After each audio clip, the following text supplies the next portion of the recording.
Okay.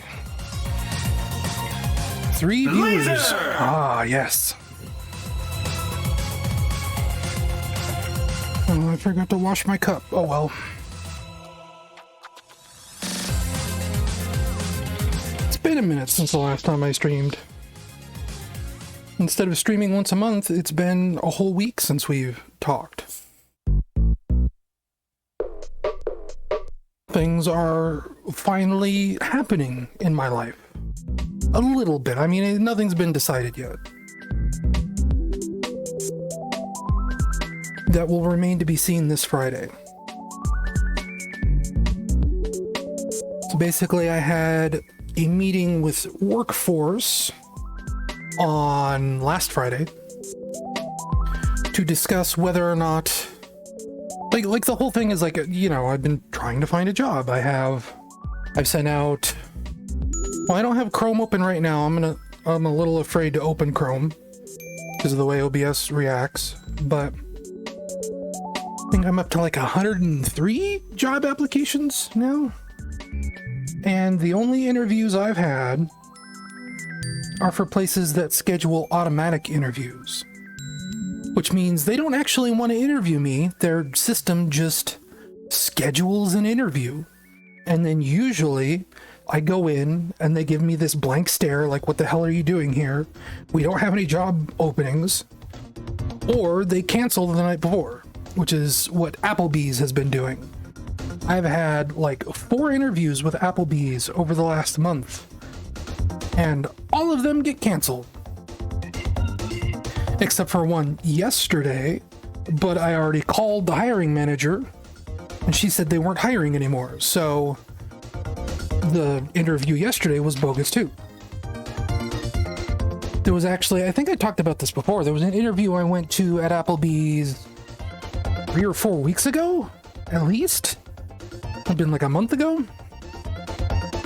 I went in there, I was scheduled for an interview that day. I went in there and again, they just gave me this blank stare like, you're not on our schedule. We don't know why you're in here. It's because they have a whole automated system. And like the hiring manager specifically told me, hey, we try and cancel these before people come in and interview for a job that doesn't exist. So that's fun. So I ended up going to a local, it's a government place. It's like a work program. It's called Workforce, with the hopes that they could help me find employment. And when I went in that first time, again, probably about a month ago, they just kind of shrugged at me. They're like, yeah, dude, it's hard out there. And they gave me some advice for my resume, but they did mention that they could enroll me in an actual government employment program to help me find a job, which is basically I work for a job and then Workforce pays me through the job. It's very strange, but it's basically just temporary employment. Or if I don't want to do that temporary employment stuff, they will educate me. They will pay for my schooling, basically, which is what the meeting last week was about. Whether or not I wanted to do, you know, on-site job site stuff where they pay me to work at another company, or whether I wanted to do education. And my first pick was, you know, I wanted worksite stuff, because the way he framed it to me was that once I'm through the government program and I'm out the other end, it's up to the company to decide whether or not they want to hire me. And I figured, okay, well, you know, that's fast track to a real job, right? And he said, well, no, not necessarily. There are people that go through this worksite job training stuff and they don't get hired. He suggested I do the education instead, because the education is more long-term. It makes my credentials look better. So we were talking like colleges for me to attend and things like that.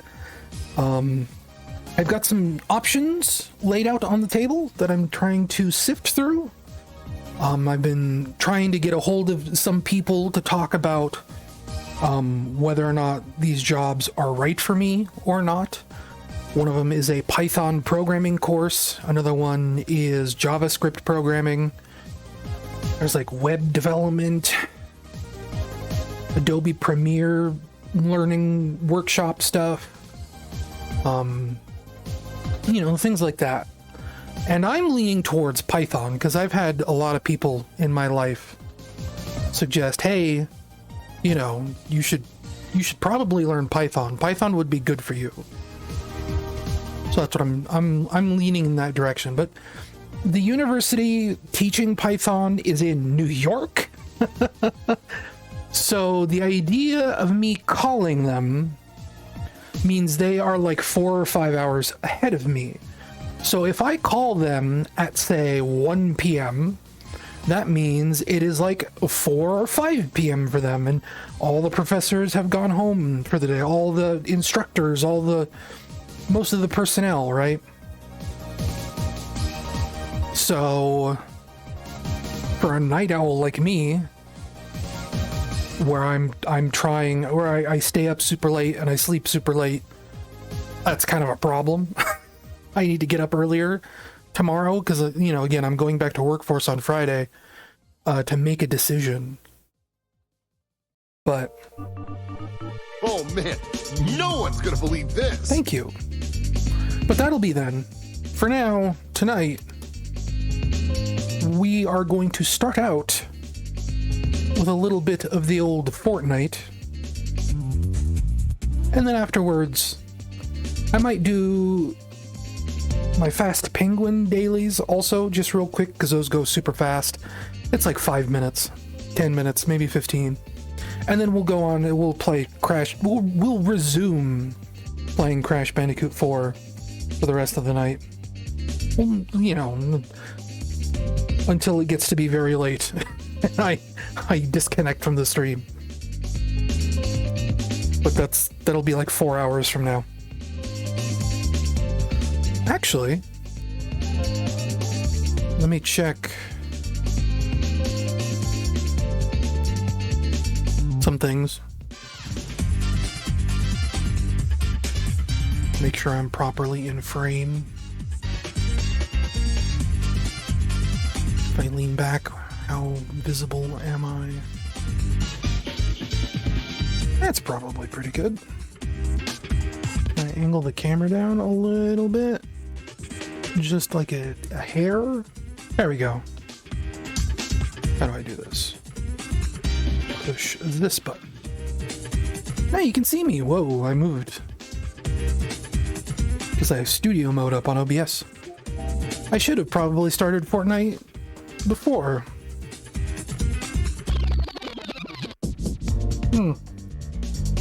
Bring the music down too.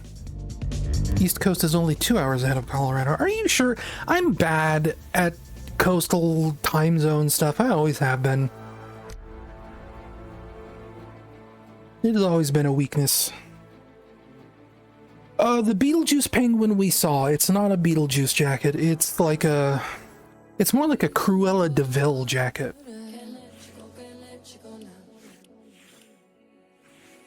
But it's been in the shop a couple times, yeah. Well, here's Fortnite. Let's check the shop. Beast Boy, Shohei Ohtani. What is that emote?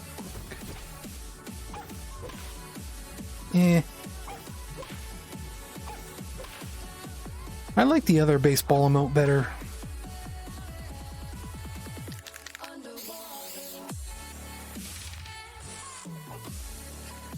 That's kind of weird.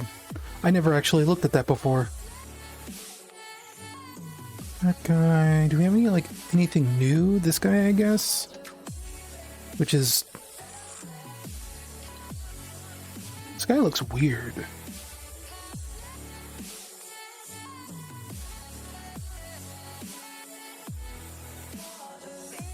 I mean, I know what the time zones are. I just never think off the top of my head how far or... well, just how far they are. To me, New York always feels like 5 hours ahead. Who is this? I don't know. Like, I don't think it's a crossover. I think it's just an original skin. And it just looks weird.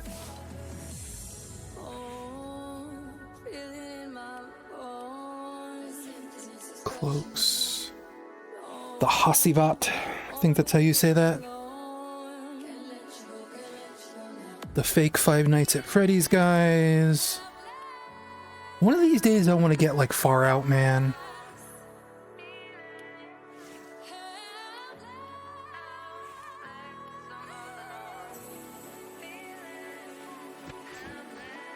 I'll write this thing.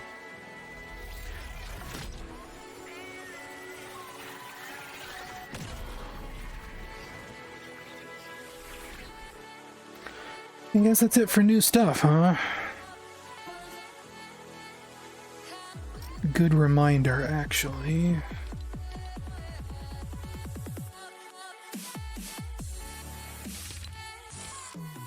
Do not play licensed audio, please.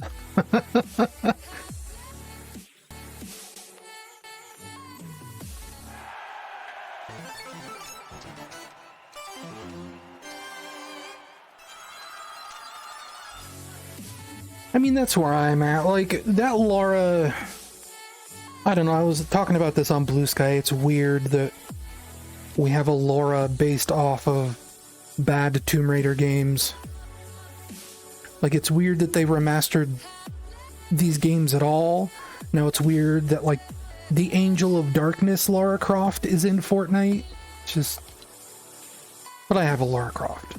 I'm okay. Yeah, this is all just... I kind of want this car, but not for $15. Like, I have more than enough V-Bucks for it. But... I don't know, dude. Yeah, and then this is just all bundle stuff. Unfortunately, I'm not playing Battle Royale just yet. When I talk about Fortnite Dailies, I mean the campaign mode. So you get to watch me do like a tower defense kind of thing. I don't want to do soldier missions. Those are kind of boring. I guess I'll do soldier missions. Bulletstorm Jonesy.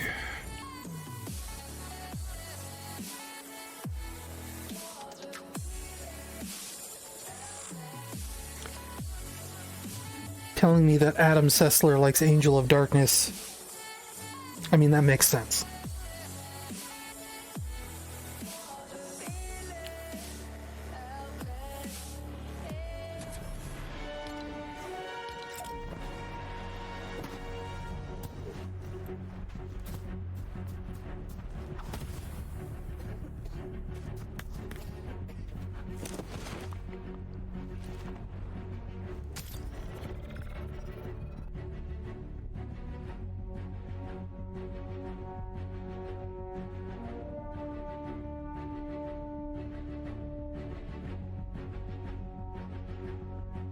So this particular mission, not only is it tower defense, but we have to run around and find all these repair bots.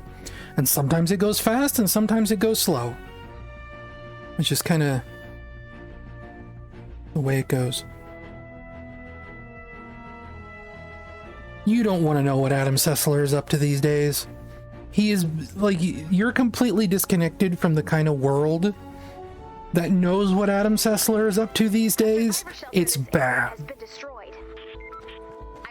He has been having an ongoing meltdown for the last 4 years.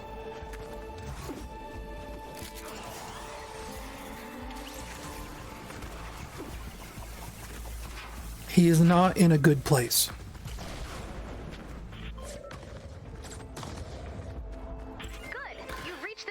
About everything, about people who hated X-Play, about people who, I don't know, care too much. He's been having an ongoing meltdown about the United States political system. Fortunately, like, he doesn't seem to be a weirdo, if you catch my drift. But he's still very angry and kind of unhinged. I don't know why I did this in brick. And it's just one of those things where, like, people will try to message him for help. Like, they'll try and help him, I mean, and he just gets, like, weird and indignant with them, and he thinks everybody hates him, and then he acts in such a way that kind of makes you want to hate him. Like, he's just in a very toxic, lonely place. And it's not funny, it's just kind of sad seeing what's become of him. He feels lost to this world.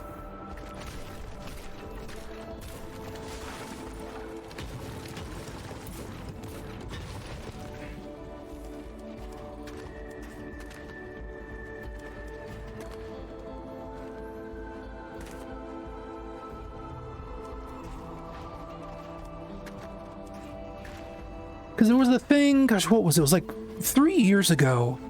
Clips started going around about X-Play, right?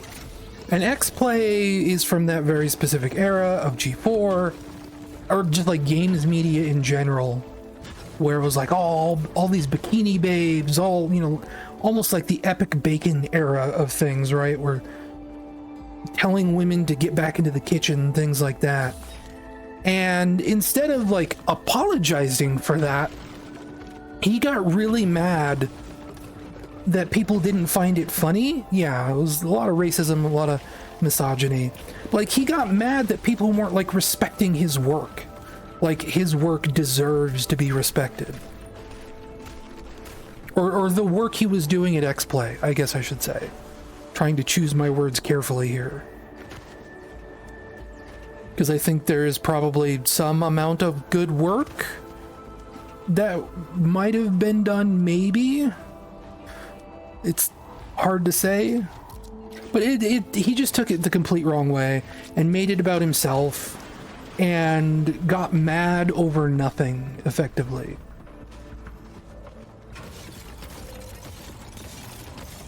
And he's constantly responding to trolls on Twitter. Like, he's gone. He is logged out from reality.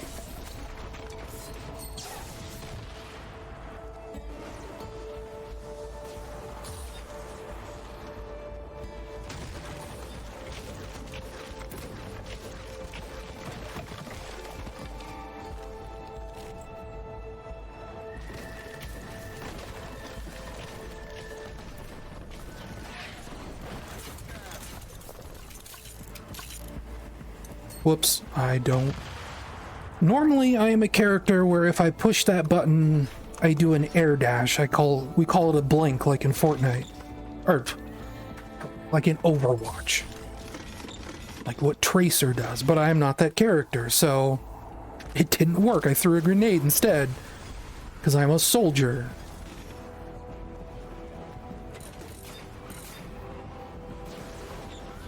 Well, if I was right to use stone, then it was purely by accident.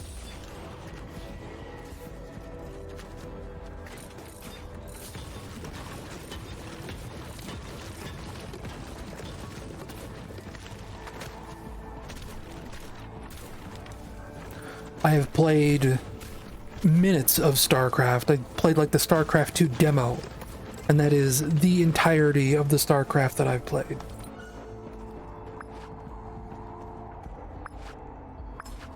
This shelter has been damaged pretty severely. Looks like the life support modules have all been stolen. Oh, I don't need that. Nobody can get up here. Modules inflate and shield the shelter. The modules have to be around here somewhere. Search the zone and return the missing parts. Survivor shelters are built by a fleet of construction bots. If the bots are attacked, they enter stealth mode and power down. To repair the shelter, we'll need to reactivate all of the construction bots. Unfortunately, their stealth mode is really effective. You're gonna need some help finding those missing construction bots. Let me see if I can send some help. There's one. Take a few minutes. There's an incoming wave detector. I'm... Time before they arrive.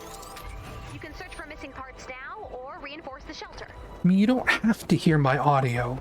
You can mute me for a minute or two. Construction bot has been reactivated. So we're looking for these little boxes and they're hard to see. They make a sound when you get close to them though. To install. 8 modules, 1 minute per module. That equals a lot of bullets. There's 8 of them and we have to find all 8 before time runs out. And if time runs out, that just means a bunch of monsters attack the shelter. It's not a big deal. And we have 2 of these to get through tonight. Usually there's a bunch of these little box guys around the shelter, but sometimes there isn't. This is one of those mission types that goes fast or goes like really agonizingly slow. Usually it's been going pretty fast because I'm pretty good at this. A module has been installed. The shelter is now. We're already, what, 4 down? We're halfway Module through? installation has begun.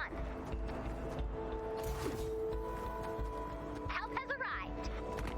Go find Seabot. I've marked his location on the map. Seabot only has a limited amount of energy. If you don't activate its scanner, it will have to return to recharge.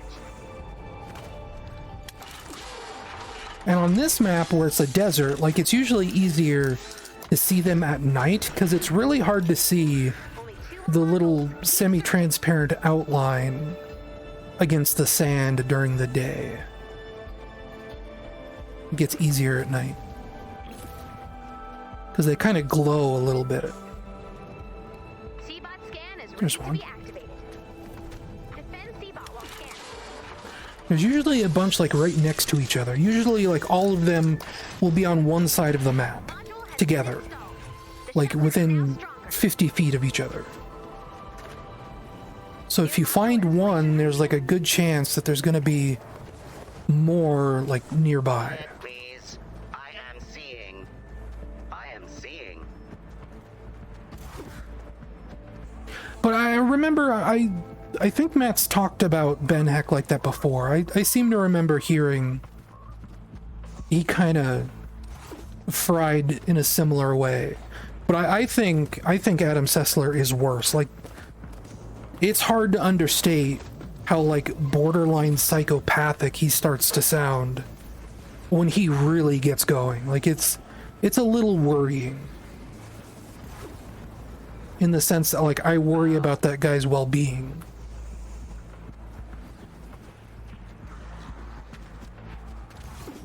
See, and now I'm like getting into the side of the map that doesn't have anything. The shelter is now stronger. I have seen the modules. New module installation has begun. What is seen cannot be unseen. Check your map. The parts are now marked on your map.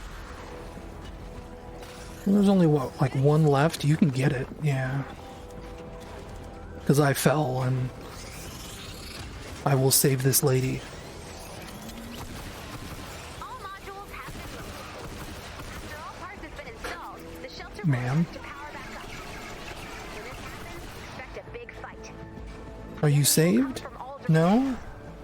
The power-up process takes 4 minutes.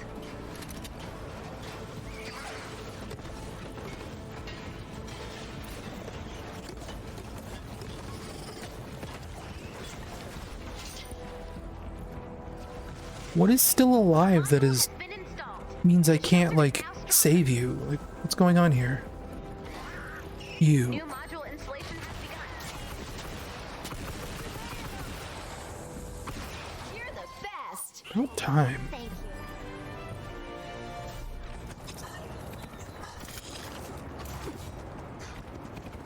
you. Yeah, like I don't deny that. I'm sure people have nostalgia for X-Play. I don't. I think I was old enough to where, like, especially later on, as it went, you know, X-Play started trying to be funnier on purpose and not just be like a dry video game news show or review show. They started doing more skits and things like that. And it wasn't to my taste.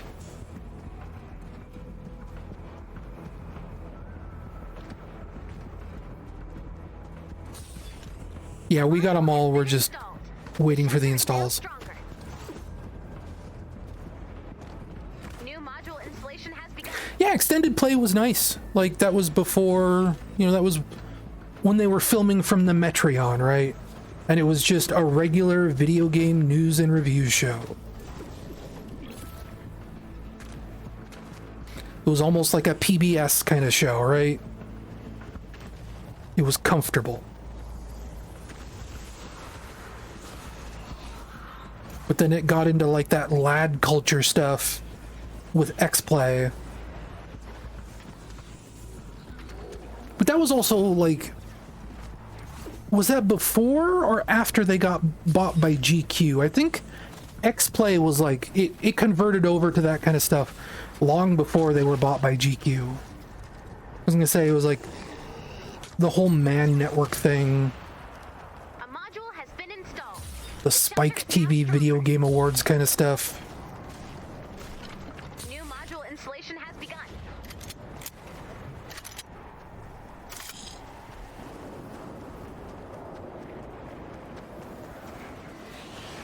Like that was true of like everything. It wasn't just X-Play. You go back and you read old issues of EGM from that era, and it's all the same thing. It's like, you know, oh look, oh, we got Blood Rain in Playboy magazine. You can see Blood Rain without a shirt on. We paid a fan artist to paint this picture of Blood Rain's boobies, and it's like, who cares? Like, to me, like, that era is the most defined, specifically by EGM. I think it was eventually renamed to One Up Magazine, I don't remember. But coming with cologne samples in every issue, or like Axe body spray samples, right? That's what it's like, the Axe body spray era, right? Looks like the Husk's plans have changed. They seem to know the final part is being installed. That's what I would define this as. Launcher attack. Get ready. X-Play was G4, but I mean, G4 eventually got bought out Installation resuming. by GQ, as confusing as that is. And I want to say they got bought out by something else before GQ. And like G4 itself was born from Tech TV, which was born from ZD TV. I am never playing Pain. That actually, I posted about that on my Tumblr when you were talking about Pain, and that came up on my Tumblr dashboard again recently. Somebody finding that post, and I said, you called it radioactive frat culture, and you're like, that is the perfect description.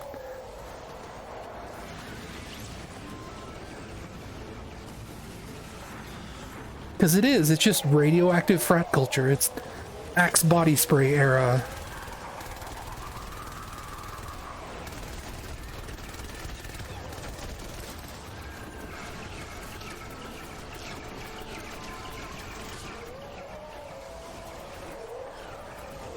Well, I probably should have put some anti-air turrets up. We'll be fine. It's just 3 minutes. What? I didn't think those guys could knock me off.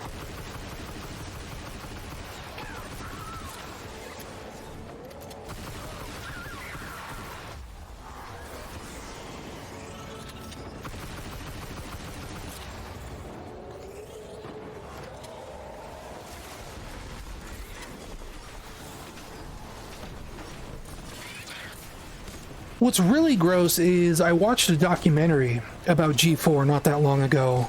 I forget what it's called now, but it's not great.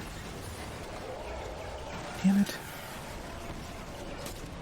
Yeah, I gotta put some anti-air stuff up. This is... oh, good, cool. But, like, the documentary was awful, too, because it's all just like, yeah, man, we were pioneers, we were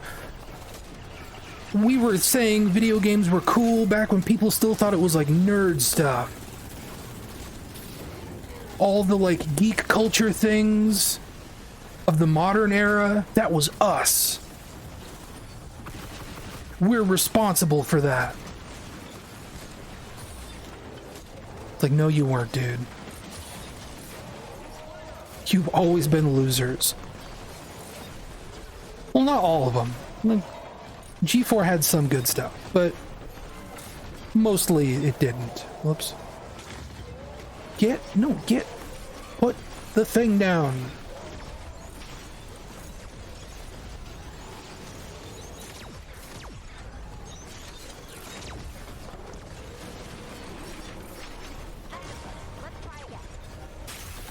What?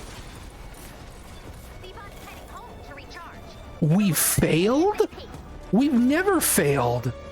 That's like the third time I've ever seen that screen ever in this video game.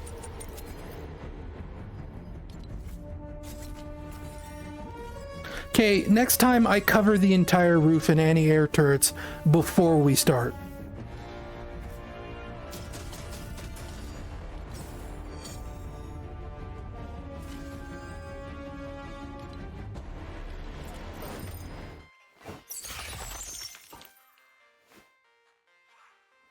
No, it's fine. Don't worry about it. We will do it properly. Just need to play it like normal. Don't worry about the stream. It's all good. I have no idea what Morgan Webb is up to. I have not heard from her. I think there might have been like an X-Play reunion thing. But that would have been like 10 years ago, and I think she turned up for that. And that was like the last time I've ever seen or heard anything from her ever.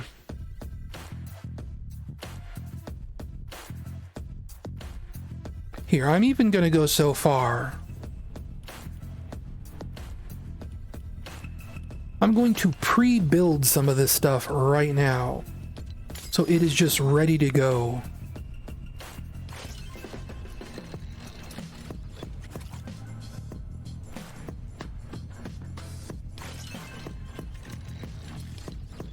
Here, 4 stars. Ooh, I do not have a lot of materials to make 4-star stuff because I'm running out of planks again. What if... Let me get stuff out of my expeditions real quick. Yeah, but it might not be all flingers again is the thing.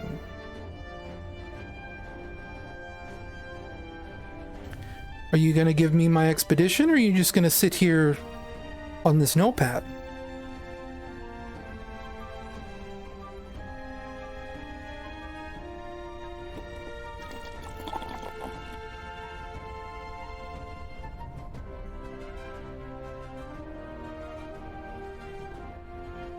Wake up!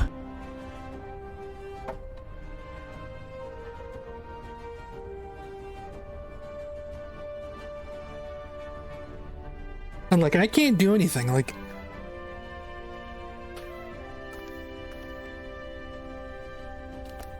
I just have to sit here and wait for it to resolve.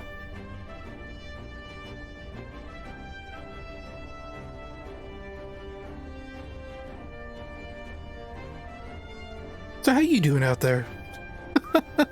I'm Dracula. I'm 12 million years old. Shadow, what do you think we should do? It looks like I can't go up from here.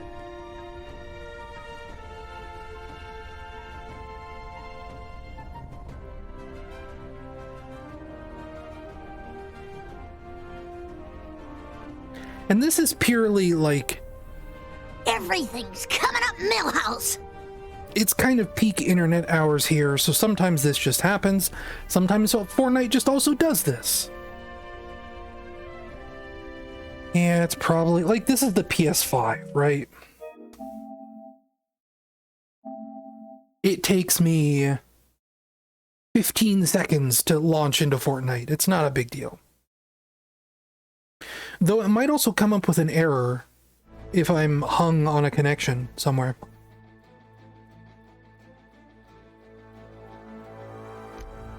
Like 1,000, 2 1,000, 3 1,000, 4 1,000, 5 1,000, 6 1,000, 7 1,000, 8 1,000, 9 1,000, 10 1,000.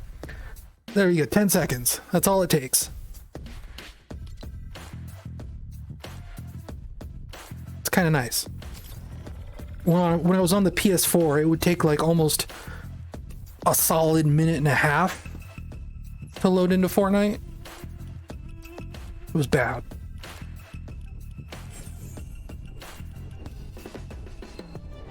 I'm gonna try it again. There we go. Give me my materials. And let's send out another expedition or 3. Just so that I remember. Because if I don't send expeditions out, I forget to send new ones out. Because the little notification is what reminds me that I have stuff. Okay. Recycle, recycle, recycle, recycle. Do I recycle you? Probably not.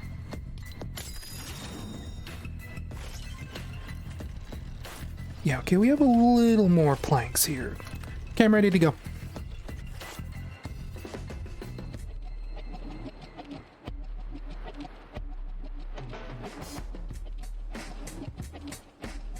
But we just have to, like I said, just play this normally. If rushing gets us killed, don't rush. Just, it's a normal night in Fortnite.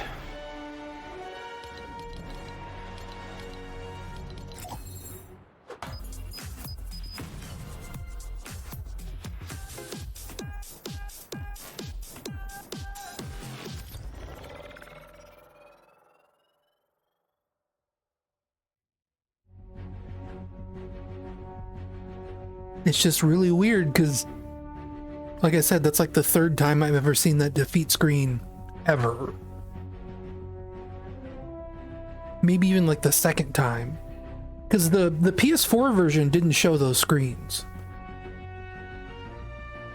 So if I lost a match of Fortnite, I didn't see that. And we are so like overpowered in this game lately. Because we are like beyond max level. A survivor shelter in this area has been destroyed. I've marked the last known location of the shelter on your map. Travel to the shelter. Well, that's what I'm saying. I'm saying we need to take it low and slow. The shelter. Use the terminal to run diagnostics to see what's wrong.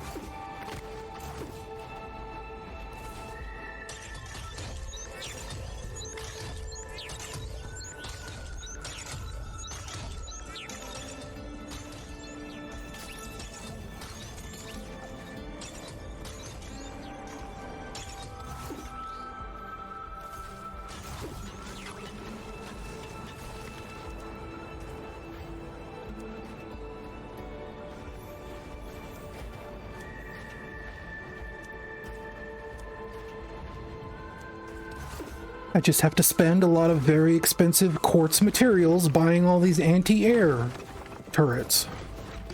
Is all. I never knew what hit him.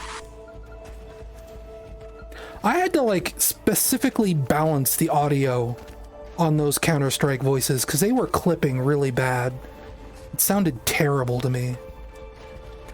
So like I actually went through and like put a compressor on them.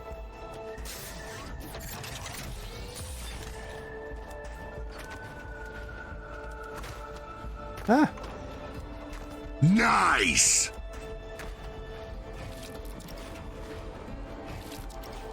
That is the 2nd time that's happened.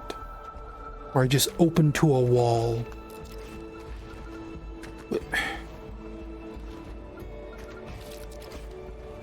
Can I please get out of the room? Thank you. Okay.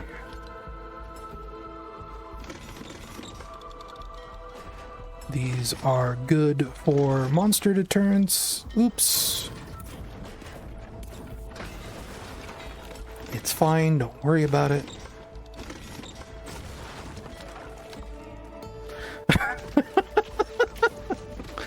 See, I don't hear Jake the dog in Marcus Phoenix. But I do in like Bender.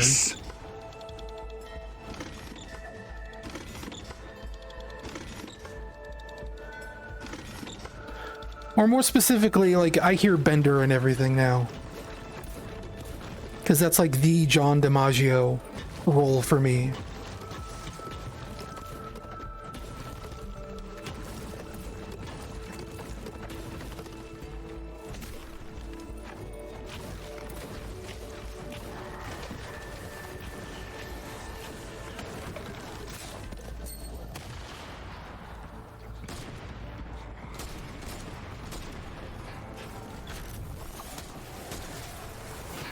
Please don't.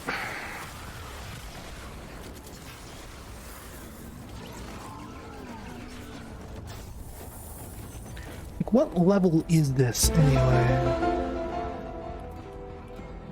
This is level 108. That's pretty high.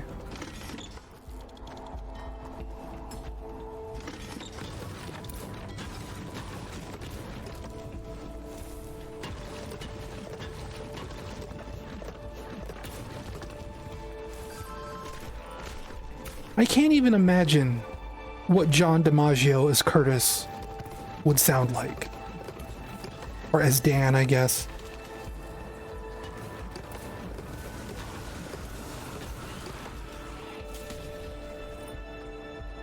Like, does he do a good impression? I can't imagine he does. I just imagine he sounds like John DiMaggio.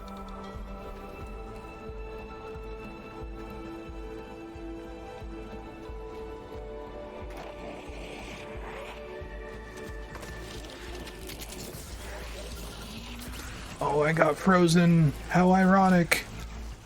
I hate Ayn Rand.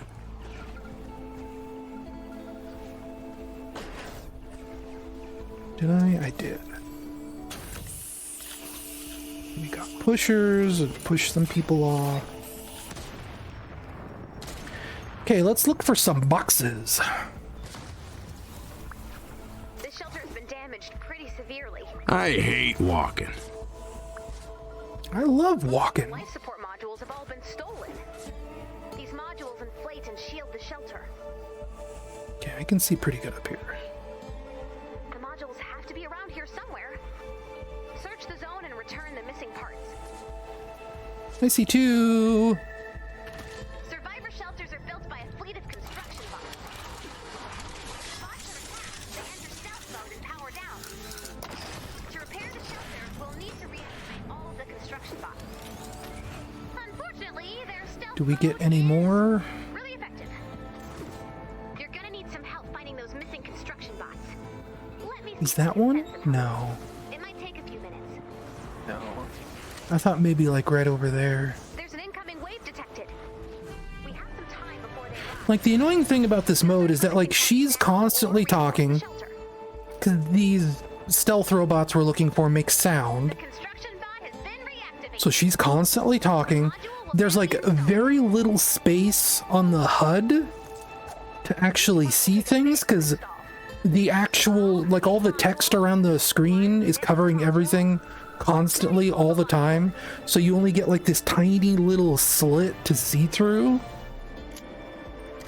Like, this mode sucks. They've been promising us a HUD overhaul for like 2 years, and this is like one mode that I think needs it the worst. Is now stronger. New module installation has begun.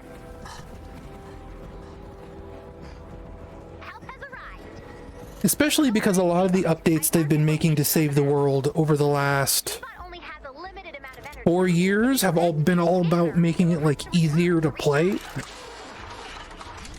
This game used to be a lot more annoying than it is today. Only 2 more modules. Keep searching. It almost kind of bums me out, like how easy they've made Save the World. You kind of don't really have to try when you're playing this game anymore, or at least it doesn't feel like it to me. But again, I've put like 600 hours into this mode, so being max level maybe gives me an advantage. A module has been installed. The shelter is now stronger. Here, let's get some verticality and look around.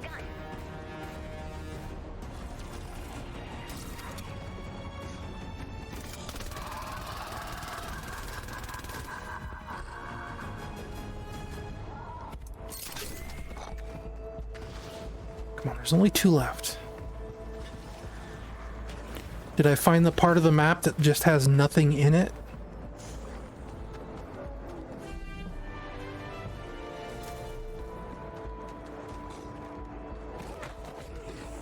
Maybe.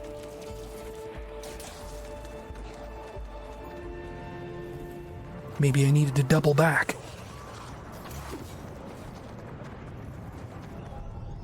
What? I hear one. Oh, it's right next to me. See, against this sand, they are impossible to see. The shelter is now strong. New module installation has begun. Usually, like, my trick is to stop walking. Just stand still, and then you can see the flashing. But that's it. This is the last one. Survivor just died. It's fine. He's in a better place now. All modules have been located. After all parts have been installed, the shelter Hey, Seabot. will power back up. You want to die? Happens, expect a big fight. The enemy will come from all directions. The power-up process takes 4 minutes. Seabot scan is ready to be activated. Defend Seabot while scanning.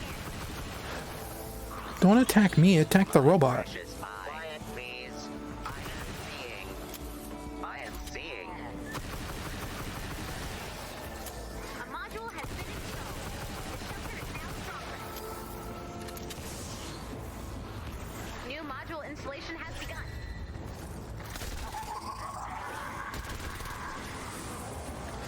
This is my candy corn LMG. It shoots candy corn at the monsters, and it makes Halloween spooky sounds when I shoot it. It's pretty fun. It's like one of the best guns in the game.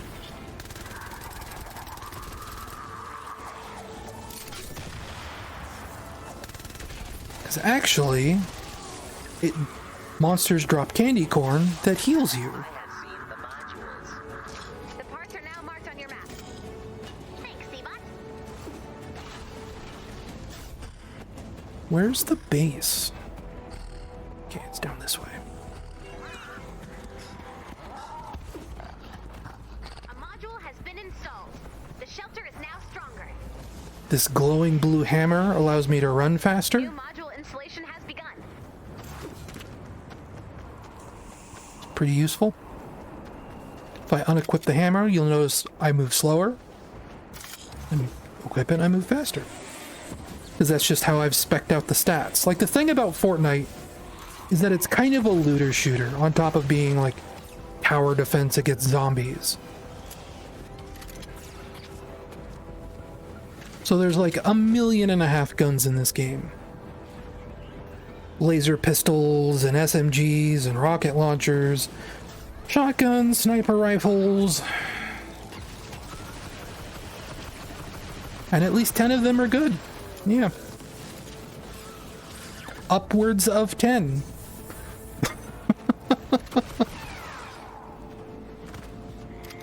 And all 10 are basically in my inventory right now. Now stronger. Here, actually, I have to clean it up. I picked up some junk New module guns. installation has begun. Recycle those. But like, this sniper rifle staggers a lot. This lightning pistol has chain lightning when you shoot at enemies.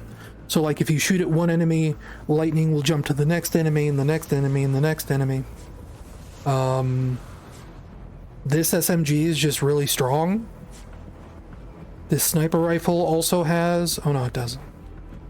It could have the chain lightning, but this one doesn't. I think I might have picked this one up off the ground somewhere.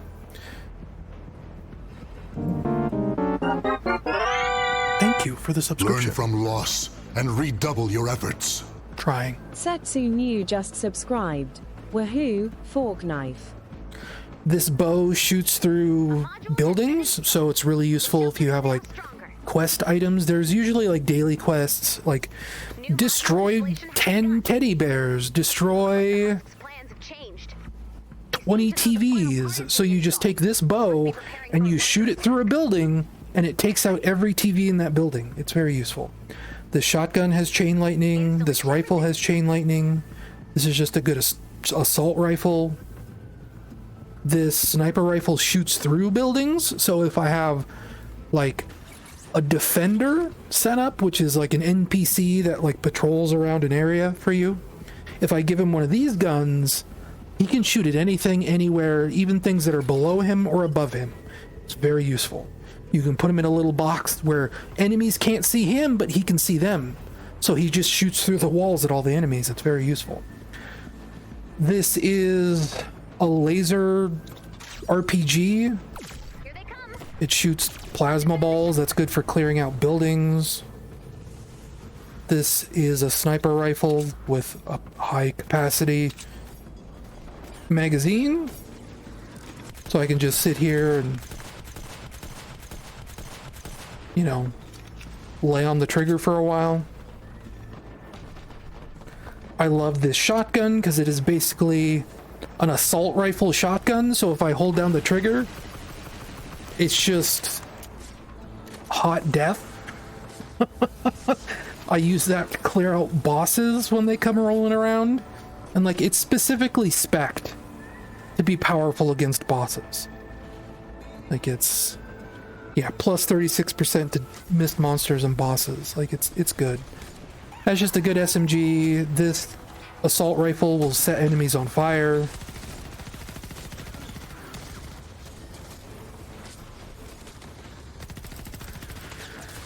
Well, we're bad because I'm trying to explain things.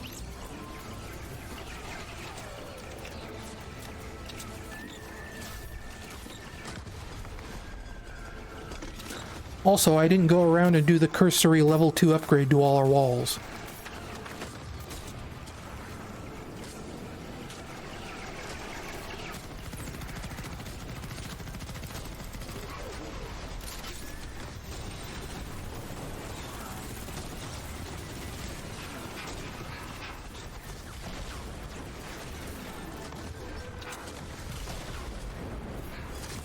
How about I take this seriously? Where's my shotgun? There's my shotgun.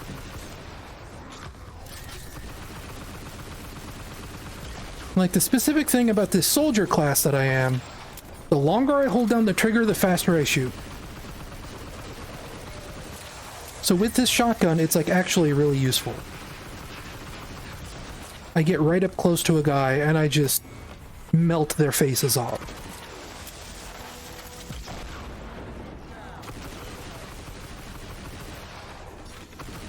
And the director is now mad at us because we are actually a little too well defended. Usually that's when they start spawning a bunch of these exploder guys that blow up your walls. Because they're trying to tell you, hey, you're playing the game too good. Are we open on this side? It looks like we're losing health again. We were.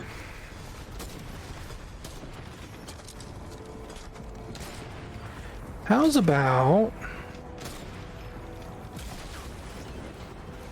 Here, I gotta get over here. Because that sounds like trouble. Let's try again. Oh my god.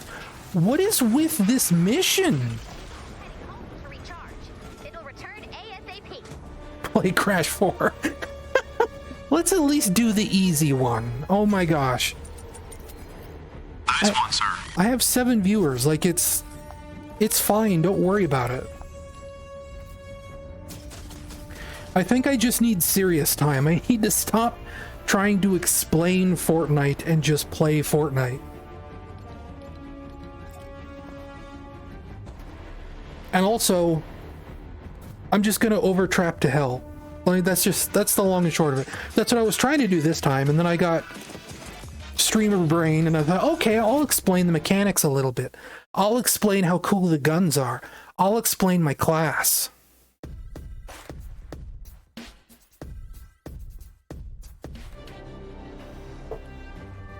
We'll give it one more shot. Because now it's sunk cost fallacy. I gotta do this.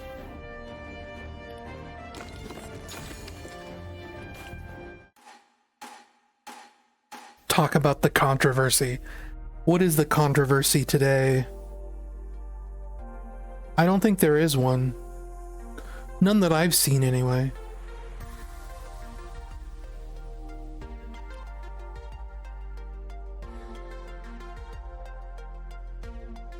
I see people tweeting about John Cena being a heel. I don't care about John Cena. Oh, I could tweet. I might be getting a sponsor deal soon. if it pans out. I don't want to say too much about it, because I might not be allowed to. But I happened to stumble upon something in my Twitter DM inbox that was marked a certain way as to possibly be spam, but it seems like it's coming from a legitimate person who wants to collab with me, a company that wants to collab with me. So even though I'm getting like really close on this Sonic Unleashed video, where I finally have all my video captured and I have all my voiceover ready to go, and like I'm basically at the point where I could throw everything into Sony Vegas tomorrow, I'm gonna wait for just like a day or two. See if she responds to my DM. Maybe I could insert a sponsor deal into that video. A survivor shelter in this area. Oh no, I know. Like, I've had plenty of problems. Like, there was that one scammer that tried to impersonate Team Cherry, because it was like, oh, we're gonna give you a key to show off Silk Song on your stream. I was like, yeah, cool. And then I got to looking. The person did not work for Team Cherry. Team Cherry was very specifically warning about scammers. I had a couple things like that. I've done the cursory look. She seems to work for who she says she works for. But even then, in her DM, I said, hey, I've had some close calls with some scams. Do you think you could provide me proof of identification? So we'll see where it goes. But she has a check mark on Twitter, which doesn't mean anything these days. But she has a LinkedIn that says she works for the company she claims to work for. That is like thumbs up #1. Every time I've gotten one of these scams before, it's never been that easy. Or it's never been that real, I guess.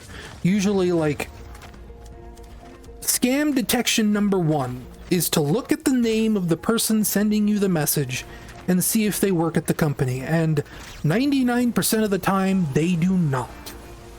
So the fact that LinkedIn says she works for this company and has worked for this company for 3 years is more than most of these scammers do.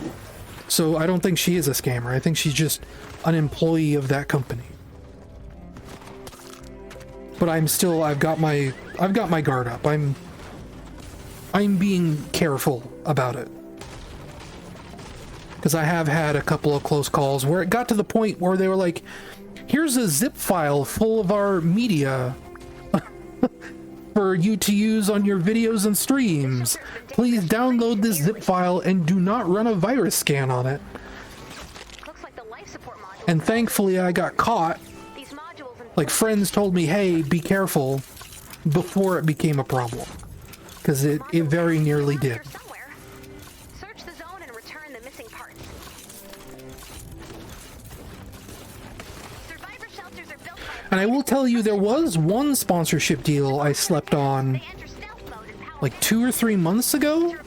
Because I wasn't in a state to put out a video about anything. I didn't have a sponsor deal to put a video into. Or the other way around, I didn't have a video to put a sponsor deal into. A controller manufacturer contacted me through my business email, like, hey, we should collab. And I just was like, not right now, not in the mood. And I ignored him. And I've been thinking about, like, seeing if that offer is still open. It's not Mad Cats, it's someone else. The person I'm talking about makes like mobile phone controllers. And they're a well-known brand. I know them by name. I know friends who have their controllers and they say they're very good. So it was actually something where, like, yeah, if I was prepared to do a sponsor deal then, I would have said yes to them. I just wasn't. It wasn't Razer. I kind of have a little bit of beef with Razer. I don't want to deal with Razer anymore. I guess I could tell that story on stream. There was a time way back when 1up.com was still a thing. They were running a giveaway for a surround sound Knights of the Old Republic headset. And I won. I won the headset, and it was like the nicest headset I'd ever owned. It was like a $150 headset, right? It had LED lights, it had all these special features, and it seemed really, really cool. Well, the headset arrived and it was broken. It was right at that turning point where I was still using Windows XP, but Microsoft was starting to phase Windows XP out. They were trying to get people to use Vista and Windows 7 and maybe even Windows 8. So I installed this headset on my Windows XP desktop, and like it deleted my audio drivers. Like all of them. Like all sound on that computer stopped working because it deleted like sound drv32.dll, which was the core of Windows sound drivers, and it just completely deleted them. So I told Razer support about this, and they were like, oh yeah, you know, here's some things that may help you. If that doesn't help, you can return the headset for being defective, right? And the thing they sent me, whatever, I don't even remember what it was. This was like 12 years ago. But whatever they sent me, it didn't work. So I just assumed the headset was defective. Said, okay, well, let's start a return process. And they were like, great.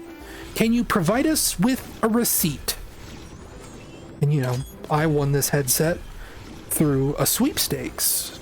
It was purchased on my behalf and shipped to me by 1up.com. I was like, no, I don't have a receipt.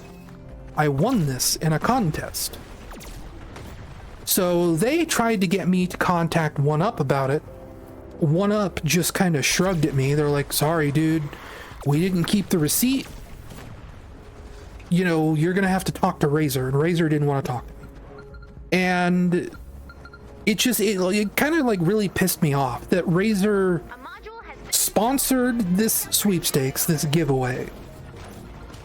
But when I got a defective product, they wouldn't do anything about it. Like, they wouldn't even offer me like a discount on a replacement. They just said, sorry, dude, throw it away, effectively. That sweepstakes you won doesn't matter. Like, you won garbage, effectively. Because I couldn't verify a purchase. And I remember, I don't know if Matt remembers this, I ended up giving him that KOTOR headset. And even him on Windows, I think he was on like Windows 7 by that point, said the headset didn't even work for him. He ended up having to throw it away too. So it was just a fully broken headset. They sent me a broken headset and refused to repair or replace it. I don't think they'd even give me a quote for what it would cost to repair it. They just completely washed their hands of me entirely. Like, so from that day on, like, no, I do not deal with Razer. And like, it doesn't help that like the software that came with it, the software that deleted the Windows XP audio drivers, was also like super bloated. It was a terrible program. Once again, I'm in storyteller mode. I'm completely ignoring doing the mission. But yeah, no, like, that's my story. I do not care for Razer products anymore, and I never will. They earned my ire at that point. 2 more modules. Keep searching.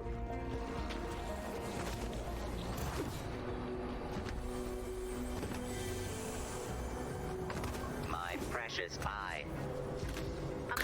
And yeah, Setsune, like, that's the other thing. Like, since then, since I've told this story about the bogus headset and how they refused to replace it, like, I have had a lot of people come out of the woodwork and say, like, hey, I've had a lot of trouble with Razer stuff too. Like, their mice have like weird build quality problems.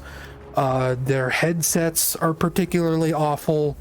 I think they tried to get into like video capture at one point, and they aren't in video capture anymore because the capture cards they produced were garbage.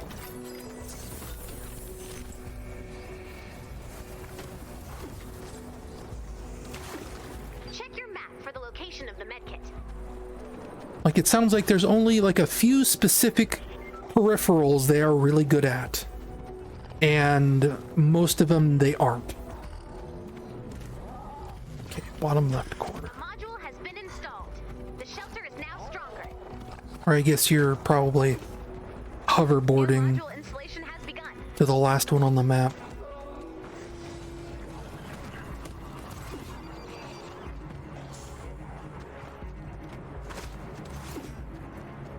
If I find Ned's medkit, I'm no longer your friend. Well, maybe now I'm gonna find it on purpose.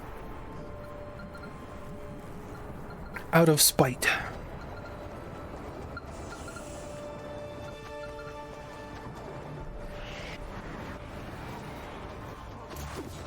And yeah, like, Have been located. I love my Logitech mouse. The shelter will attempt to power back up. When this happens, expect a big fight. I have been using Logitech mice for a very long time. The power-up process takes 4 minutes. If Logitech wanted to do a sponsorship deal with me, I would be very excited about that. Installation of parts will pause while the shelter is under attack. Let's say. Hypothetically speaking. The shelter is now stronger. New module installation has begun.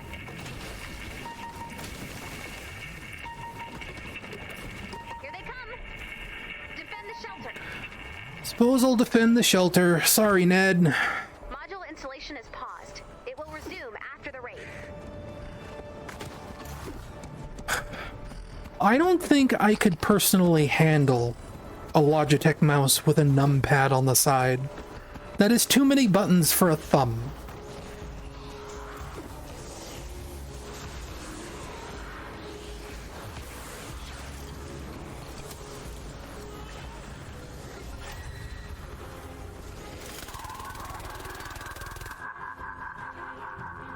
Of course, given that I covered this base in tar traps, I don't think anything is getting in here. Famous last words. Made him mad. This next raid is gonna be tougher.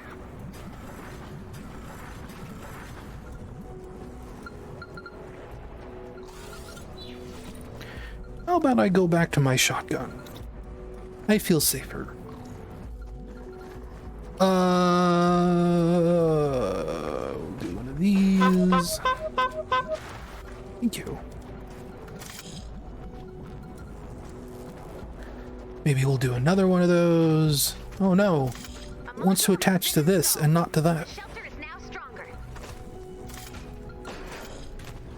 New module installation has begun. What if we did this? The Husk's plans have changed. No, because I want them to like actually walk on it. They must be preparing for a large They're not gonna walk up the ramp. Get ready. Needs to be that. Installation resuming.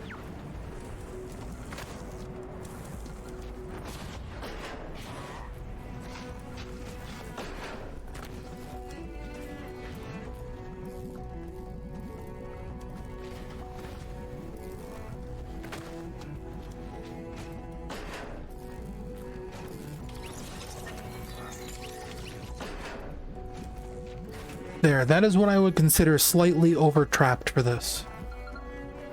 I don't think it is possible for us to lose right now. But, also, Here they come. Defend I forgot.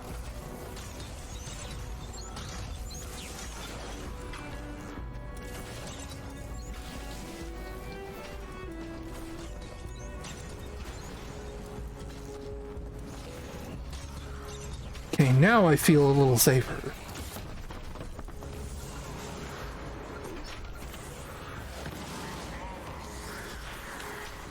We always need anti-air traps. We are still in Love Lobber season, I think.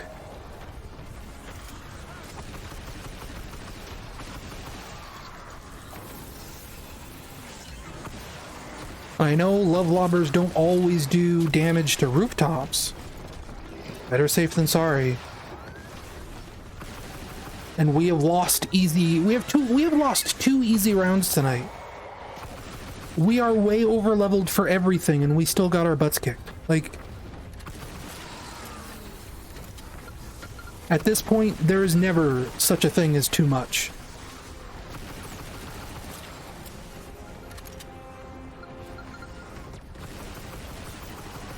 Yeah, well, we got an Electro Husky as our boss, so... You asshole! Uh-oh. Okay, well, that was weird. What could possibly go wrong? Big lag spike. Even though my ping is fine.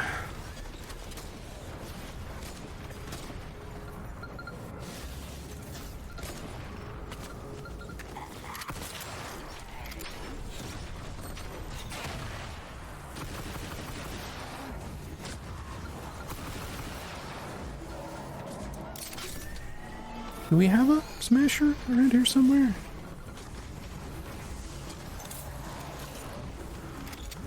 It's already dead? Okay. There's another one!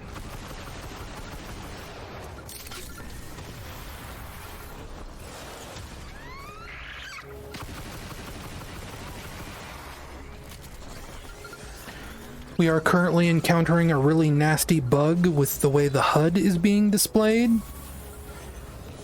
You might notice that the turret I just put up said it had 2 uses left. And when I deployed this turret right here, it went to 0. It has been incorrectly subtracting uses from things for like 3 weeks now. It's really annoying.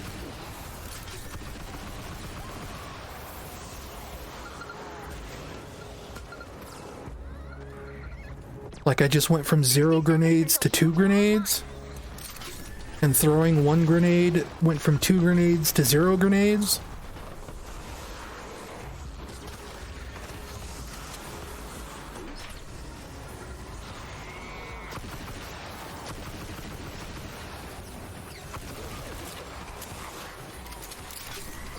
Some counter variable is getting messed up somewhere, where things aren't subtracting properly.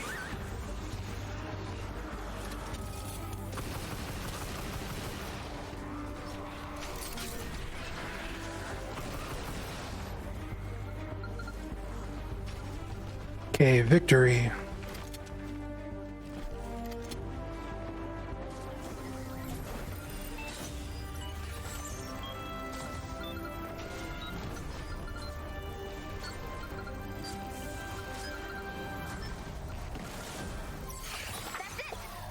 This shelter is now ready for action.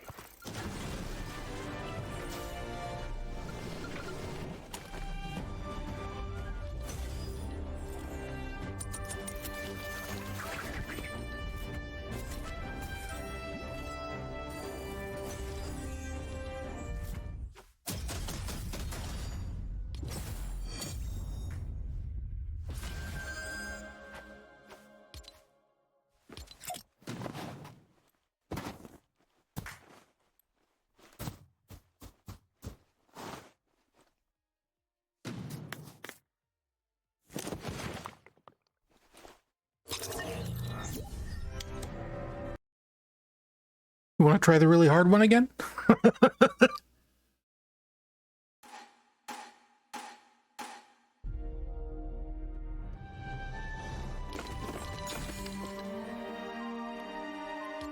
I will focus on just the match.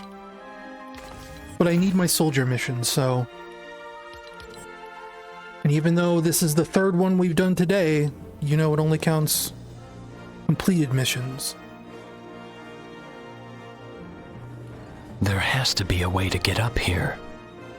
We'll find it, Shadow. Don't you worry.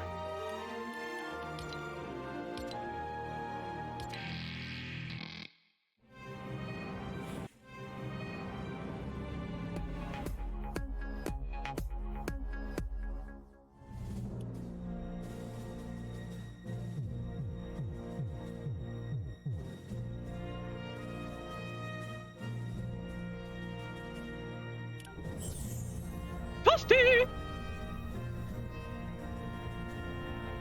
You know, that's actually in the game now.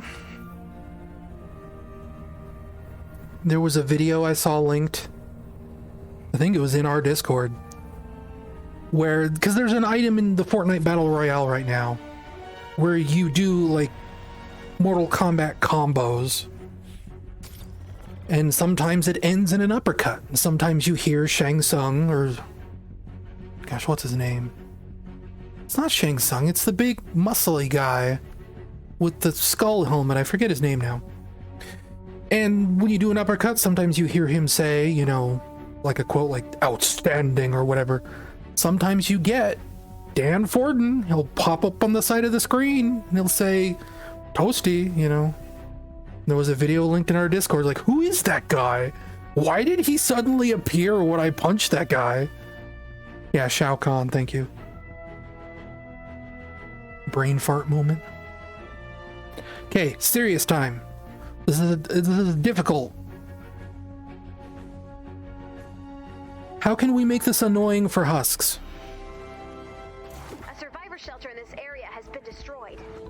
Where's the shelter? Shelter's There's behind no us. location of the shelter on your map. Travel to the shelter.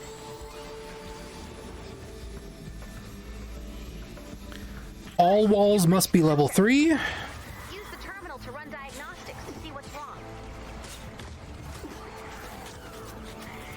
That's, I think, just like basic information.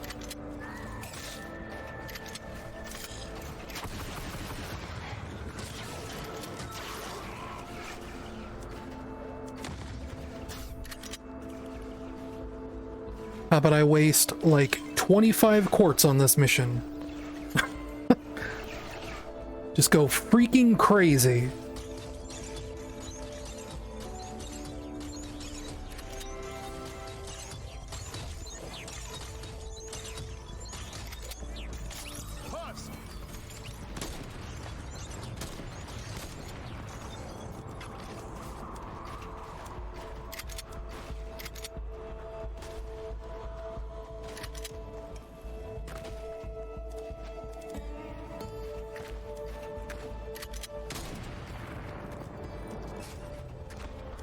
Oh, I wish I could be an Outlander. There are so many rare materials in high-level areas like this. I am running low. I need that good orange dust. I need that good black dust. We could use planks. Planks are kind of basic, but...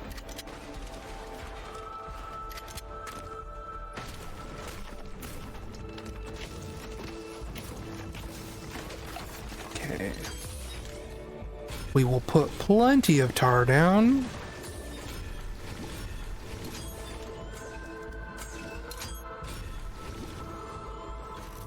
Okay, I don't think anyone can get through here.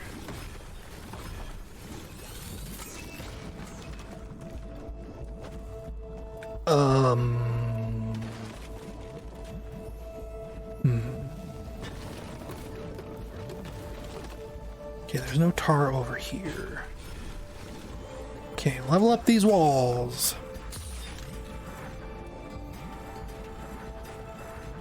And floors. I'm probably going to have 0 metal by the time we're done with this.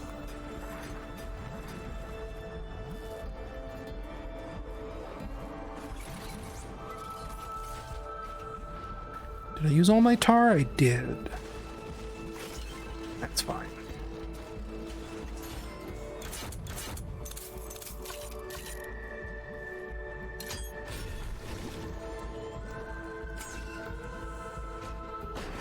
Put a drop trap there. How about we go nuts with these guys? Use up all my planks and dust.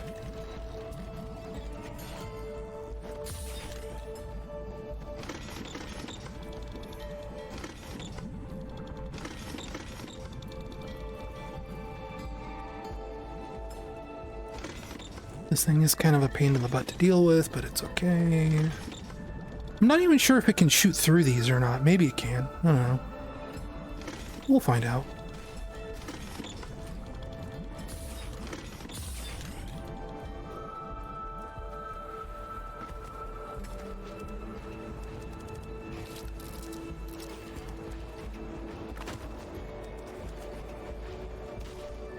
Do I have droppers? I don't. And I am so close to being out of planks.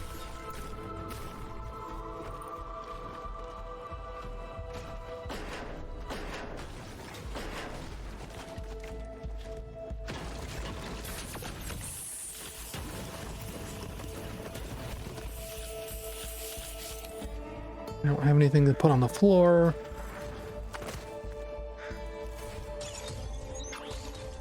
It's fine. Don't worry about it.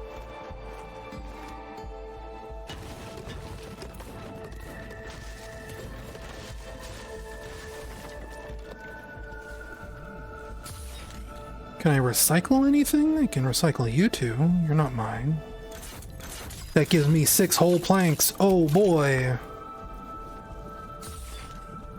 Okay, level 3 walls.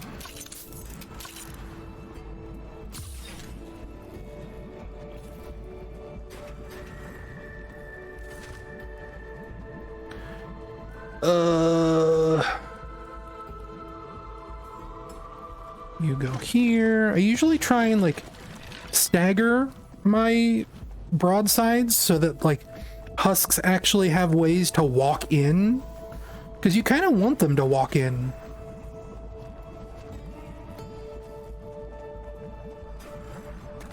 So that they get shot.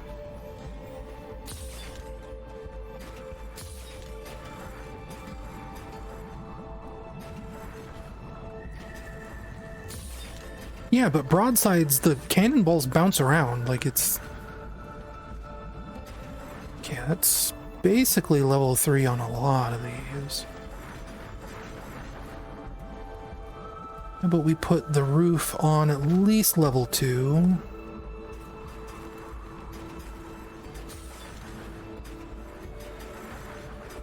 Rapidly running out of metal.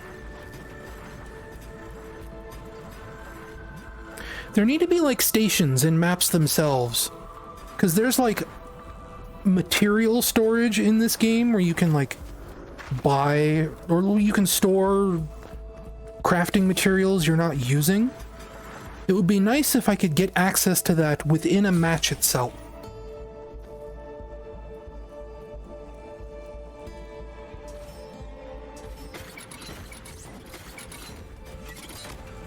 Because I have metal in storage that I'd like to pull out.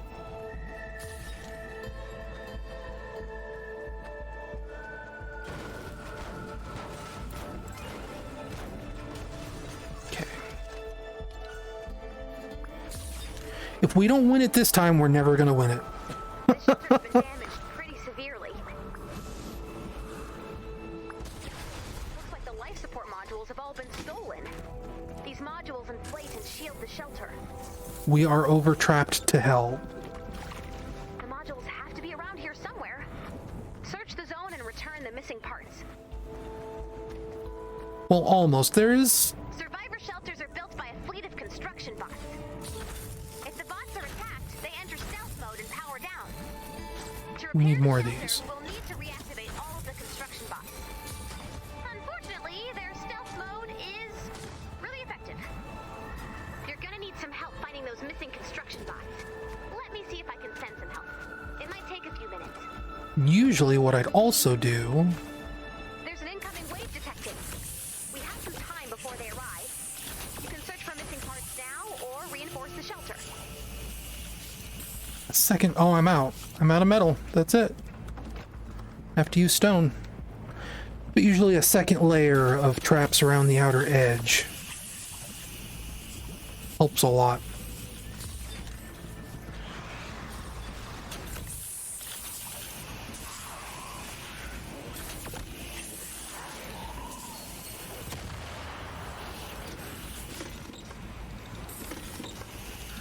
There. That's probably good enough. Let's look for some boxes, huh? So you went that direction, so I'll go this direction.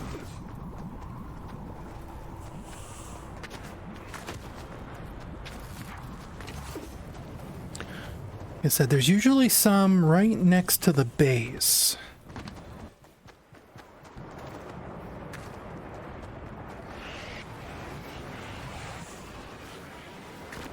Aha. Help has arrived. Go find Seabot. I've marked his location on the map. Seabot only has a limited amount of energy. If you don't activate its scanner, it will have to return to recharge. Anything over here? The construction bot has been reactivated. No? The module will now be installed. Like I said, usually one is right next to a bunch, so if there was one around here... 1 minute per module? That equals a lot of bullets. then there's usually another one right close by. I hear another one, yep.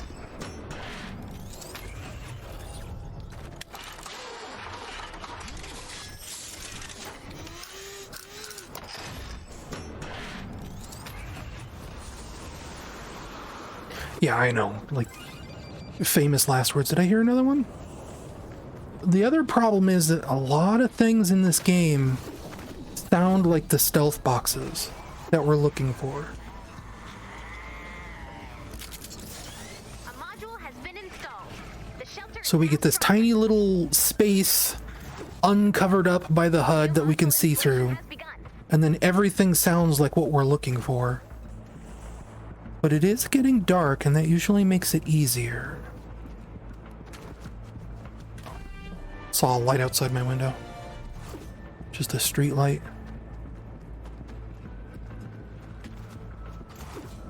Get up on the roof of something.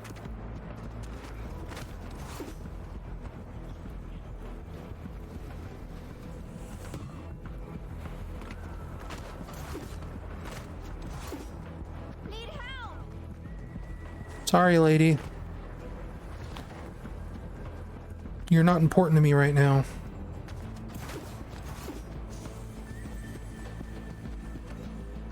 No? Where haven't we looked? This way? A module has been installed. The shelter is now stronger. New module Maybe getting on that roof will help.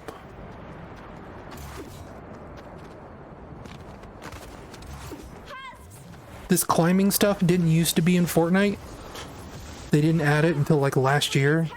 And it's one of those things where like I don't know what I'd do without it now. Scan is ready to be activated. Defend Seabot while It is so important. Okay, there's one down there. There's one over there.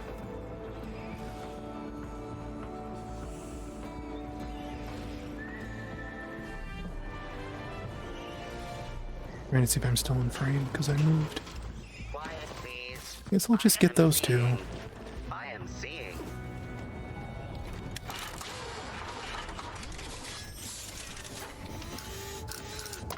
module has been installed. The shelter is now stronger. New module installation has begun. Really? There's like none down here? In this little oasis? I would expect at least one.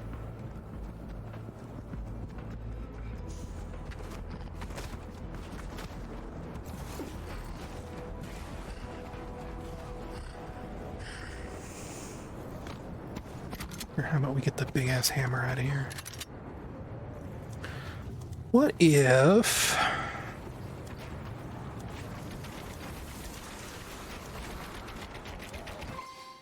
I have seen the modules.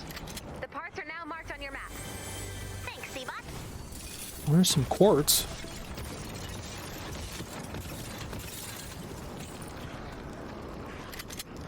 A module has been installed. The shelter is now stronger. New module installation has begun. See, I was looking right where that stupid text appeared. I hate Fewer that. modules. Keep searching. Okay, so there's one more that Seabot saw, and we need one more beyond that.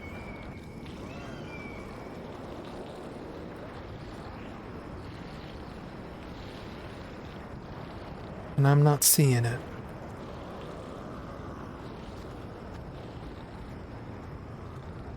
Where haven't we been? Over here? Whoops. I am not an Outlander. I cannot blink. I cannot do the teleport dash.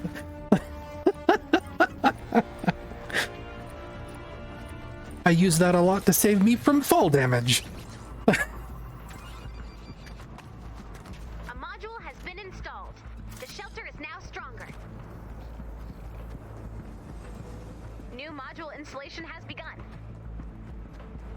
Here, bring the hammer back up. All modules have been located. Oh, you found it. After all parts have been installed, the shelter will attempt to power back up. Oops. When this happens, expect a big fight. The enemy will come from all directions. The power-up process takes 4 minutes. Okay, moment of truth. Gotta get back to the base to take this seriously, but before I do...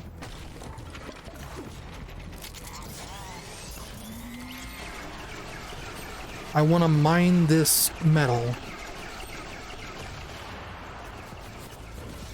Because I need metal. Installation of parts will pause while the shelter is under attack. A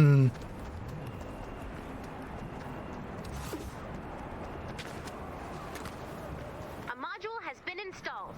The shelter is now stronger. New module installation has Wait. begun. I missed the... He's never played Metroid? Defend the shelter. Module installation is paused. I've played We will Metroid. resume after the raid.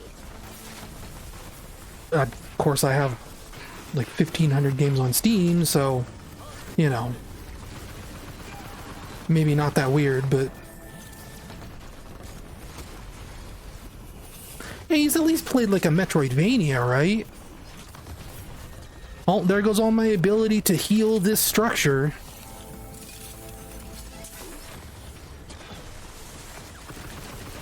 Stop it. Stop it.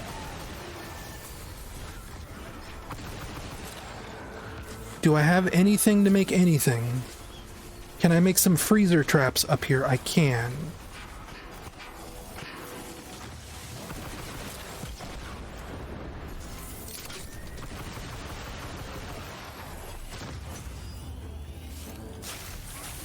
Freeze them up, boys!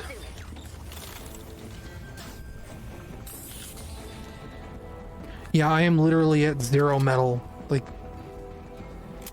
that's where we're at.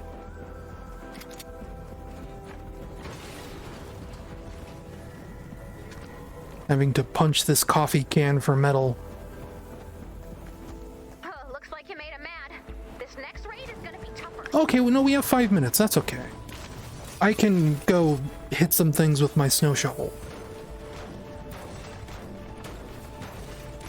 I thought that was like the actual thing.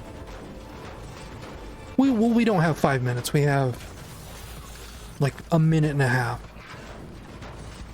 until all modules are installed, but that's fine. A module has been installed.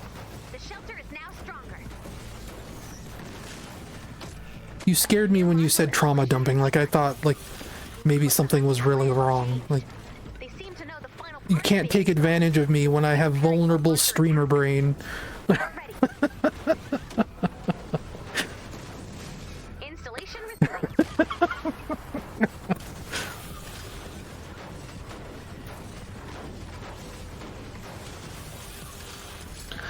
Now, to be fair to him, I never saw a Metroid at a rental store. I did not play Metroid myself until I was like 35. Well, not 35, because that would have only been like 5 years ago. But I still didn't play Super Metroid until like 2008 or 2010. Or, no, actually, Here they come. Zero Mission. Defend the shelter. Or, oh, what's it called? The GBA one, the Fusion. Fusion was my first Metroid on the GBA, and that was what, like 2004?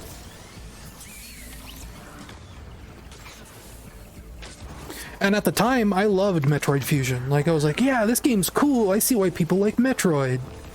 And by now, I've played, you know, Metroid Prime 1, I've played Metroid Prime 2, Super Metroid, AM2R.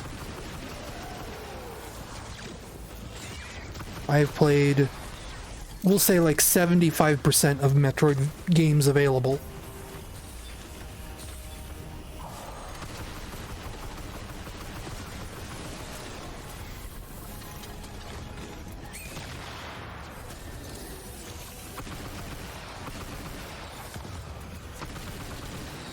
And like very recently, like since buying my portable emulation handheld device, my Ambernick, I've tried going back to Metroid Fusion and I can't.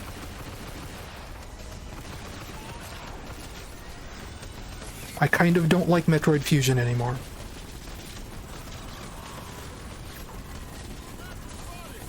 Yeah, eat tard, buddy.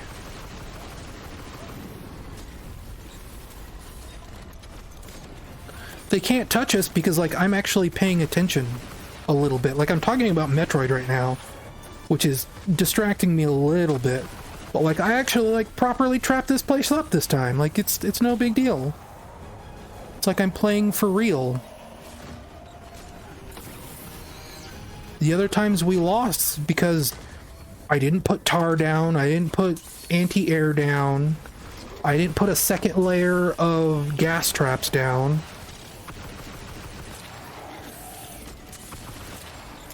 It was just a case of hubris, which is what I was saying, why I wanted to keep retrying it. Because I knew I was just making dumb mistakes.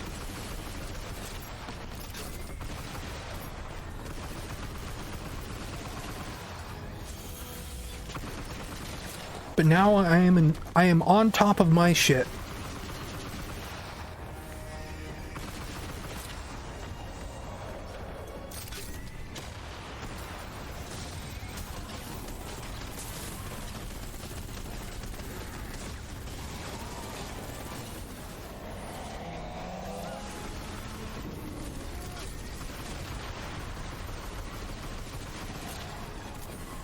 But it also helps that they aren't, like, dumping lobbers and everything on us right now. And yeah, like, trying to control Super Metroid in particular, in a post-Metroid Fusion world, is weird. Because Metroid Fusion did, like, make it easier to shoot diagonals, right? It's not all bad. Metroid Fusion had some good ideas.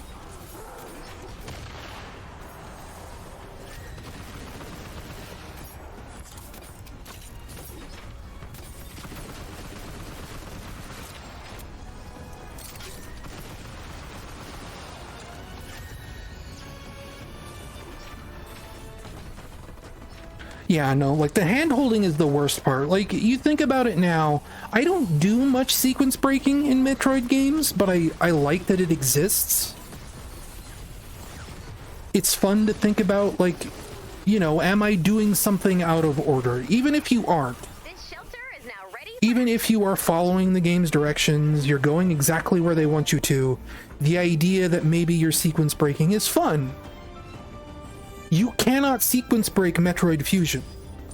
They very specifically, there's one place where it's like you can sequence break, but you just get to like a computer terminal that says, oops, you're not supposed to be here yet, go back. That's your sequence break, is the game telling you not to sequence break. And that sucks.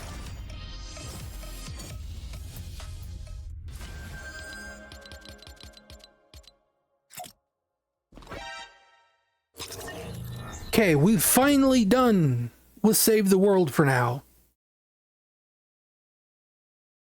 I still have one more of my soldier quests to do. I will do those tomorrow. It's not a big deal. I will put in my requisite one battle royale match for the day.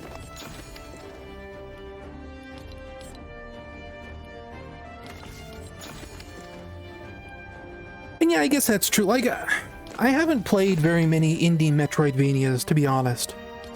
I have a couple, like... What's it called?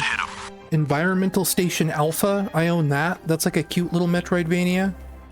I have The Mummy Demastered, which I keep meaning to start. Never did. Oh boy.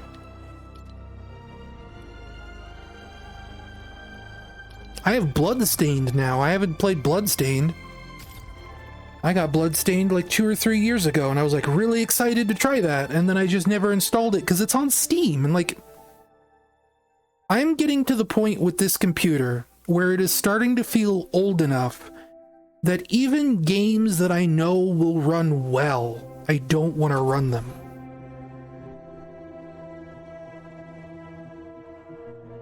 I also bought a robot named Fight for my Switch because that was on sale for like 99 cents like the week I bought my Switch. It is like the first game in my Switch library, and I've never opened it.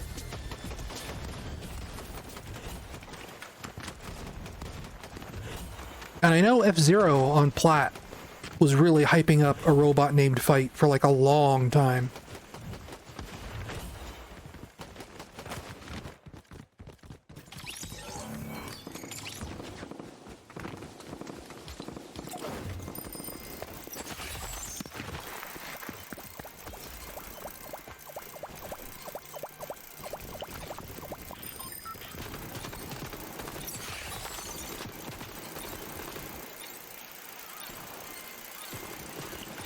But like just even AM2R, I'd need to go back to it because it's been 3 or 4 years since I played it.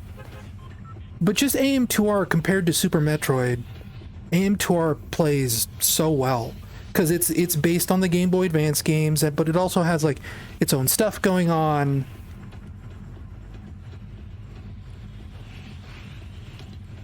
Can I... Okay, travel distance, we'll pin that. Damage players beyond 40 meters. I still have yet to see a golden llama in this game. Supposedly they're down around just lootable like llamas normally are.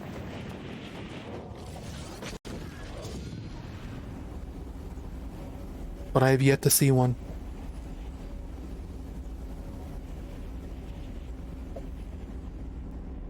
Where can I get like a shadow briefing? Does that show anywhere on the map? It doesn't.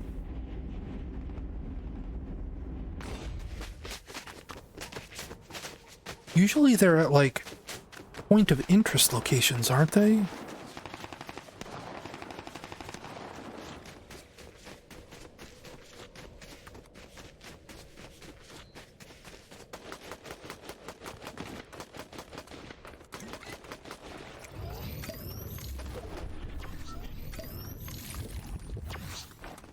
Okay, I'd like a gun. Can I have a gun? I would like a gun. Now I have 2 guns. 1 for each hand. I was really afraid about this weapon because it's a shotgun in one hand and an SMG in the other. I really expected this would become like a problem. And it's not.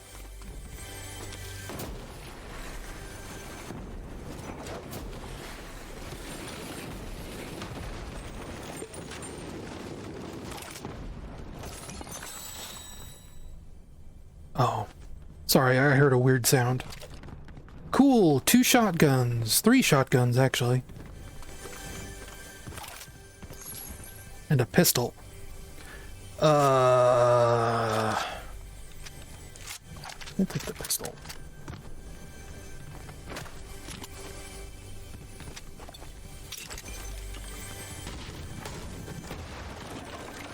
I miss fire too. I miss when fire used to spread in this game.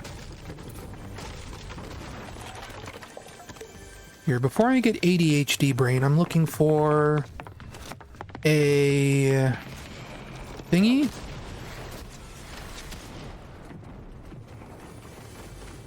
Reveal players with a pulse scanner. I didn't have a pulse scanner. Okay, this is probably a real player. Which means I'm going to die. Because I knew it. I knew he was going to peek me through the window. I'm going to do a second one. That was kind of a weak one. That went too fast.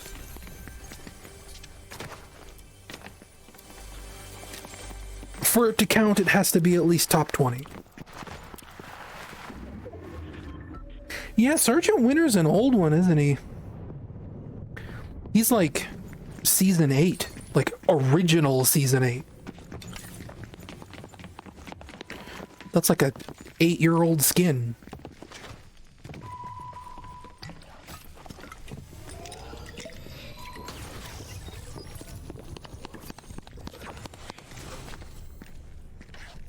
Gonna have to pour a little bit more soda. Got some 0-calorie knockoff Dr. Pepper here. Dr. Thunder.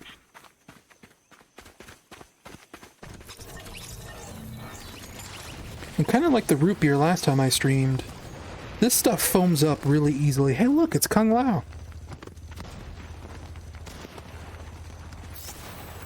Thank you, Kung Lao. I love you too.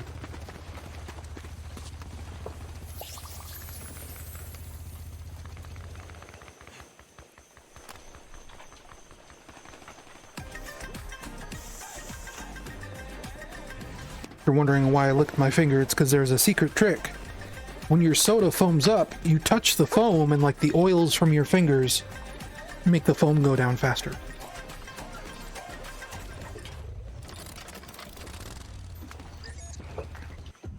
Who is messaging me on Discord?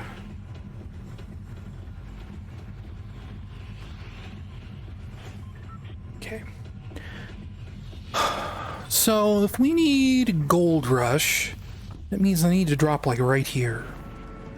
Because this entire body of water gives you Gold Rush energy.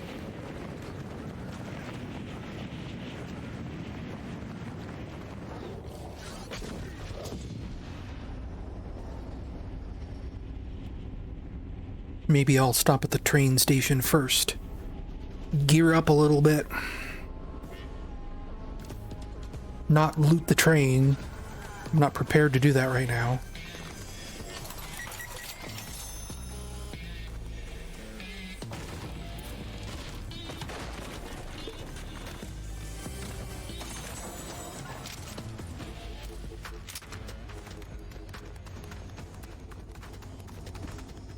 Yes.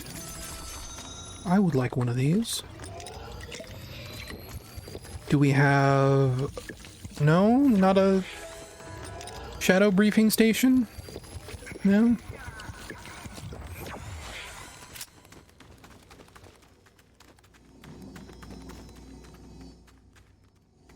So where is it saying this treasure box is? Is it just reading the vending machine as a treasure box? Like, what is it? What is it trying to ping? There's nothing here. Oh, it's a safe.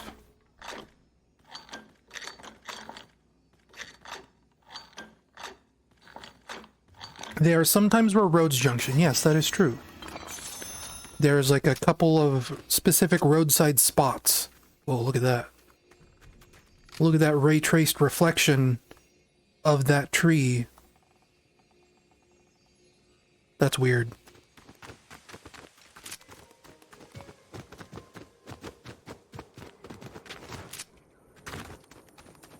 I'm gold rushed.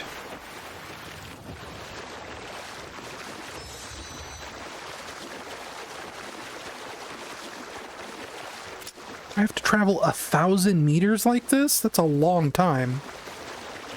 Maybe I won't do this all at once. What? Okay, he's not gonna bug me.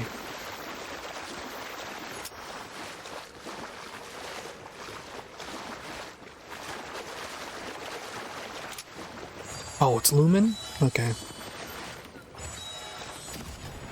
Yeah? You want to kill me?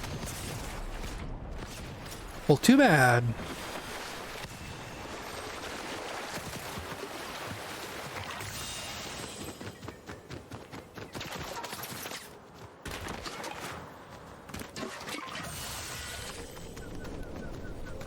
Is there like a car around here? There's some of these. This is kind of like a car. There was a shadow briefing back there, but it's too late now.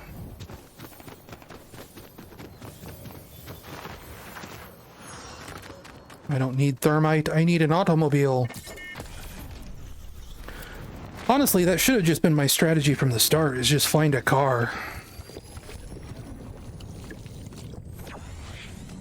Because then I could at least check locations quickly.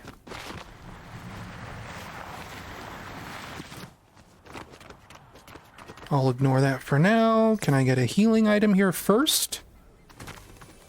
There's another gun, another shotgun, great. Too many shotguns this season, I'm gonna say it. There's like 3 shotguns on the map right now. And I have all 3, basically. Okay, I'm all healed up. How about we get that bike?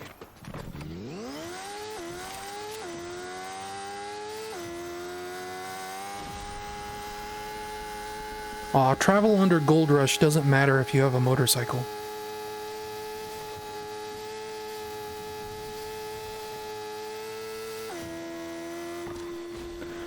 We are getting a Mortal Kombat car next update, which I think is next week. Scorpion will be getting a Lamborghini, because, you know, Scorpion drives a Lamborghini, I guess. Hey, a baseball bat. I will take a baseball bat. I like a baseball bat. Oh no. I have Austin Powers myself a little bit.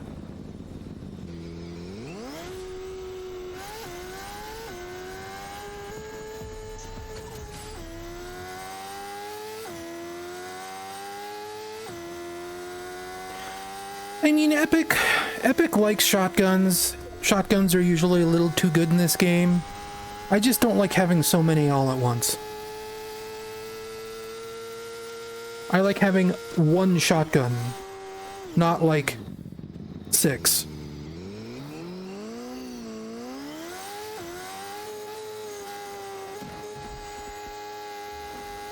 Oh no, gold does trigger if I boost on the bike, it matters.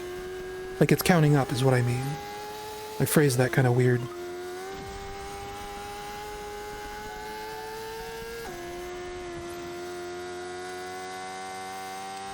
Oh, can I get the 1,000 before it wears off? I didn't. I'm literally 6 under. Oh my gosh. You'll notice I gave him the Frozone vehicle. I think that's very funny.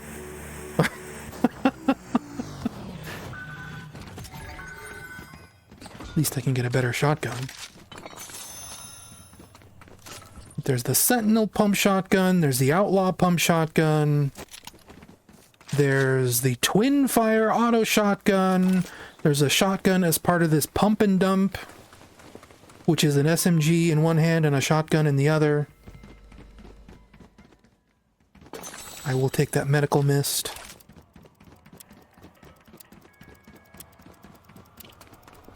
This is just a gas station. There's no... No?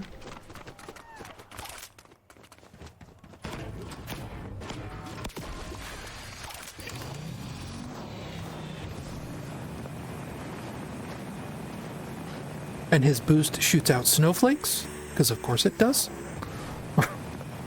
This is the F-Zero car. Have you ever seen those weird licensed toy cars that are like properties that... Man, I gotta stop and read this. That are of like properties that don't have cars in them. Yes, there's a whole line of Hot Wheels that are like that. Of like a Ninja Turtles car that's like shaped like a Ninja Turtle head. It's very weird. Or there's like a Mario car that is shaped like Mario's head. Those are really strange. I think there's even a Sonic one now that is, you know, again, just a weird Sonic head. Go away, fish stick. Sounds like there's a person over here.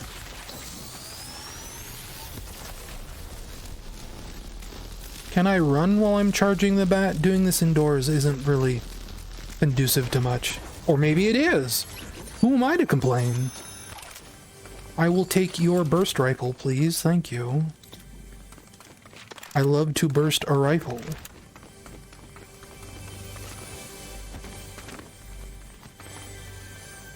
You have a Christopher Thorndike semi-truck? That's great. Love to hear it. Couldn't have happened to a nicer boy.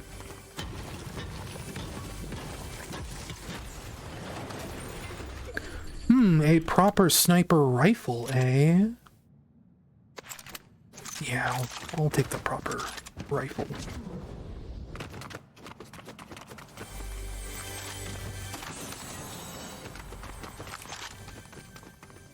How about I double back and get in my car, though?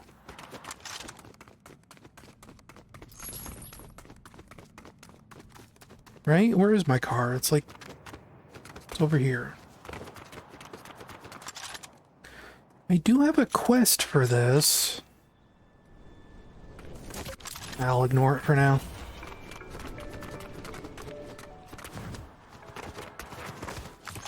To the Sub-Zero mobile.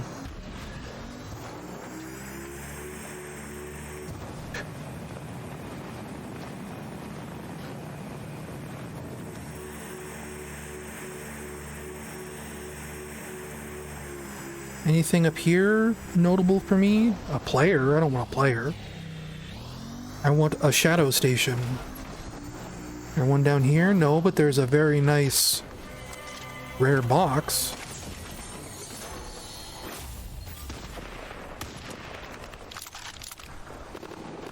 Ma'am.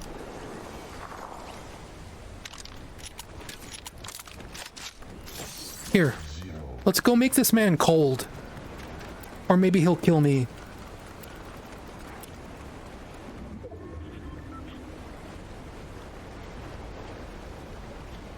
Is he even here? Yes, he is. Oh, that's Sub-Zero. I'm Sub-Zero, though.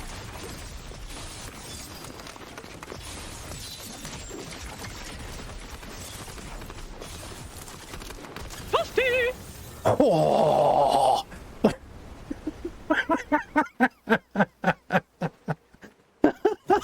I love it when that happens. We killed each other at the same time. That's a good one.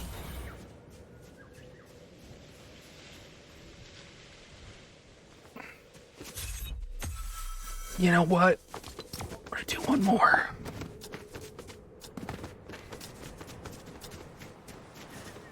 If we only get like a couple hours of Crash Bandicoot 4, it's fine.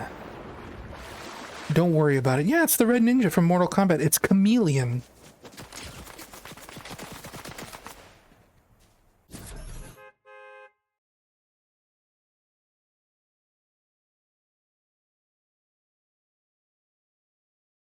It's just like, here's a cheap non-articulating figure of the Mighty Morphin's Power Rangers Red Ranger with a 1967 Toyota GT2000 with a Zord-themed livery. Huh. No, I've never seen those. I'm interested in seeing what that is. Like, my brother collects Hot Wheels, so I've seen plenty of weird Hot Wheels. But this doesn't sound like a Hot Wheels.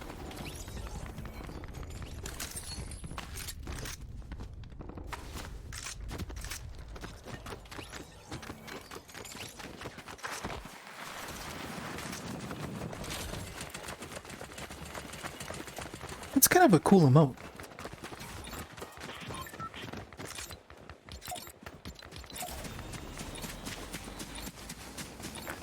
I'm ninja running. Just posted an image in the Discord. General? Huh. I mean, honestly, that's kind of all right. Like, that's at least interesting. I figured it would look kind of bootleg. And maybe it is, because that kind of looks like maybe that's a gas station. But, I mean, I don't know. That's classy enough. Like, that's something, if I found it in Forza Horizon 5, I would use that. Like, that's interesting. That's neat. Whoa. Melco Driggs tipped $20.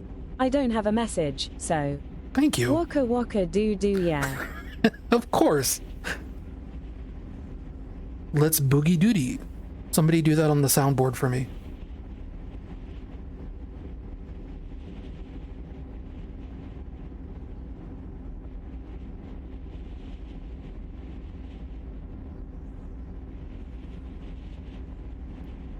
I did put that on the soundboard, right? Hey, look!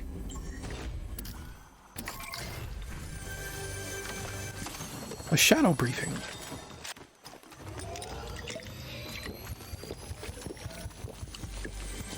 Yeah, I mean, any prophet, that's my brother. Let's boogie doody. Thank you. My brother Let's has boogie doody. a very big collection of Hot Wheels that he likes that, you know, are rare or important to him. If you see his bedroom, like, it's just wall-to-wall Hot Wheels. But he is also, I mean, I don't know if he does it anymore. When I first moved in with him, he was still doing it.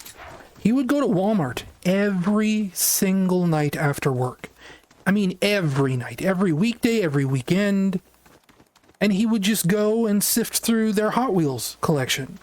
If there was a big bin of them, he would go through and pull them all out one by one, you know, trying to find rare ones that he could flip on eBay.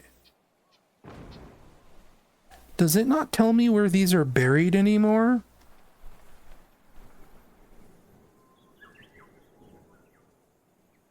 I don't think it does.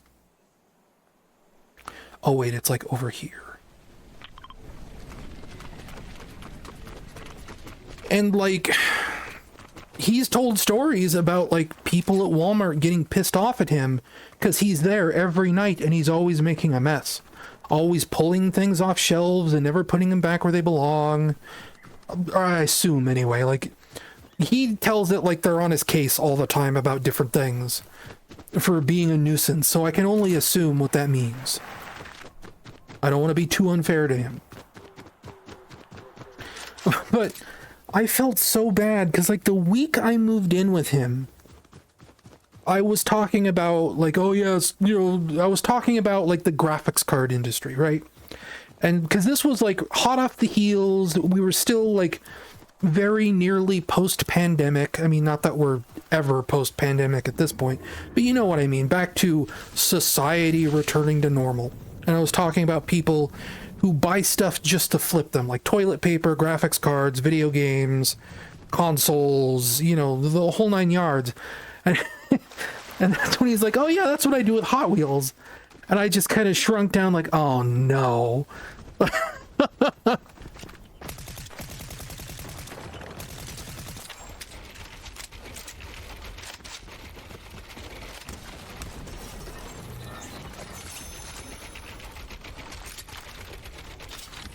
Kind of made me feel like an asshole. So this is supposedly where my stuff is buried. I feel like they've made these treasure hunt ones harder. Okay, here we go. Here's one. And like, yeah, it's probably fun for him, because like I said, he's an actual collector. He's both looking for them for like a side gig monetary thing. He's also just looking for them for himself. Like, it's common for people to get him rare Hot Wheels for a birthday or Christmas or something, right? It is more than just him being weird about it. He has actual interest in the market, or in having cool Hot Wheels.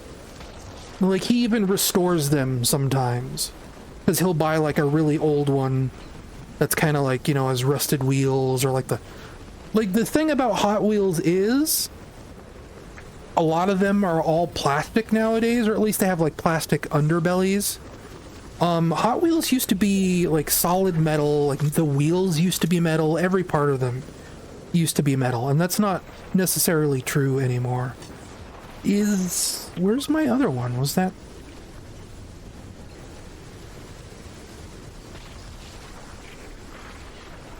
But there are projects out there now for like people to take old Hot Wheels, or like, because I think it was in the 80s they started doing plastic wheels, and the wheels were definitely not plastic in the early 2000s. It's like the axles were still metal back then, but I mean like the whole thing used to be metal, I think. But there are Hot Wheels from the 80s where the wheels, not the axles, not the hub caps or whatever you want to call them, the actual wheel, that's what it was. The wheels used to be actual rubber. That's what I'm thinking of. And there are projects to restore like old Hot Wheels that have rubber wheels and metal axles. And he does that on some of them because you can just buy replacement wheels. You can buy replacement axles. So is that literally the only like treasure hunt one that was over here? Normally there's two, but there's not a second one showing up on the map. And it says 1 out of 2. So in theory there should be like a second one around here, right? Treasures! Yeah, exactly. I'm going to die to the storm if I'm not careful. It's just pinging that I am revealing players with a scanner, and I haven't even thrown one out.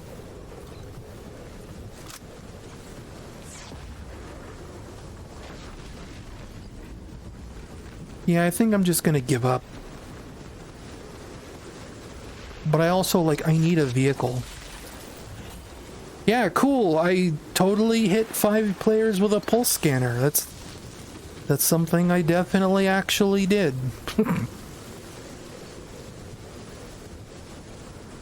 Okay, tell me there's like a bike nearby.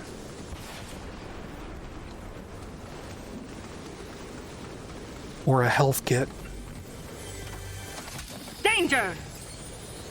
Yeah, I'm trying to get out of danger. There's a car.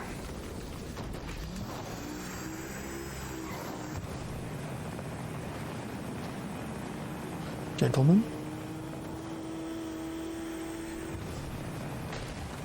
Yep, Sub-Zero is in the same game as Ryu.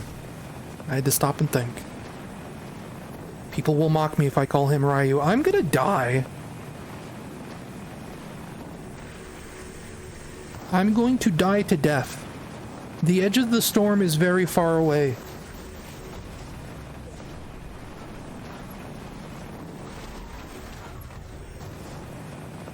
Sir?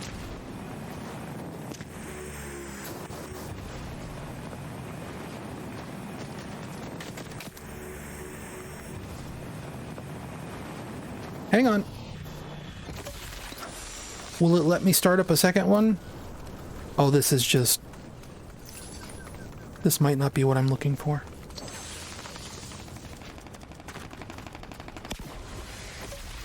There, I am healed. Do I get to do one of these? Beyond 30 meters, huh? Well, if I drive back to that guy, if he's still over there, I might be able to get a 30 meters off of him.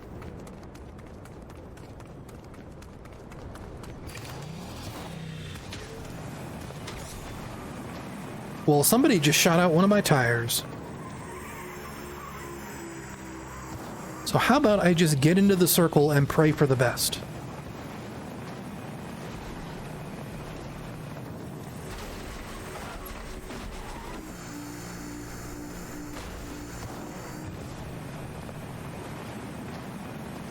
We'll go to Crime City.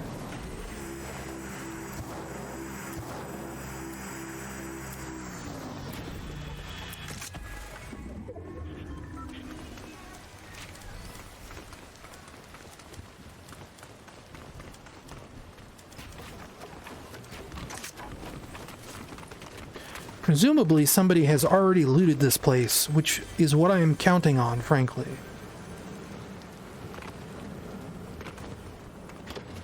because that means I am safe here. It's already been cleaned out. Looks like it.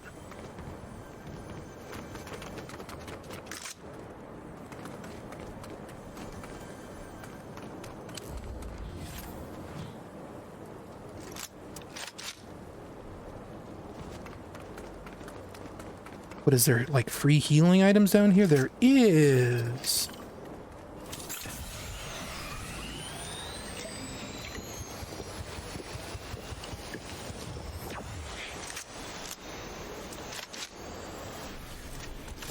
Sub-Zero.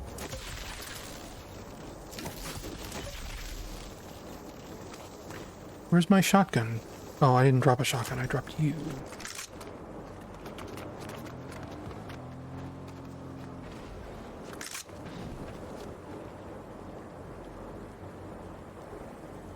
Okay, I heard a car pull up.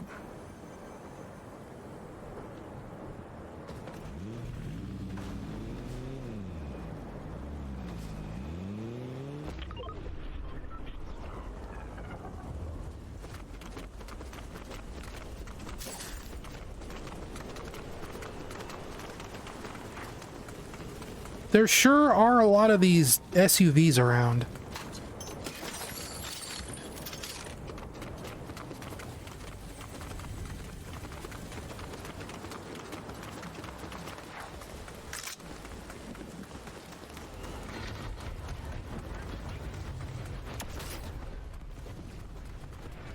I was gonna say I should take my car, but my car has blown out tires. And it looks like everything that's not an SUV got taken out and removed.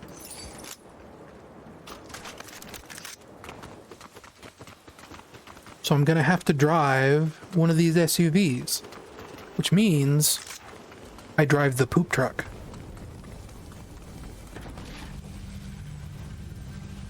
Which is my septic green Cybertruck that spews out poop when you boost.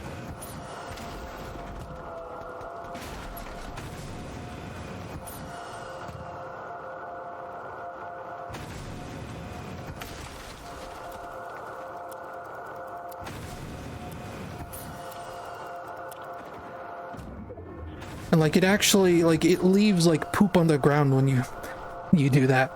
Like it really, like it's really spraying material.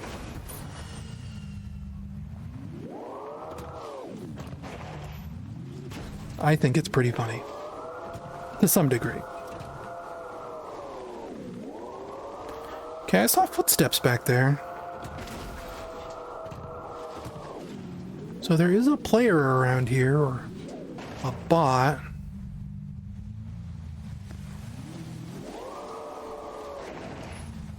Hang on, I want to get my 30 meters.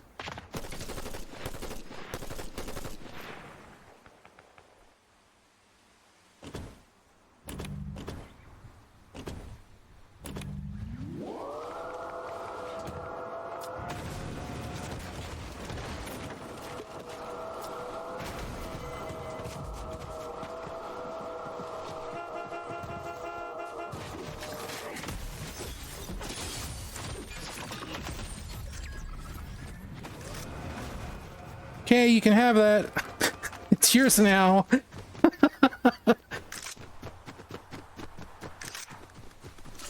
Have fun with my poop truck. I will take your car instead. Your dumb esports. Oh no.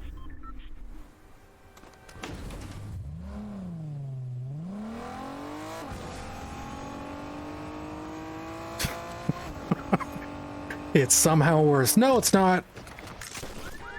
Shit. Sorry. It's fine. Don't worry about it.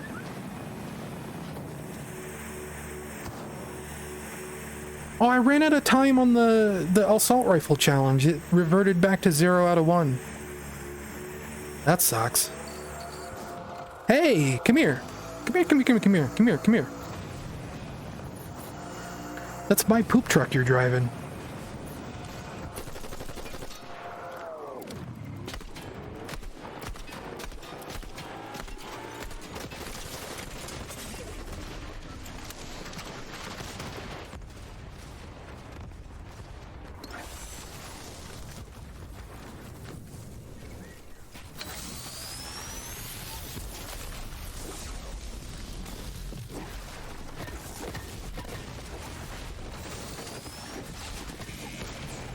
Yeah, I should have known.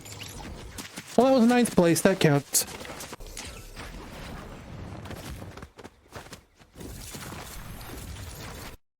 Good enough.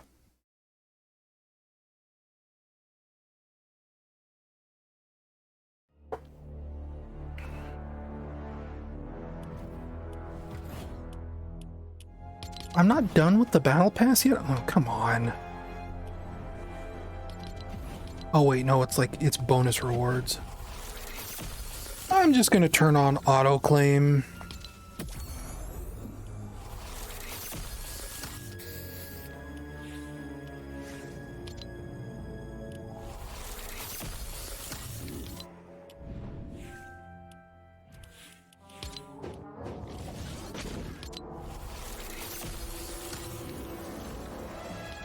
R3, scroll all the way down. Yeah, I've got quite a few V-Bucks. I'm saving up for Casey Jones.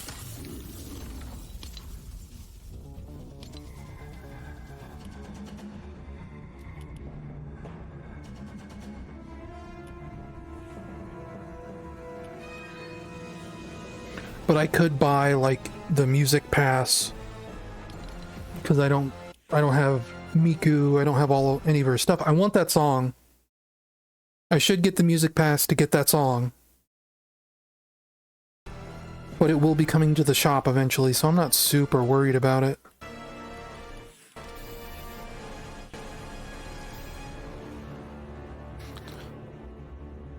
Get trans rights, Hatsune Miku. Not like the worst thing ever. I could also get this, but I don't care about this guy. Like,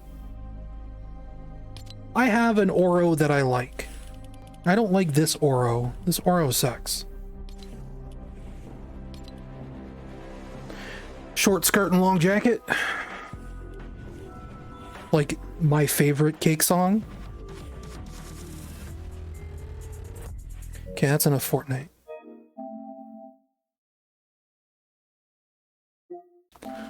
Let's boot up the Penguin game that I enjoy considerably. Because this will go fast. Usually I just play a single round of this.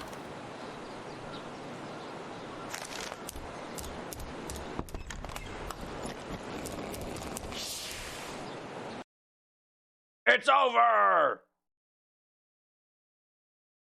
Because this is just a cute, simple little game.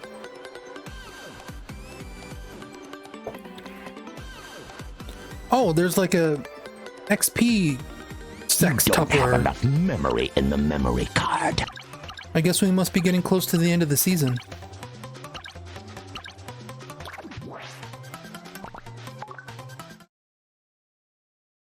Which usually means the season is over in like a week. This is Faaast Penguin. This is a penguin racing game. You will see what it's like in just a moment. It's a Japanese game. I think I don't know if they developed it, but Marza Animation Planet is involved in this game. They might be doing like character design or model design or something. But they've been retweeting posts about this game. And they're very generous with currency, or they were. It feels like they're starting to tighten up.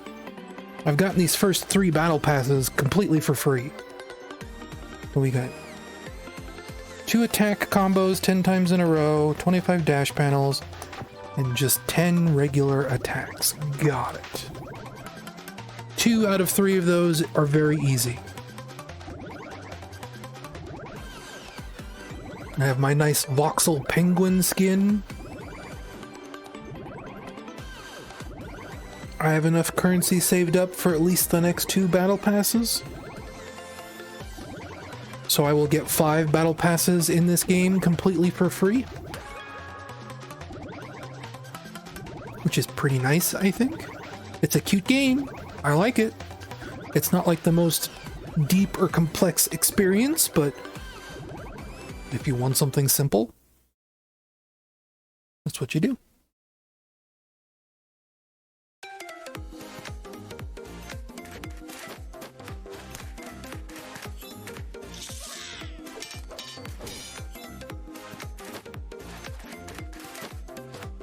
Oh, see? Well, see, it's not a Beetlejuice coat. It's like a... Like I said, it's like a Cruella coat. But you can see from the front, it's like a dress. There's a skirt and a necklace and...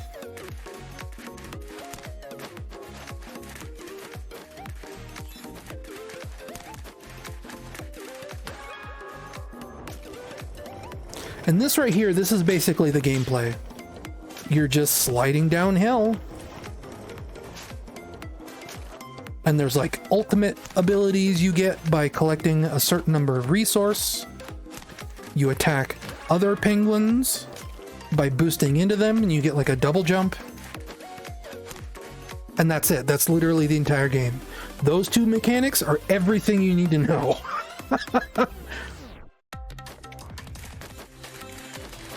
If you do a flip boost into another player, you bounce off of them, and you collect food to do your ultimate.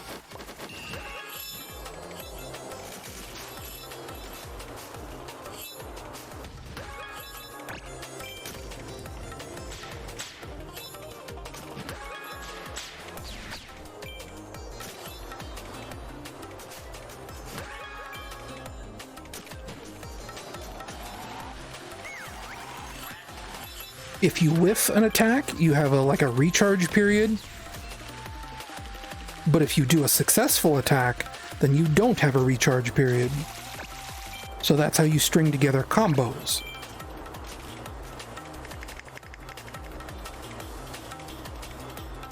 That was a collectible for a catch-up item. Here's my current ultimate. I just roll on a moon.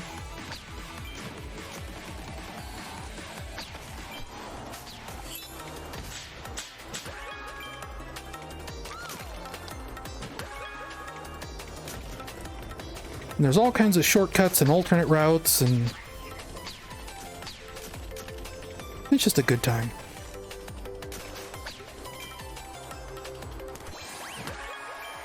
I've heard people describe this as like a Fall Guys minigame. Like a Fall Guys minigame, but that's all there is to it. It's not like multiple minigames like Fall Guys. 'Cause I guess there's like supposedly a race minigame in Fall Guys that is not too dissimilar to this. I do not really like Fall Guys, so I cannot speak to that. But I think this is fun. It's cute. Yeah, so many bots seems mildly worrying, but also there's matchmaking, so maybe all the real players are either above me in matchmaking or below me. I might just be in some kind of weird middle ground no man's land, but it is worrying. And since they've been making this a little more difficult, dailies aren't quite as easy as they used to be. I feel like I've also been seeing more bots, like more bots than usual. I wonder if maybe they're kind of strangling out their casual player base by just making people take it just like 10% more seriously.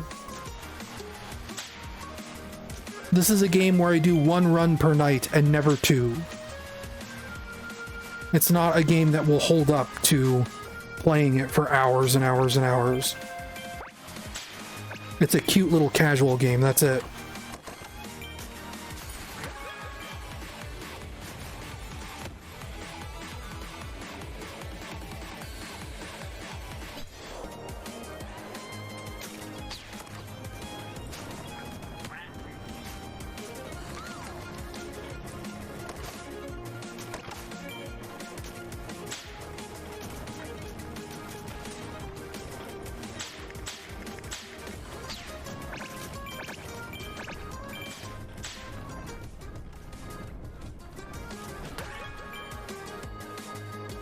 Oh, and if you hit another player, you steal one of their sardines, so attacking other players will advance your ultimate state.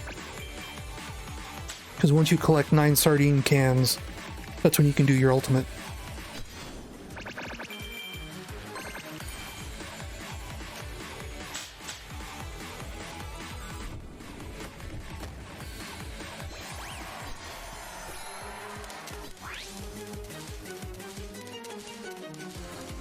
Oh yeah, I could play some multiverses tonight. I open that game in like a week and a half. I'm never gonna unlock the brainy gremlin at this rate.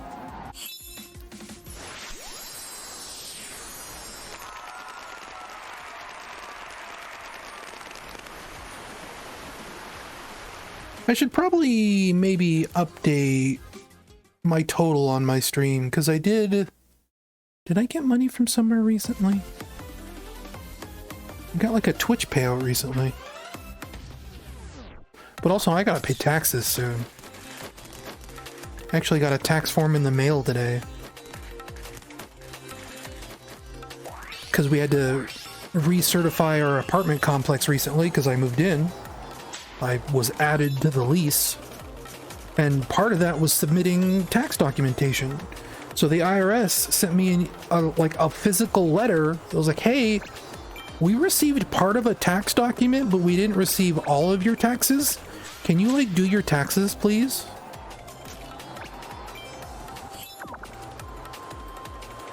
And because I do YouTube primarily, I don't know how much I owe, but usually it's a lot.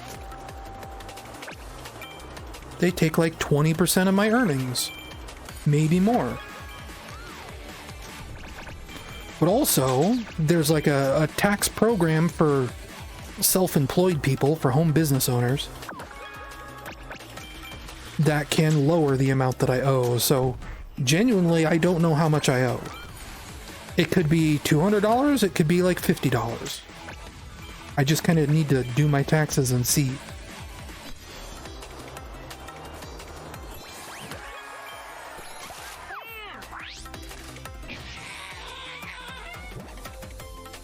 Especially because I'm out here in Colorado now, and the taxes aren't like they are in Nevada. I didn't have to do federal or state taxes in Nevada. I think I have to do them out here, which will be more money owed. Kind of annoying. I wanted that cube emote so bad.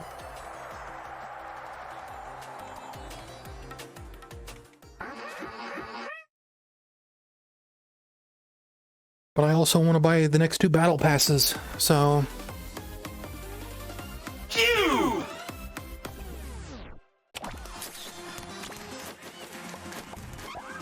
There's basically an event going on right now inside of the season where it's all like retro computer stuff.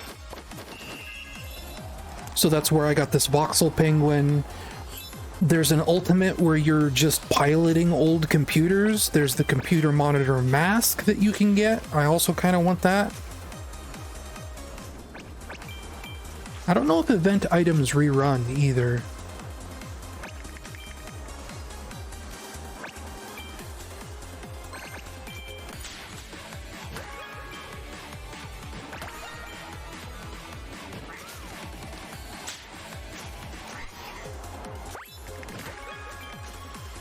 Whoa, almost knocked myself off the track there.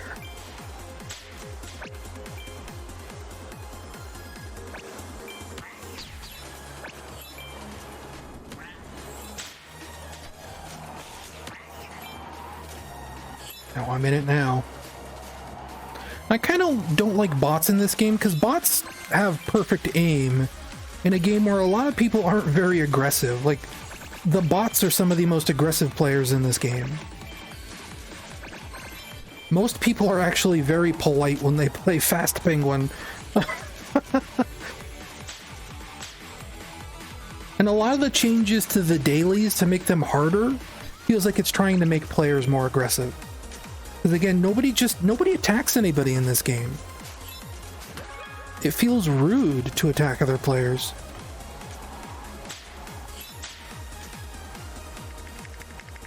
It used to be part of the message of the day.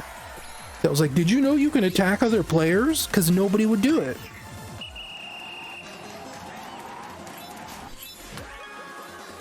Like that.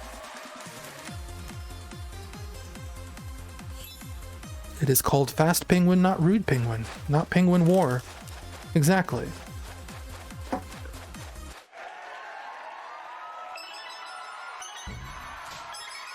Cube.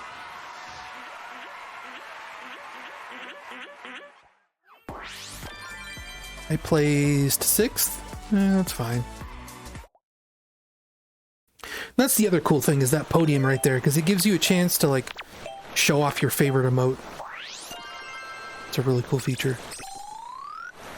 Battle passes only usually go up to level 50, so I've almost doubled the battle pass just playing once a day. It's pretty nice.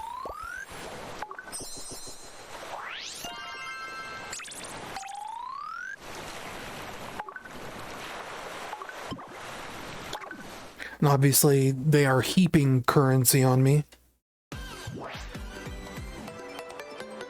There's no way I'm doing that daily challenge for 2 attacks in a row, 10 times in a row. That is difficult.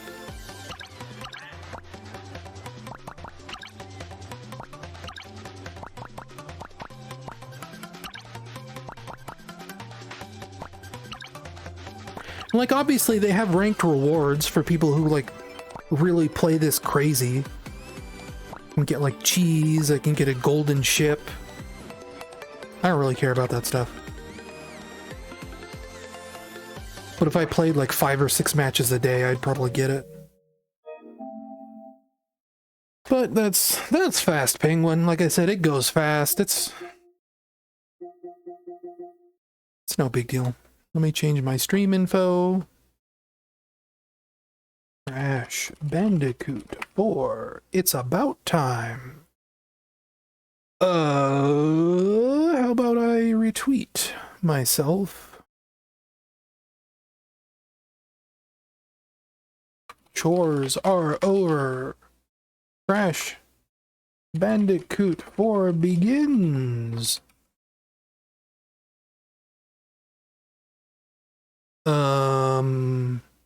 That might be the only place I can do that. Because the rest is all like posts I made on Discord. Right? Did I post anything in the Chess Discord? I didn't. I'm actually missing Chess right now. She is watching the Super Mario World cartoon with Mike Spagoner. And last time she did that, it was a riot. It was really fun. Have to catch the VOD on that.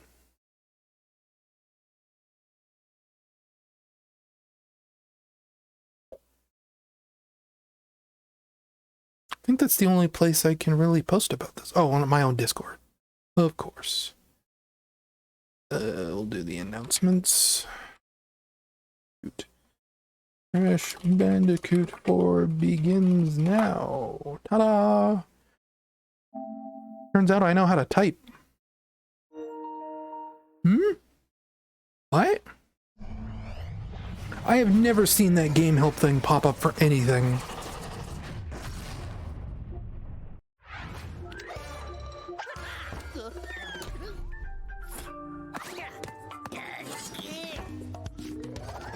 I'm not gonna bother.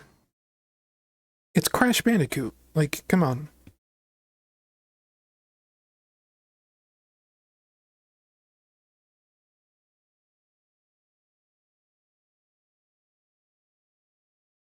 You collect crates and fruit. It's not hard.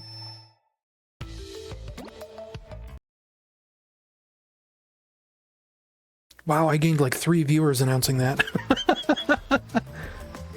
So, we are like the Creole world, huh?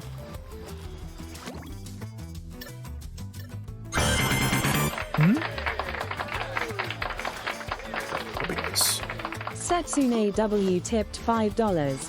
I'm crashing out. Thank you. And if that means you're leaving, goodbye. People are saying crashing out a lot. That's one of those things that makes me feel like an old man. Because I don't understand why that has to be a thing. Get out. There he is. Oh, crikey, I'm starved. Wait, is that roadkill pie? Slugging centipede gumbo? Braised potatoes with guacamole? Well now, what have we got here? Don't worry about Dingo Dial. He's fine. Somebody is very happy with this version of Dingo Dial, and more power to them. portion of food. Consume at your own risk. Side effects of dining at Dingo's Diner may include fatigue, increased body odor, risk-seeking behavior, thinking too much about your uncle, increased hunger, alienation from friends and family, skin irritation, ennui, leaky orifices, oozing orifices, flowing orifices. You fucking stay out of my diner! Remembering that girl from high school. What's she up to? Do you think she's happy? And profuse no shoes, no bad. Pouring myself a little more of this. Wait a minute. Do I get to play as Dingo Dial? Gosh, this foams up so easy. I did not know that I got to play as Dingo Dial. Look at this. Time for a spring clean.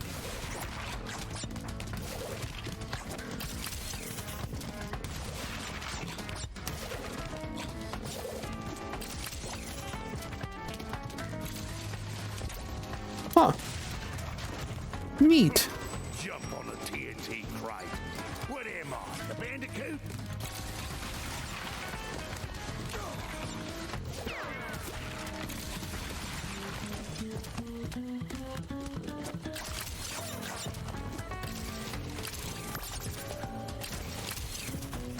Yeah, he's still playing Crash-like, unlike when I was playing as Tawna the last time, where she felt like so weird. She felt like a completely different game. In a way that I did not entirely enjoy.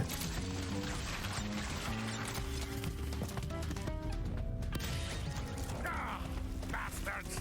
They'll get every last one of you. Swearing in a Crash Bandicoot game, huh?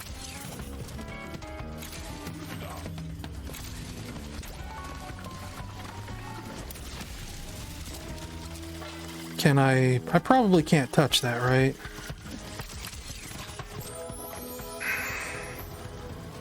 Sometimes you get like a long hover and sometimes you don't.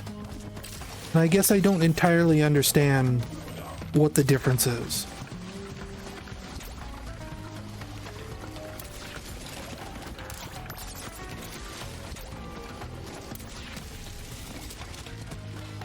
Because that time I only got a short one. I only got a short one there. Am I accidentally, like, releasing the button when I don't intend to? I might be.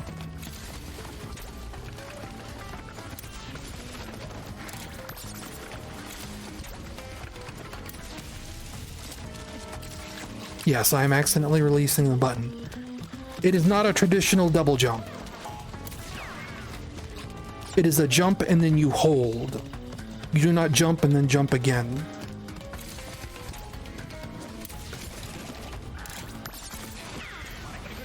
Right. No, that's...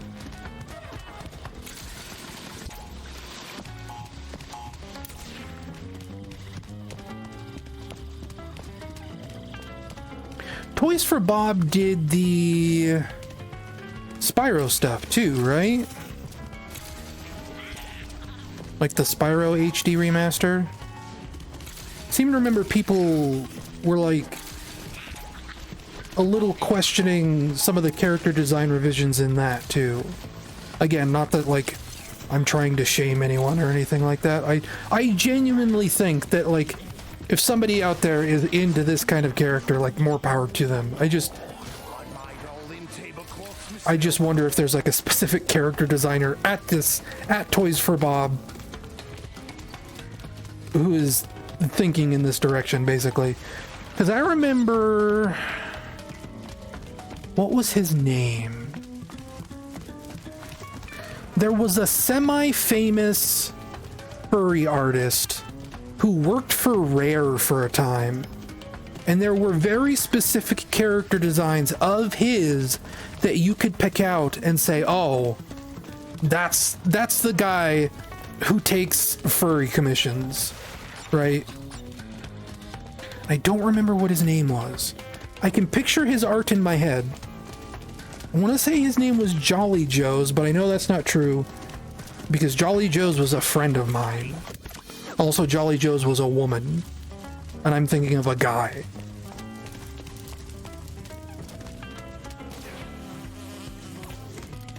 Did it save those crates? I don't think he works at Rare anymore either. He only did briefly, like around the Viva Pinata era, I think. But he was famous enough as a furry artist that people got weird with him. That was, I don't know. I don't know the situation there. I think there was more to it than just he was a furry artist. You can also never tell, like, people will invent weird reasons to hate people, so I'm not going to pretend I know anything about any of that, because I don't.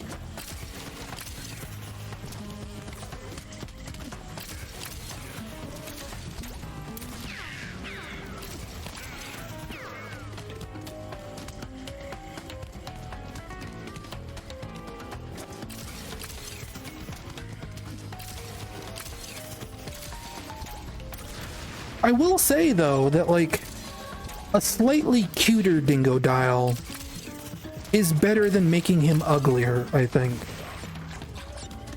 Because villains are always ugly, right?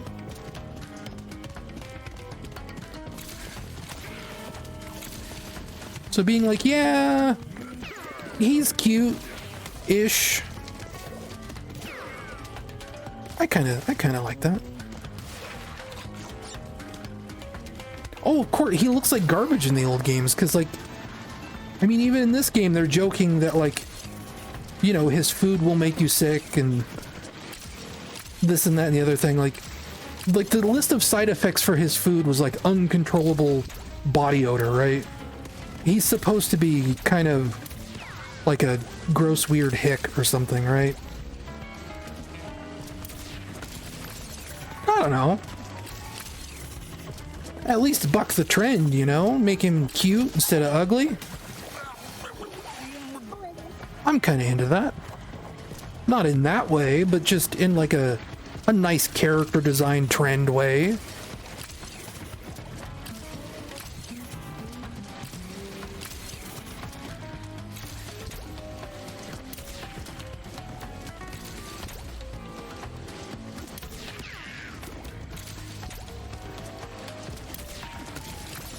It's more fun if he's a little bit cute.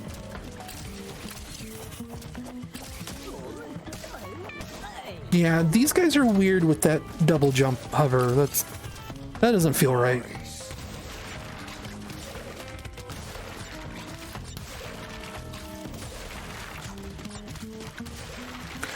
And I certainly think he's a better character design than what they did to Tawna to try and make her look cool. Like, that's, I don't know. Giving her leg warmers and, like, 80s hair feels kind of weird to me. She feels a little too girl boss in, like, a generic sort of way, you know?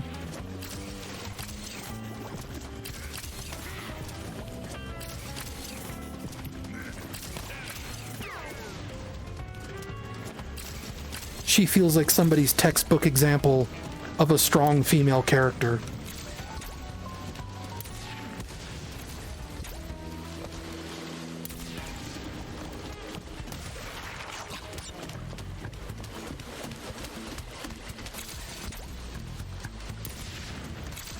I haven't seen Tawna's pirate design. Maybe she looks cute. I've only encountered her the one time. Unless that is her pirate design.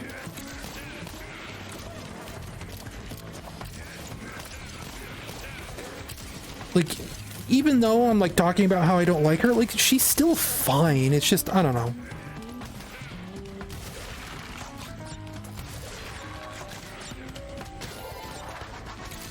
Like, I don't think any of the characters in this game are ugly. Which kind of goes back to what I was saying about Dingodile. Like, he's animated well. Can I get, like, an exploding thing? No.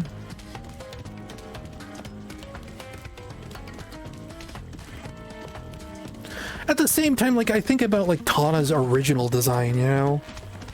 Where she's got, like, the big hair, like the 90s hair. That's probably not necessarily better than her updated design either, right? Do I not get like a spawner for those? I guess not. Oh well, I reserved not to get all the crates last time. It's not a big deal. She's kind of furry Penny now, yeah. Which in itself, I don't necessarily think is a bad thing. I like Penny's design. For those who don't know what we're talking about Penny from Fortnite.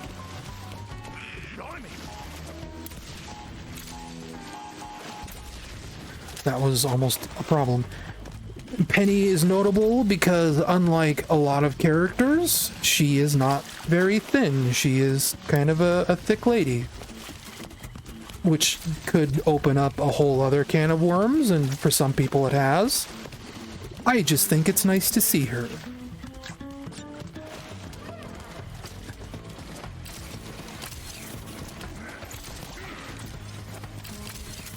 But it does kind of trend into like May from Overwatch territory a little bit, let's say. Or Velma Dinkley, let's say. But again, I am not complaining. I don't think there's anything to complain about there.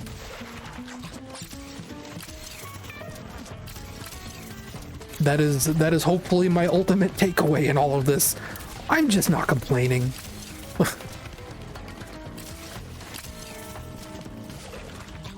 I think I have proven I am pretty accepting of all kinds of different things. I'm not going to shame anyone for anything. Love what you love.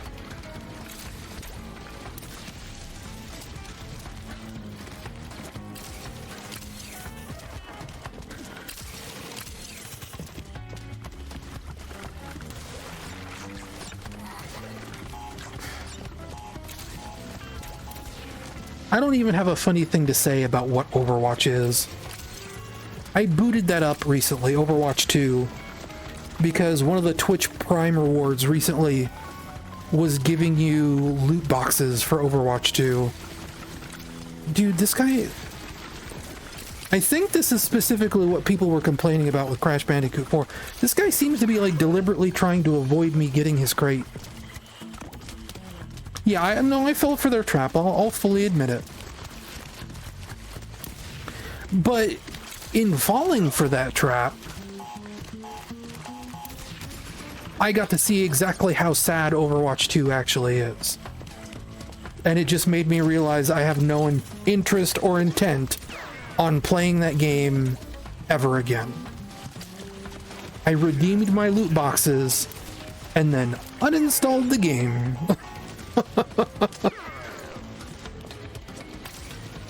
Because I took one look at it and kind of went, ugh, and that was all I needed.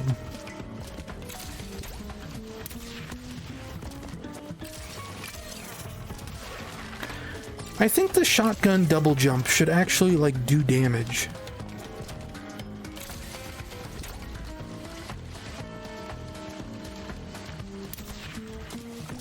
I feel like that's like Blizzard in general, right? They had like, Blizzard had Diablo, they had Warcraft, they had Overwatch. He didn't do the double jump. But they had all this cool stuff. And then Microsoft bought them, and it all went away. Well, it's not even that Microsoft bought them. Like, it was the whole, like, China thing with Diablo 3, right? People, like, ask them difficult questions about China's involvement in... What was it, Diablo, actually? Diablo 3?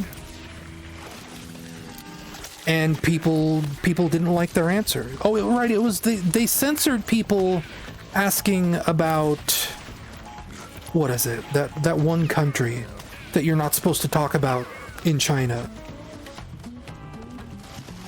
And Blizzard sided with China on it. That was where it like started to turn. And then we had like the whole, don't you guys have phones?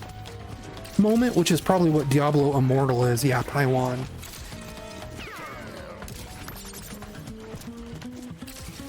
And then the Warcraft 3 remaster, and then Overwatch 2 being in development hell for like 4 years.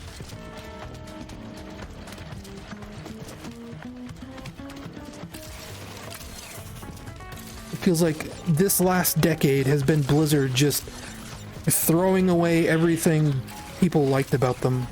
And like all their creators quit.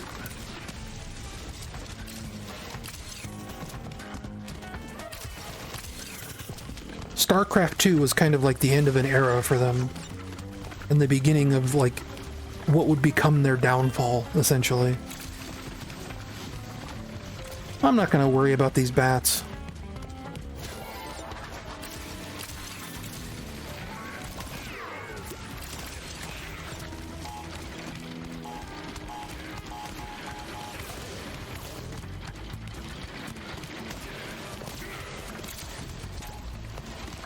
And to be fair, I don't know if I would necessarily call them too big to fail, but they were kind of like in the position that Valve is in, right? We're like being very beloved by the community, feeling like they can't do anything wrong, and then they did everything wrong. How do you like them wampus?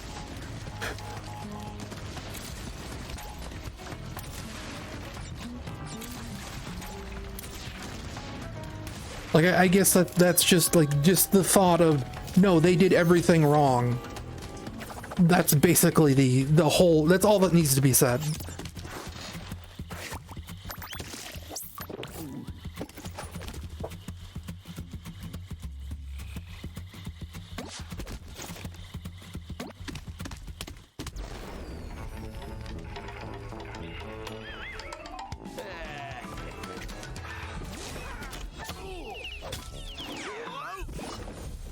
Was the worst expansion ever the one where I shouldn't even try and talk about that because I don't know the characters of World of Warcraft.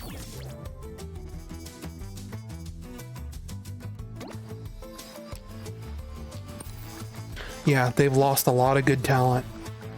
A lot of the people that defined that company have left in the last 10 years. People who had been there since like Warcraft 1, right? I think Shadowlands was the one that I'm thinking of because I follow the lady who does the Team Fortress 2 comics, or did, you know, the TF2 comics are done now. But she's a big Warcraft fan. So she posts fan comics.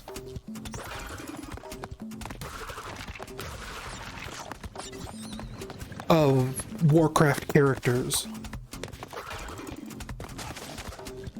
And there's a specific character, like the Dark Elf lady, I don't remember her name. The big evil elf lady, Sylvanas probably. And how like they just completely threw her character in the toilet recently. By like turning her into the ultimate big bad, where she basically just condemned the entire horde for no reason. A lot of people were mad about that.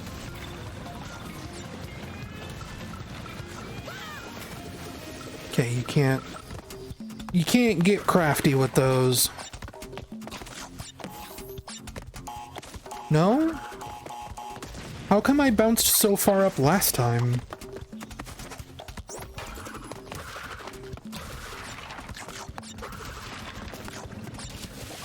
Whoops, I looked at chat.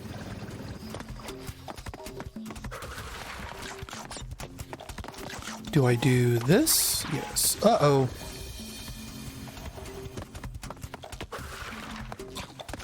No belly flop, just a double jump.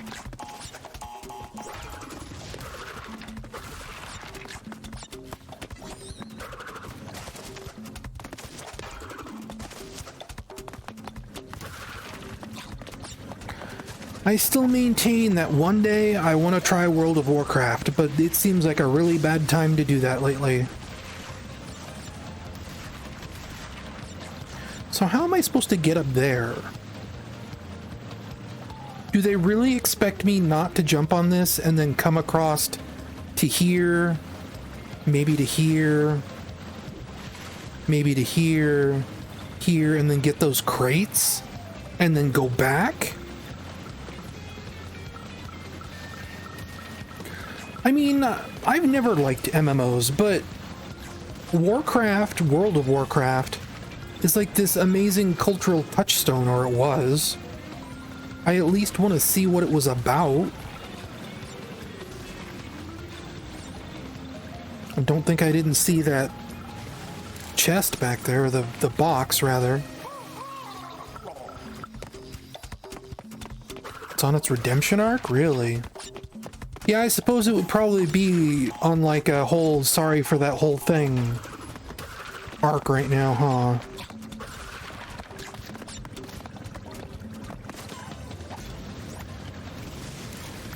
But I mean, I've talked in different places many times over the years about my general distaste for MMOs. But also, what I didn't like about older MMOs isn't true anymore and hasn't been true since World of Warcraft.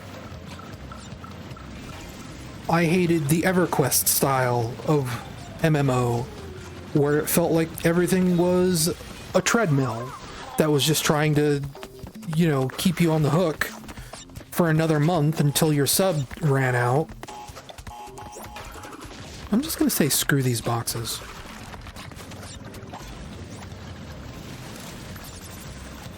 And like City of Heroes, technically before World of Warcraft, was like an early example of MMOs not being like that anymore. And then the last time I played City of Heroes, it still felt like that anyway. But that's also because I was in the wrong headspace. I have changed as a person, I will admit that. Putting 600 or 700 hours into Fortnite Save the World, I think, proves that. You know, that's a game a lot of people bounce off of for being slow and tedious and whatever else. And I keep playing it. At this point, I can't imagine a world where I don't play Fortnite Save the World every night. At least to just boot it up and get my daily, whether I do it or not. And as sad as it might be, like, I feel like Fortnite has kind of put me in a better headspace to understand what an MMO like Warcraft would want from me. Or Final Fantasy 14 or whatever. Years ago, I bought Final Fantasy 14 from the Square Enix shop. I have, like, before there was a trial, I bought it. Before there were expansions, I bought it. Because A Realm Reborn had just launched. I had friends that were enjoying the heck out of it. I was like, yeah, I want to do cool things with my friends, and then I never installed it.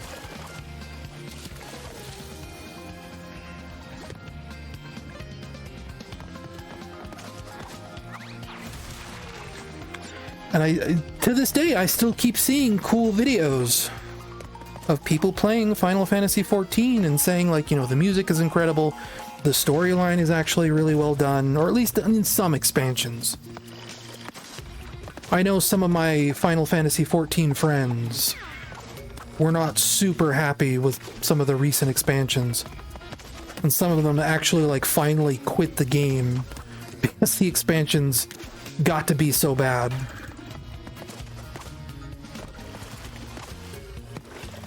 But I never got to experience that arc. As far as I know, I'd still really like the first 80 levels of that game. But also, I don't have the time for that. I didn't have the time before when all I had was free time. Yeah, fuck this entire map. I am not this kind of psychopath. That just looked mean. I am not doing any of those crates.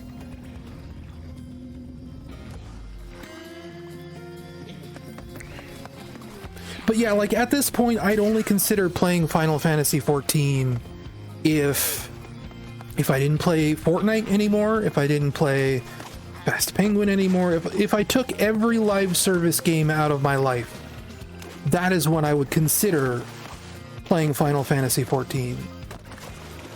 Shit.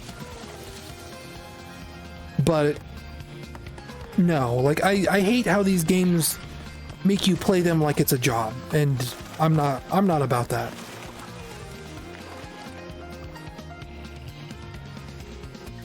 So how do I stagger this? Do I have to like wait until these are just about ready to fall? I guess so. That's a weird puzzle.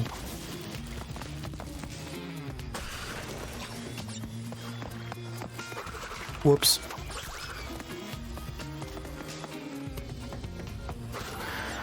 See, my problem with open world survival games is that I get way too into those. Like, way too into those. I can't let myself play Minecraft anymore. Because if I, like, truly focus on playing Minecraft for a day, like, I hyper-focus on it so badly, I will forget to eat, I will forget to go to the bathroom, I will forget to stand up entirely.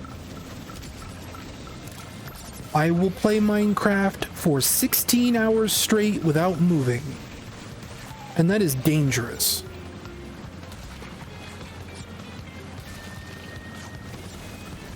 And when I had Xbox Game Pass briefly for the PC, and I played a little bit of Valheim by myself, I could feel that happening. Just being like, oh, I just gotta mine a little bit more wood. I just gotta perfect this rooftop. I just gotta, you know, just this insane hyper focus, which is a sign that the game is fun, but I have brain problems that say I probably shouldn't do that. That I am hurting myself. Grounded has a story with an ending. I mean, that would be something good. How's Abiotic Factor? Does that have an ending? Because I have been interested in Abiotic Factor before.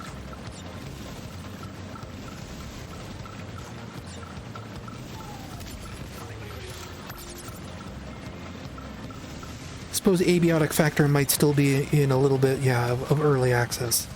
That's what I thought.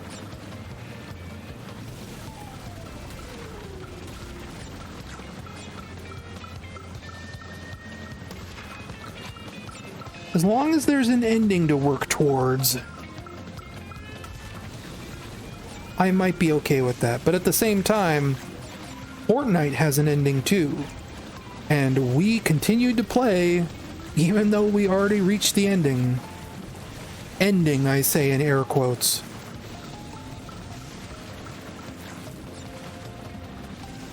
Technically, they never actually finished Fortnite.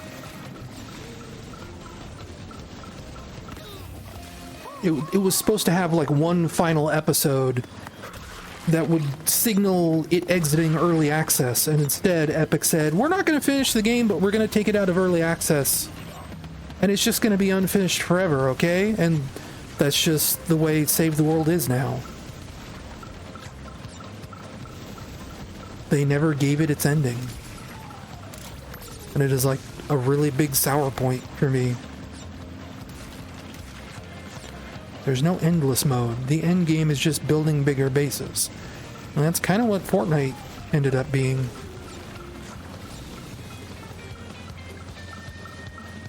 Though Fortnite also like continued to add like limited time modes, right?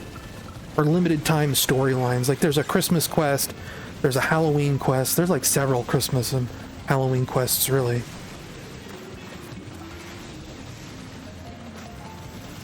There's a Valentine's quest, so on and so forth.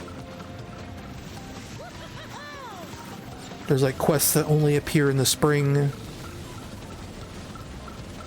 Just like short little side story kind of things.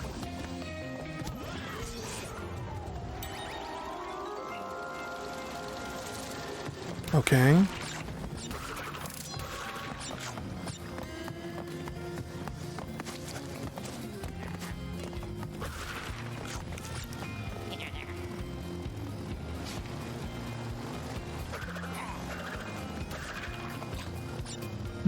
Can we go forward, please? Or are you expecting me to deal with this?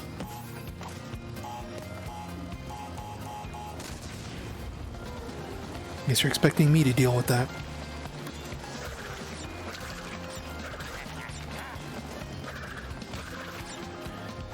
I can see where this is going, and I don't like it.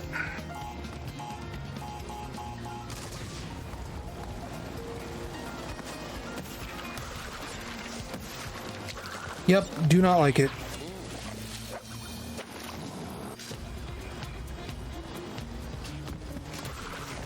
No, I know it wants me to go ahead of him. I don't like it. It's rude.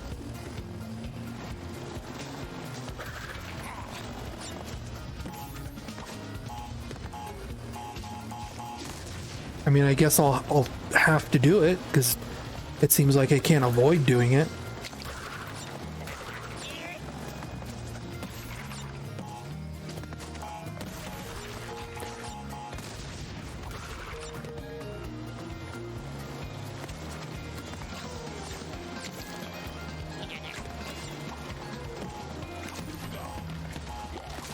Especially when it's like that. Took too long getting the stupid Aku mask.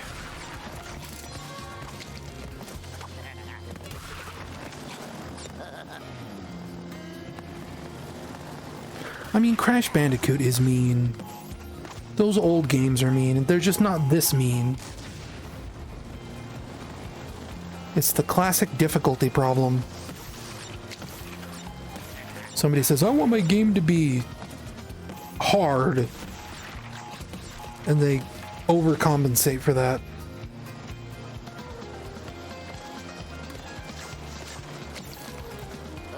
See, I could probably... Yeah, that's fine. Whatever.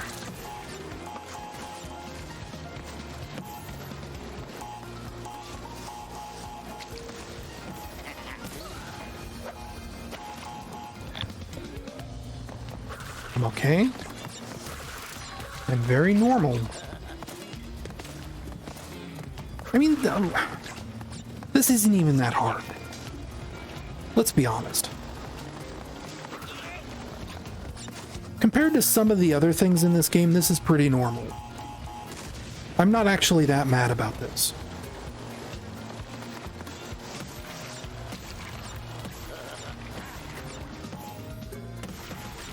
Like that bonus room earlier, that was mean.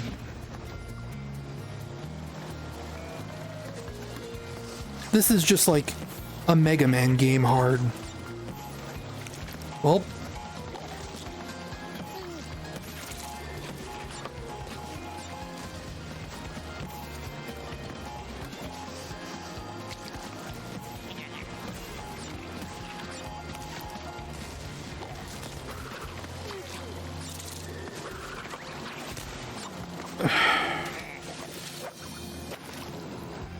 It would be nice. Have more checkpoints for one thing.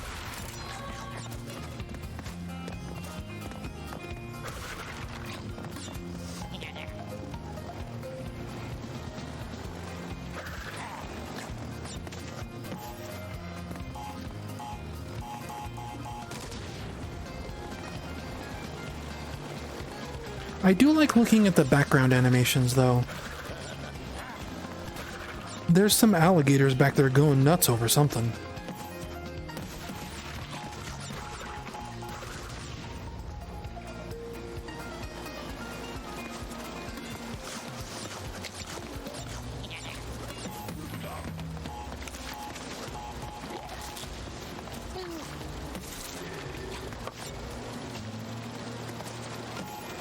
You know, I kind of actually forgot that I can double jump.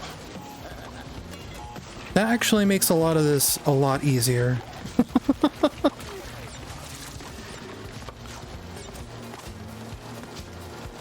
It's okay, I don't need that VHS tape. Don't worry about it.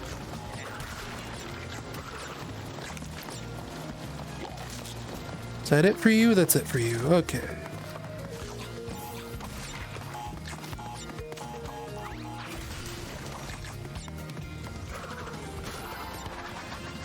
Also, I'd like shorter levels. This level feels like it's been going on 20 minutes. And some of that's because of how much I've been dying. But this is also, like, all of these levels are super long. A lot longer than they need to be.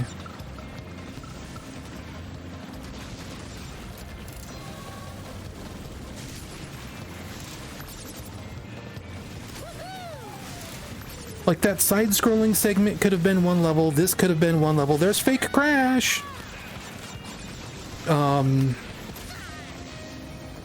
This did not need to all be one level, is basically what I'm saying.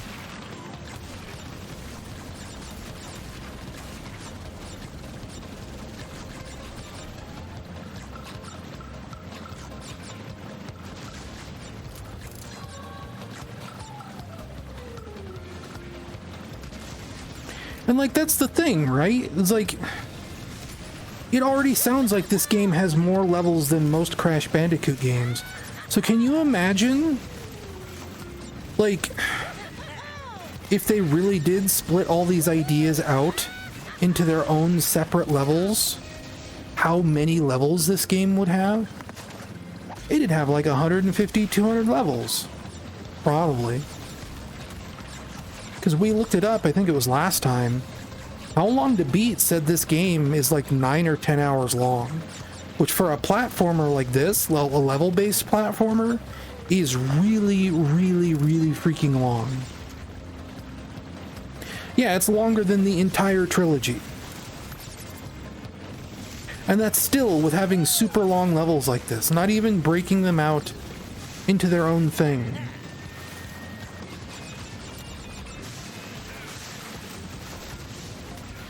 Here, what time is it? It's about 10 o'clock. Okay. Going for about 3.5 hours.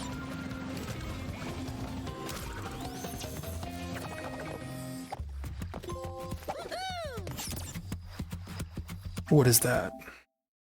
Meet Kupana Wa. I don't know what that means.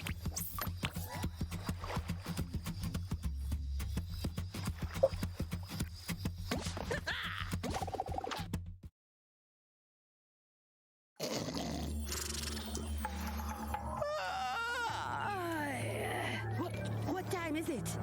Oh goodness, I ought to know. Crash! Coco! Come on, give old Kapuna Wa a kiss, eh?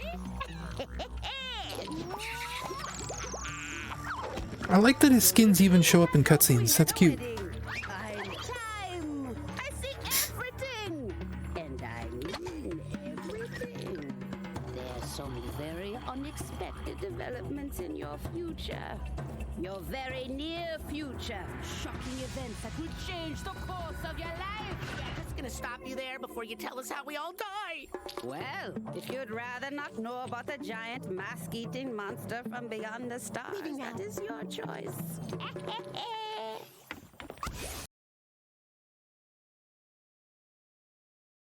So does she give me like time rewind potion, I wonder? Suddenly all my viewers disappeared.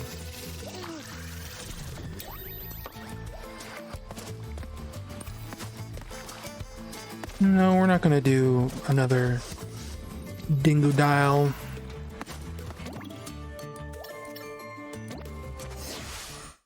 Boy, how about we do ice physics? I bet that's great.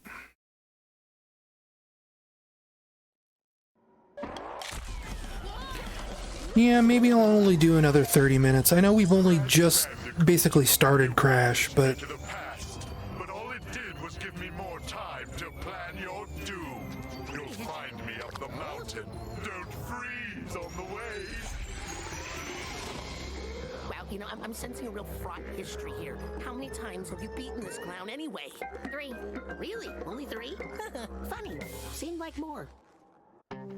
Heh. I guess that's kind of cute.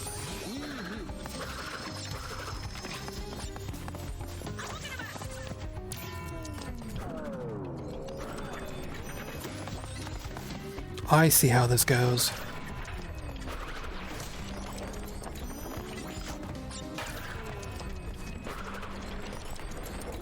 Okay, so I don't have to hold the button down, I just touch it.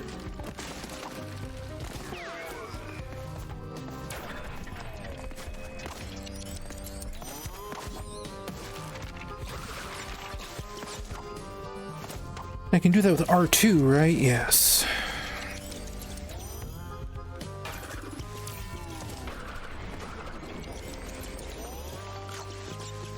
Boy, I'm already not a super big fan of these ice physics.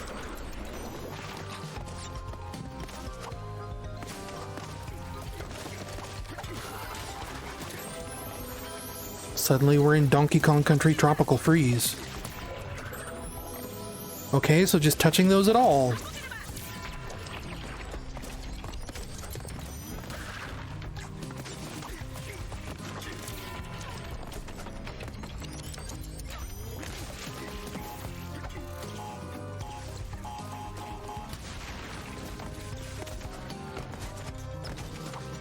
Yeah, I'm gonna be real with you folks. I'm starting to kind of regret endeavoring to finish Crash Bandicoot 4.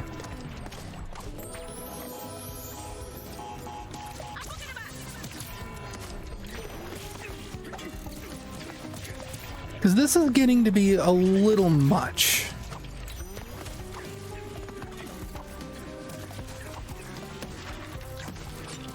Like, it's a lot to keep track of.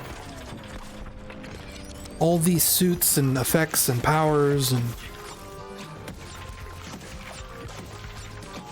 Dare I say, it's almost the Sonic Mania problem of just being a little too much in all departments.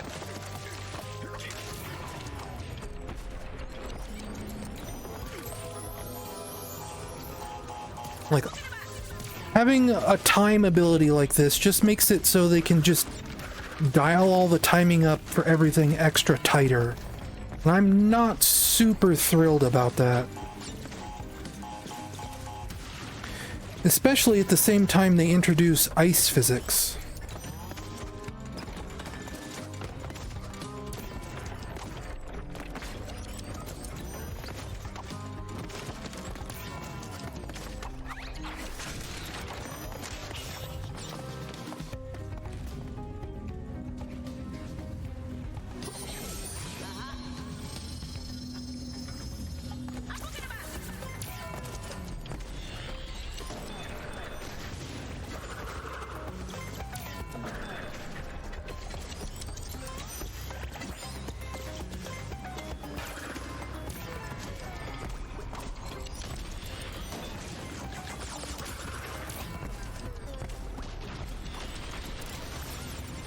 Yeah, whatever. Screw it. This is getting to be way too much.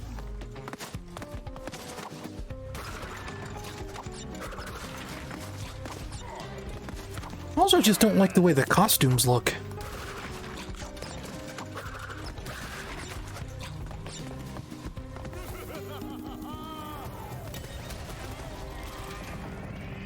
So is Cortex going to be the boss of this world?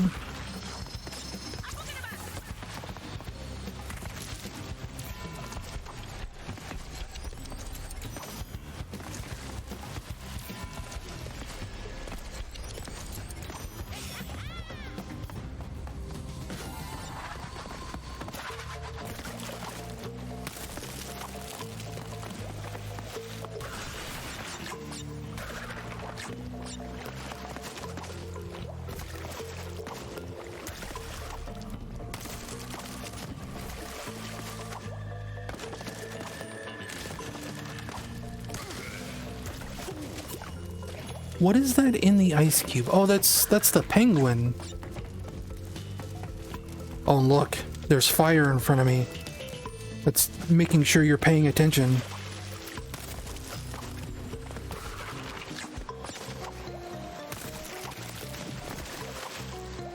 I guess this just kind of seems like every platformer trope cranked to 11 in like the most annoying ways possible. Penta, yeah, that's his name.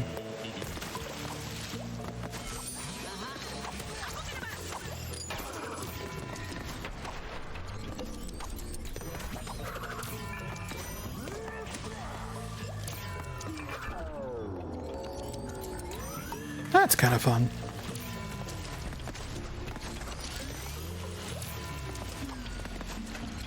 Definitely not going for that crate.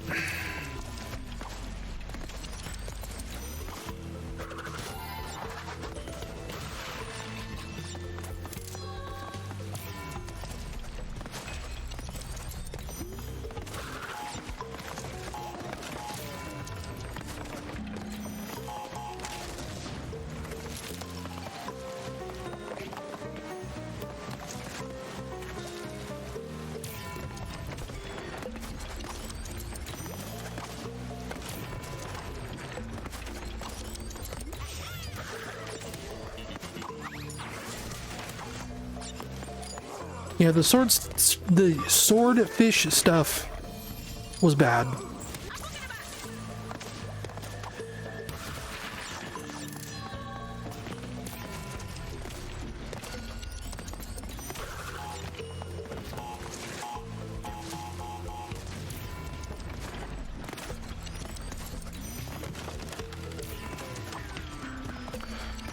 I am also thankful there is basically no cooldown on the time travel ability, or the slowdown.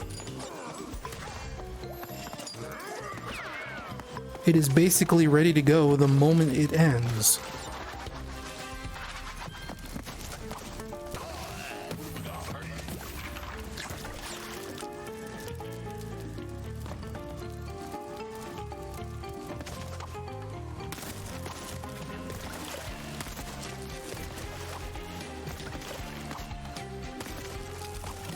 Okay, these platforms are moving a little fast. There's nothing for me to stand on there.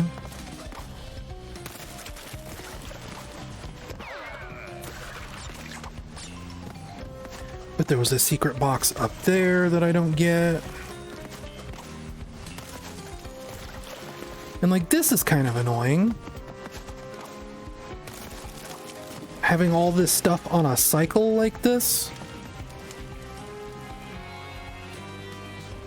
Having to manage all these cycles, like, it's too much.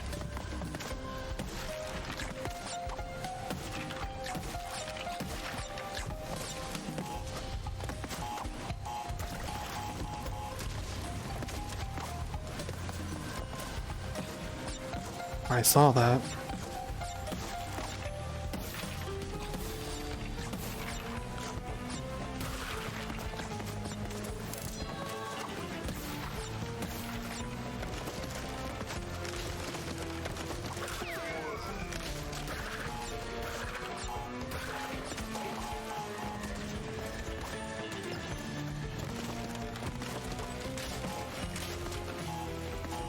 No, that doesn't move the scales at all. Me standing on that box doesn't do anything.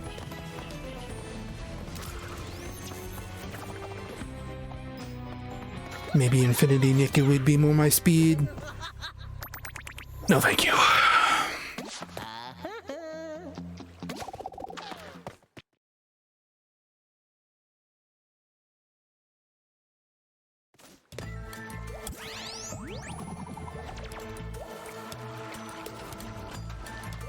Another dingo dial level? No, that's a VHS tape. So maybe a couple more levels. Maybe we'll run it up to a 4-hour stream and then I'll call it.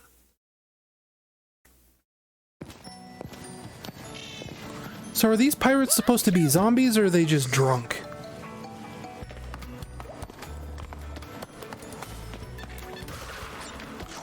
Because I feel like it could go either way.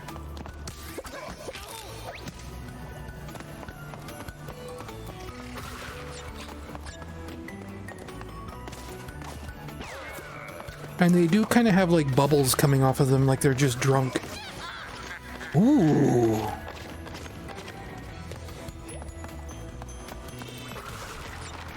That was rude.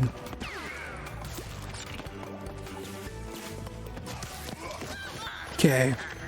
Gosh, you even see it like sticking through him. That's... If that had blood, that would be a problem.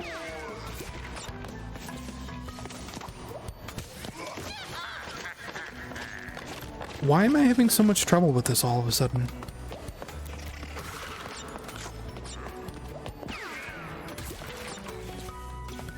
do this.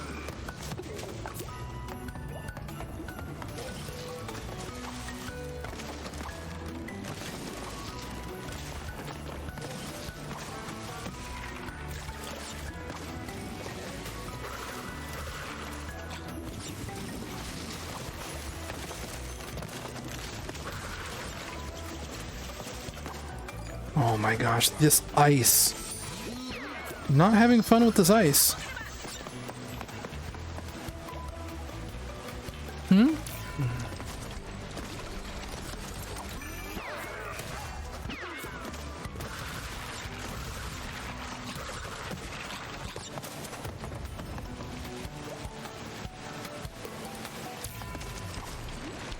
It's kind of rude to put a box out here.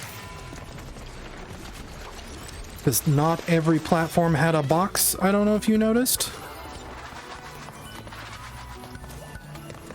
You know what?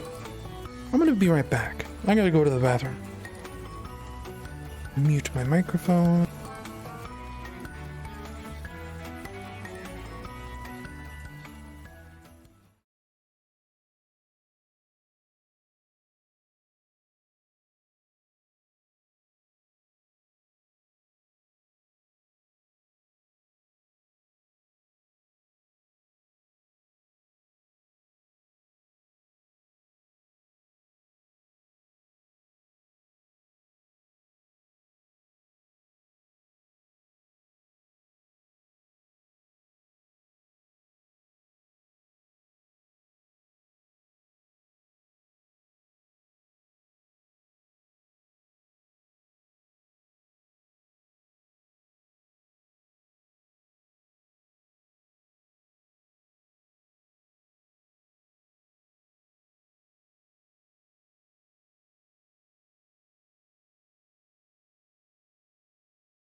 I guess I set this up where you guys can't really hear the stream while I'm away.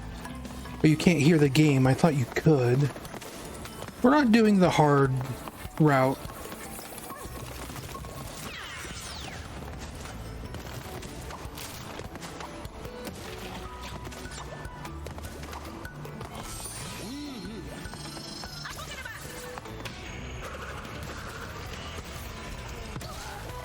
Cool. This is gonna be fun.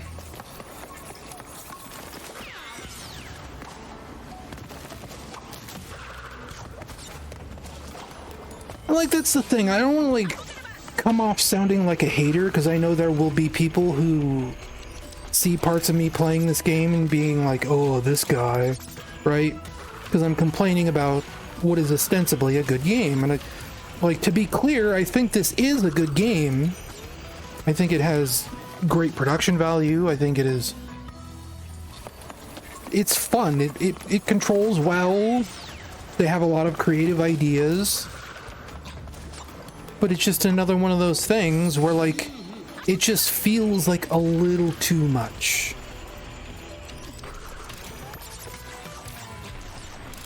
I know some people think that is blasphemy.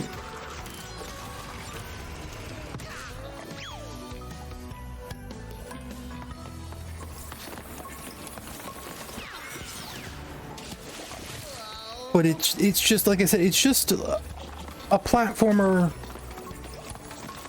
with too much.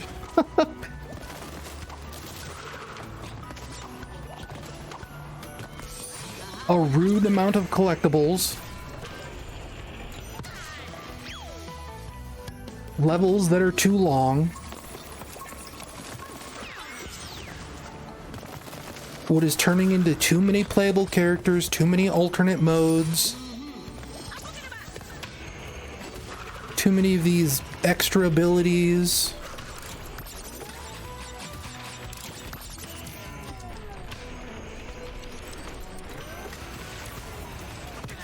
It's a bunch of stuff that if I wasn't streaming it, I would have probably given this game up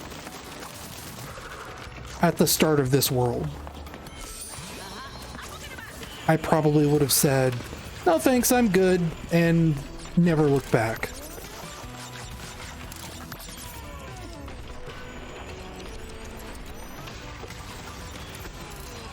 But see, now I'm committed.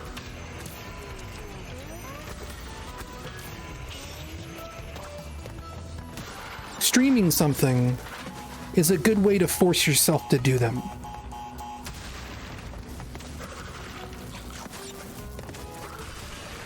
That's why I was like, I used to stream, or I tried to get into the habit of streaming work stuff, right? Because work, if I was doing like voiceover work or whatever, streaming it helped keep me focused. I will play difficult games longer if I'm streaming them. And I wouldn't even necessarily say that this is an especially difficult game so far. It's a little disrespectful.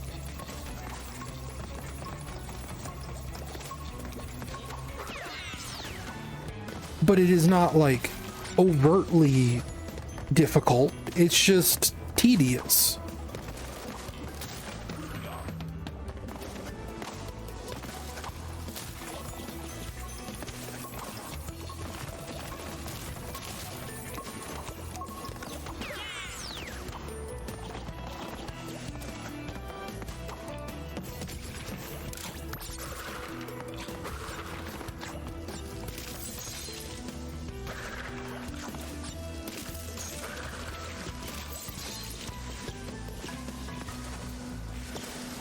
Especially these bonus rooms are starting to get to be a real problem. Let's see how bad this one is.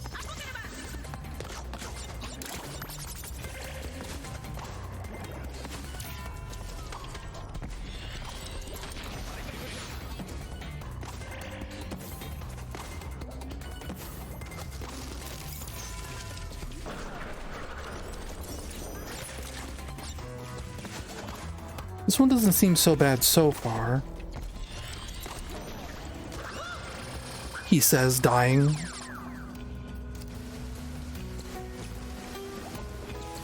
But like, I like the animation, I like the concept, I like the powers. Just feels like everything is pushed a little too far, a little too much.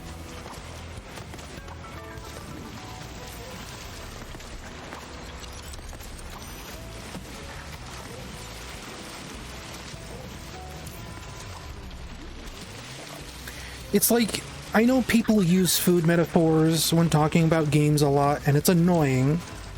It's like food that has too much seasoning.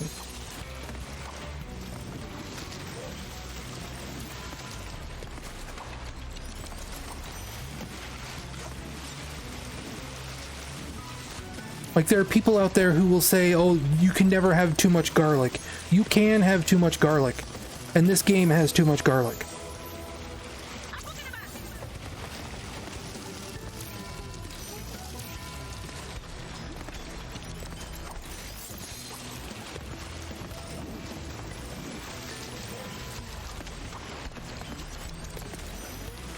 I have eaten food where I've put so much garlic into the food, it's actually made me sick for the rest of the day.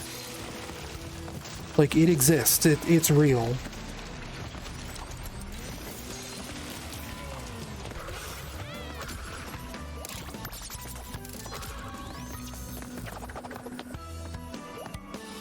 And I lost a viewer for saying that.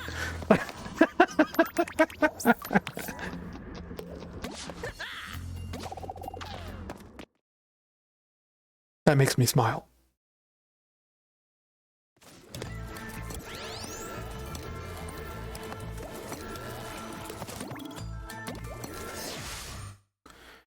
I would like this game a lot more if there was just half of everything. Levels were half as long, half as many powers, half as many worlds, half as many playable characters. This game is Crash Bandicoot 4, 5, 6, and 7, all in one game.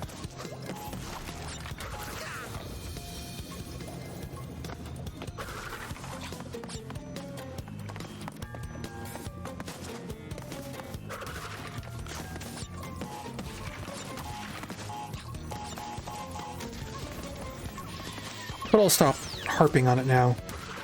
It's probably just getting old to listen to. Uh-oh.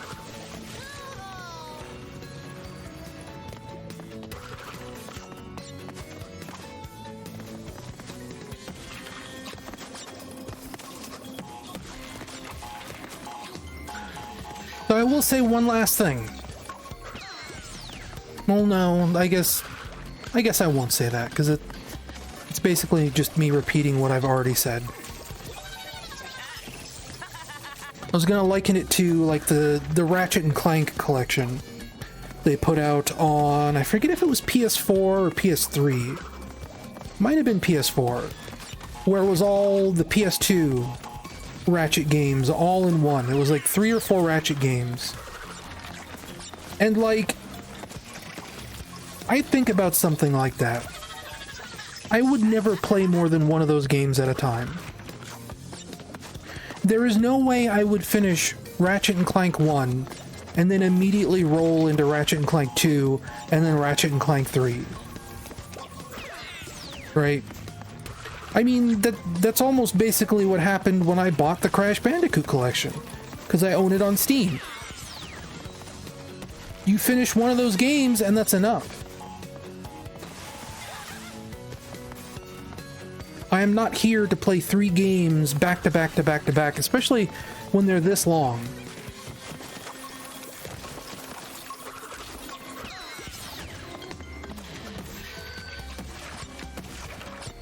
You tell me that you have put out a Ratchet and Clank collection that has 40 hours of Ratchet and Clank gameplay, and I'm just gonna groan.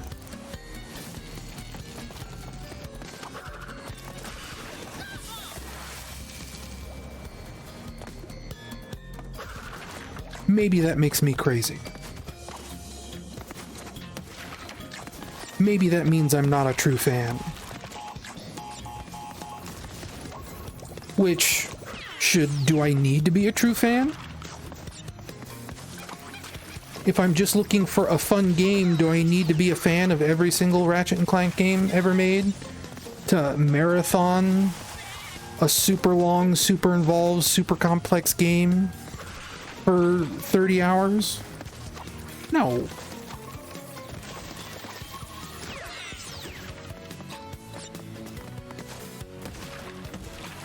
I did unmute my microphone, right? Yes. I don't want me saying my stupid ramblings to nobody listening.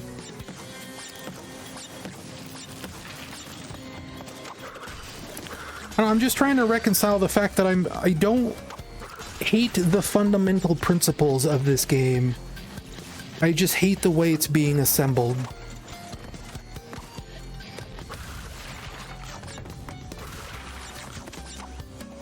Games that are... Crash is fine. Like, I was just talking about that. Like, fundamentally, I think the vibe of this game is okay. It's just there's a lot of it. And it goes a little too far.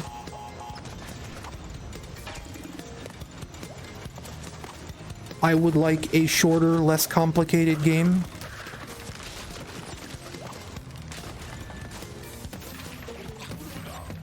Because we've said it before, this game is longer than Crash Bandicoot 1, 2, and 3 put together. And that's too much Crash Bandicoot.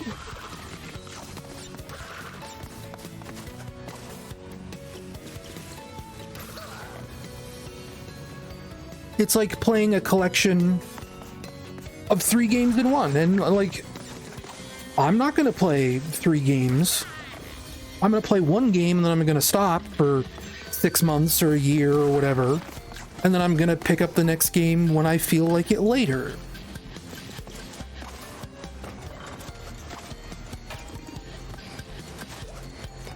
Like, I played Halo 2 in the Master Chief Collection like 4 years ago. And I tried to move right on into Halo 3 right after finishing Halo 2, and I couldn't do it. I had had my fill of Halo from 1 game.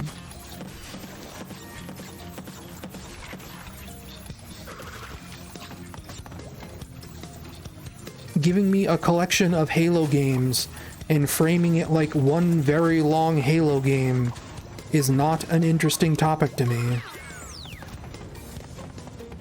What is this? Oh, that's not something I can touch.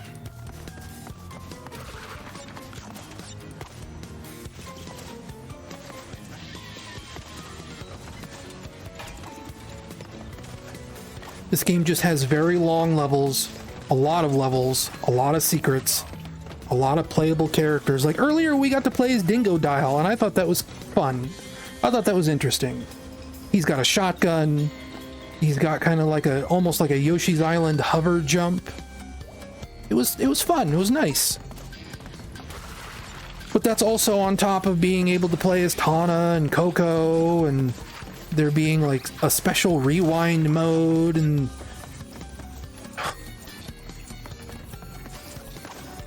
it's almost as if like it's like if Donkey Kong 64 was good in a sense.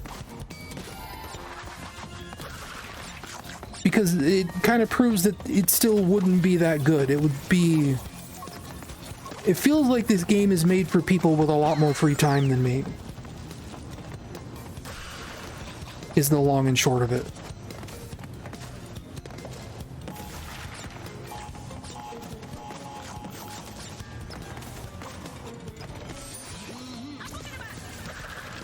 Here's a new power we got recently. I can put the world into slow motion. It does not last nearly long enough, and things like that can happen.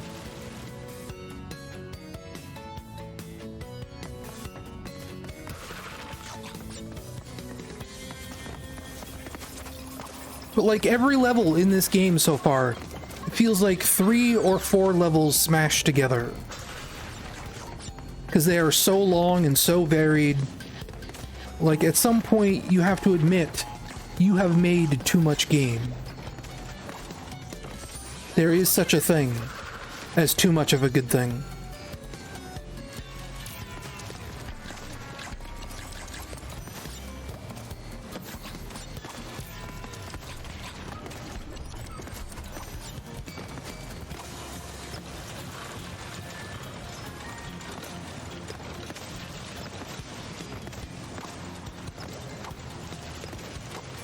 Trying to get this lined up.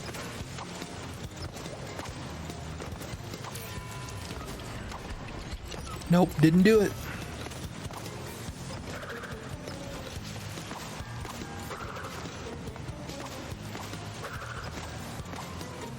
I'm not sure I can do it.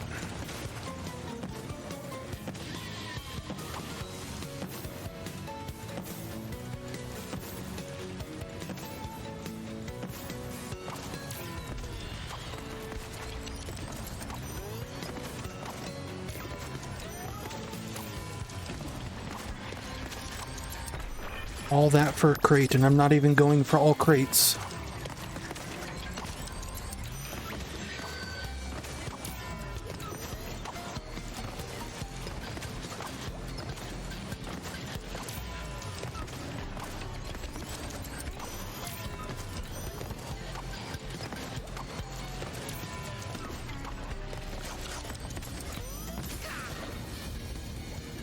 And now I'm all the way back down here again.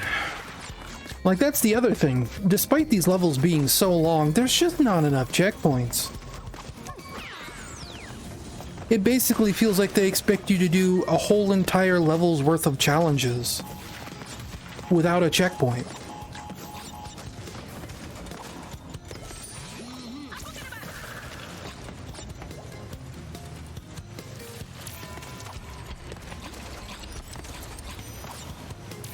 Cool.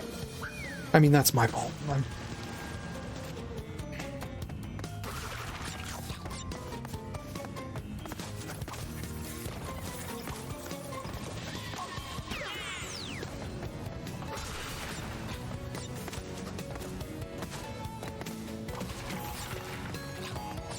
And like, that's the other thing I was talking about, because, you know, going into this, I knew this game was going to be mean. I had heard other people talk about how rude it is, and it is rude, but it's also, I wouldn't say it's like, it's not actually that mean. Like, it's mean if you're going for like full collection percentage. I'll give you that. This game is very mean about hiding crates. So if you're trying to collect crates, that's terrible. But everything else about it isn't actually that mean. It's just that there's so much of it.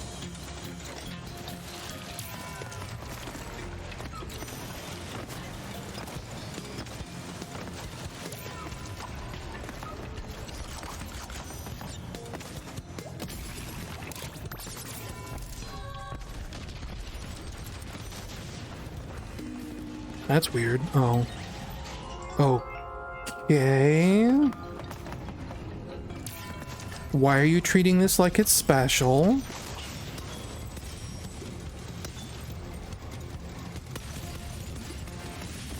I guess this is a nitro factory? And I blew it up? How I missed this.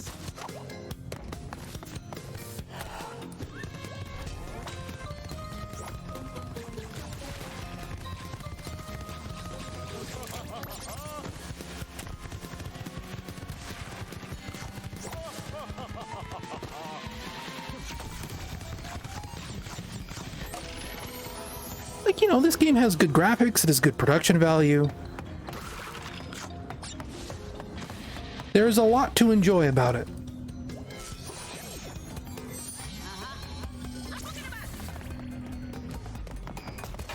And I hate feeling like I am being unfair to it. Did I just screw myself over? I think I did. No, I'm fine.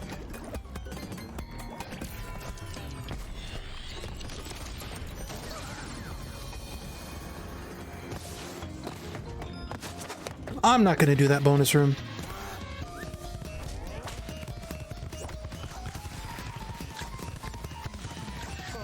Oh, weird. There's like trigger haptics now being on the polar bear. There's a little bit of resistance when I pull the trigger.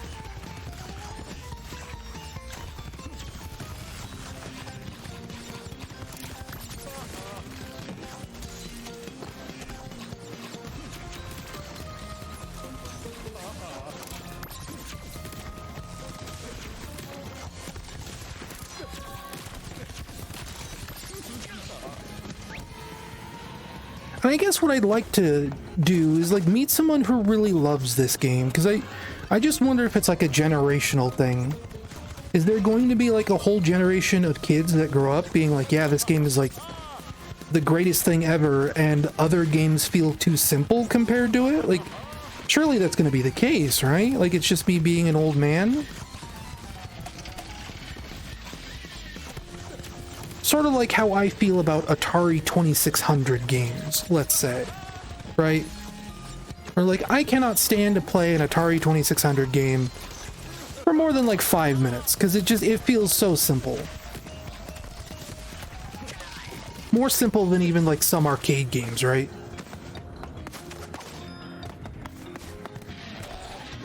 Like, there's basically one thing you do in Kaboom, and is you catch bombs until the game gets so fast you can no longer catch bombs. That's it. That's the entire game. Or like Adventure, right? Or Pitfall.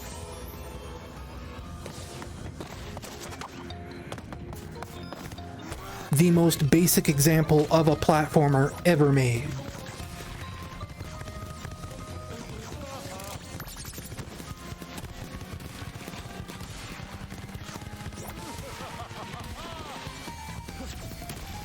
Cool, I jumped over that crate. Nice.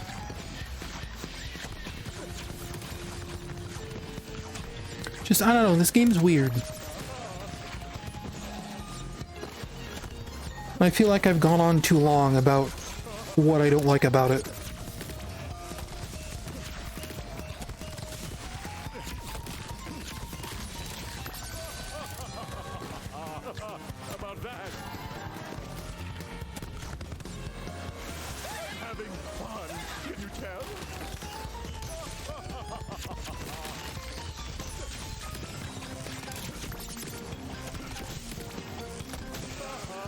So I don't know, I feel like the fact that we're chasing Cortex right now makes me feel like we are getting close to the end of the game. But I could have sworn last stream when I stopped at the previous world, the Creole world or whatever, people said that wasn't even the halfway point. I think we figured it out and it would be like 3 or 4 streams to finish this game. So the fact that we're fighting Cortex now feels a little weird to me.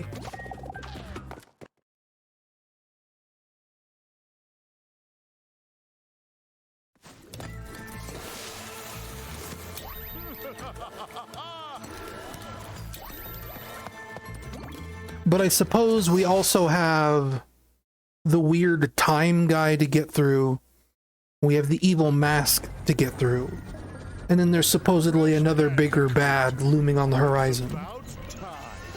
Hey, he said the thing. It's going to be just like the old days. Except this time, everything will go according to my plan. I've made a few upgrades. Don't I get to play as Cortex in this, actually? Now that I think about it? I think I remember hearing that.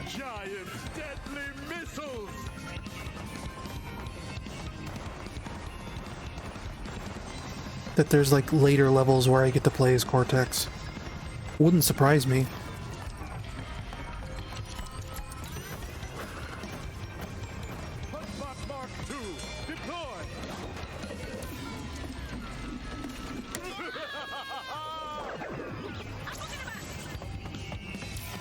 You're making this real hard to experiment, Cortex. I suppose I should just wait and see. Maybe the punch bot tires itself out?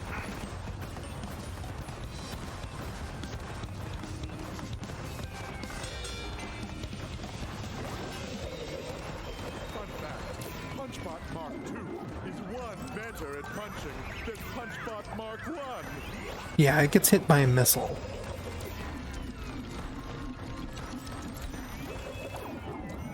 No, it just gets tired. PunchBot Mark II is for punching you, not me. Let's try this one. I'm waiting for this to get annoying.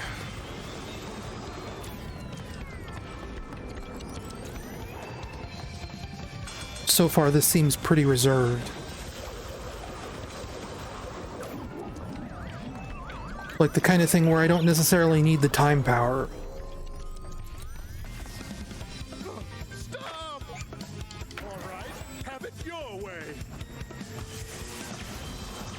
The anti-monster Okay, nope. This is where it gets annoying.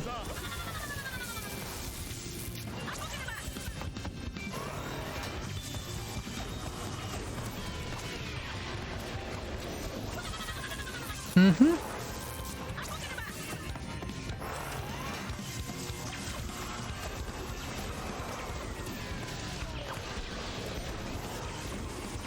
Yeah, no. Okay. Okay.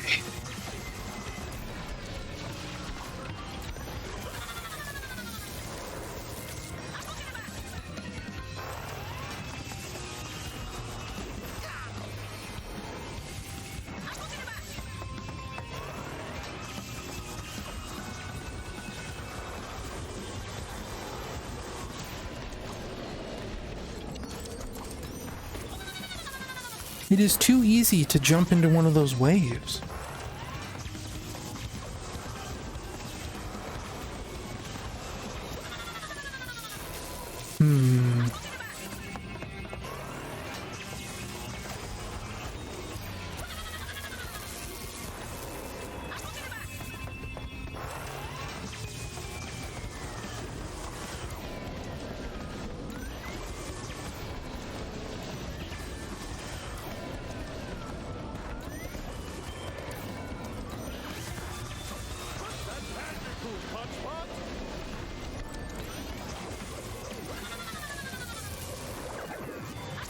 I think I'm starting to get it, though.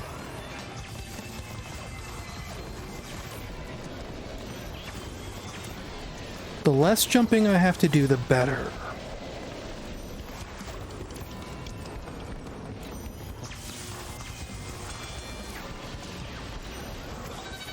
There is a cooldown on the time ability, though. But I'm getting it dialed in. I could do without the missiles, though.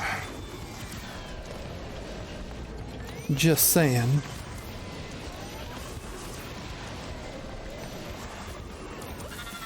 The missiles are where this goes from manageable to a little mean.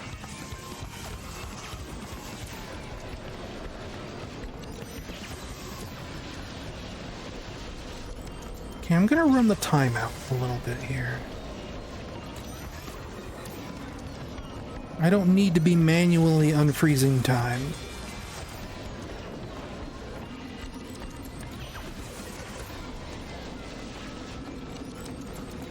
I can get the next purple column lined up.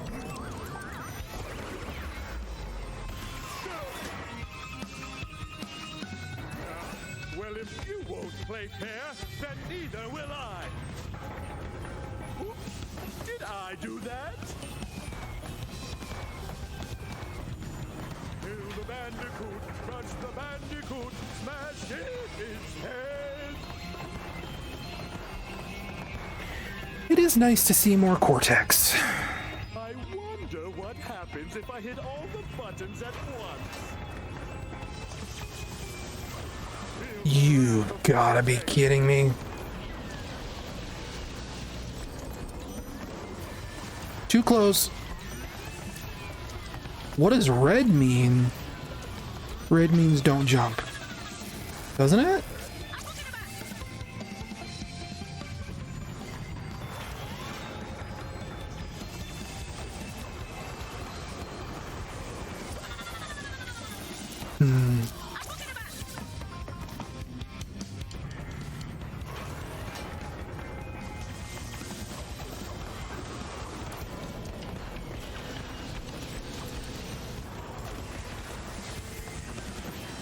Duck, maybe? Yes, duck. Don't stand, duck. Here. Oh, my ear itches. Okay, here we go.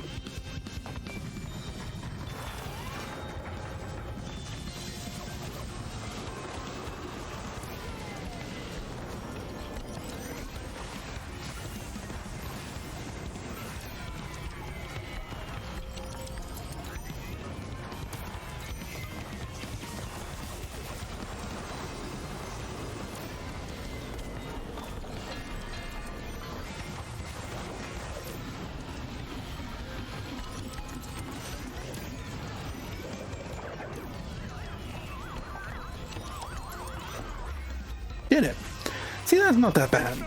That's tough, but I can manage that.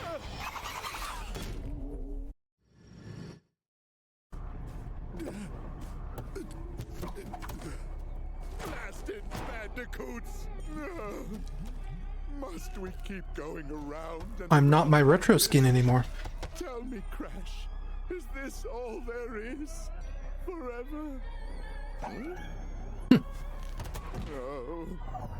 I knew you would be unable to handle this simplest of tasks. Gloat all you want. I quit. If you need me, I'll be on a tropical island somewhere. Alone. How fortunate. You see, I no longer have needs for our alliance. I found a new partner and a new plan. You were scheming behind my back? Of course. The Rift Generator has capabilities beyond your eager imagination. You are content to simply rule over space and time, but I'd rather start from scratch. Erase it all. Wipe the slate clean. I'm going to So he's a Final Fantasy villain. rebuild it to my liking. I will become a god, which means you won't exist. And neither will those feather-brained masks or those meddling marsupials. Wiped from existence by that pompous peacock? I'd like to see him try after I shove that tuning fork up his... But not if we get to him first. It appears we have a common enemy. Perhaps there's a way out of our endless cycle after all. Okay. Sure. See, this game has moments where I'm like, yeah, that's fun. That's cute. Why does my ear keep itching? Hey, that looks familiar. Wait, is this all supposed to be the same island in different eras of time? I just realized that. See if I can notice any similarities. Not really. That'd be a fun idea, though.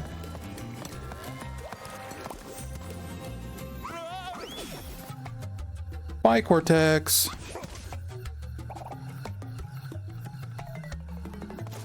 Egapus dimension? Sure, we'll keep going. I know I said I'd quit after like 4 hours. We'll see a couple more levels. Maybe more.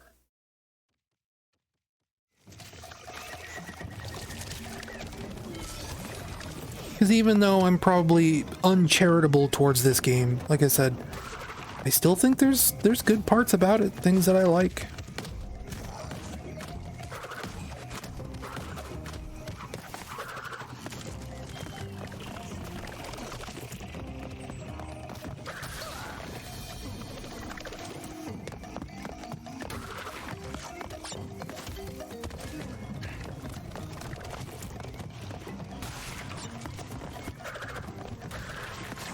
I am not entirely upset at this game. It just sometimes it feels a little bit like a bummer.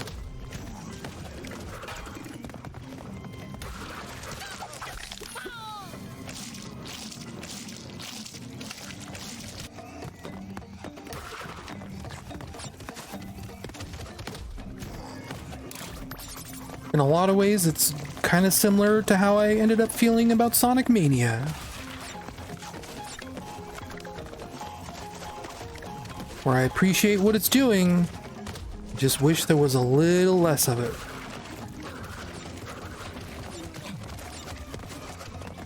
Skipping that box.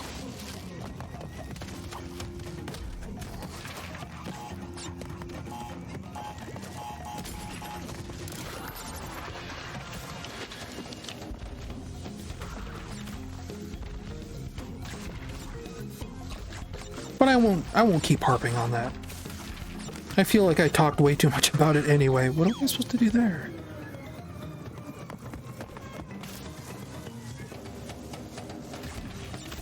I don't want to keep whining about it, effectively. Oh, hang on. Pause. No, I can do it from here. Touch portal.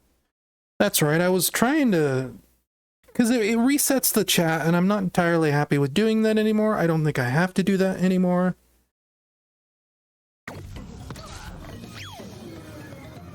I think just deleting the chat message will be good enough.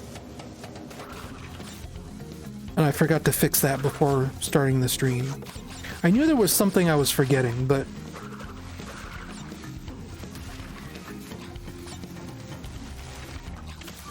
there was like a lot of my software had to update first thing when I went to stream. So it kind of like messed up my flow.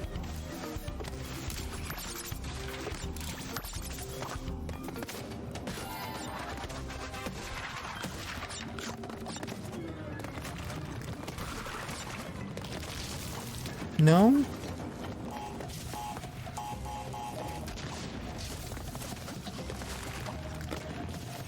Ten to 1 says that lava hurts me. It definitely hurts me.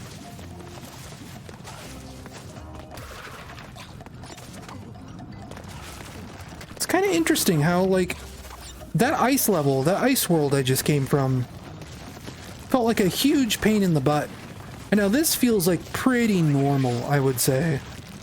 This is comfortable. This feels like Crash Bandicoot.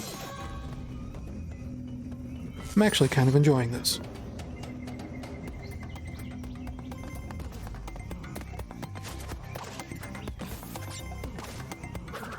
He says, dying.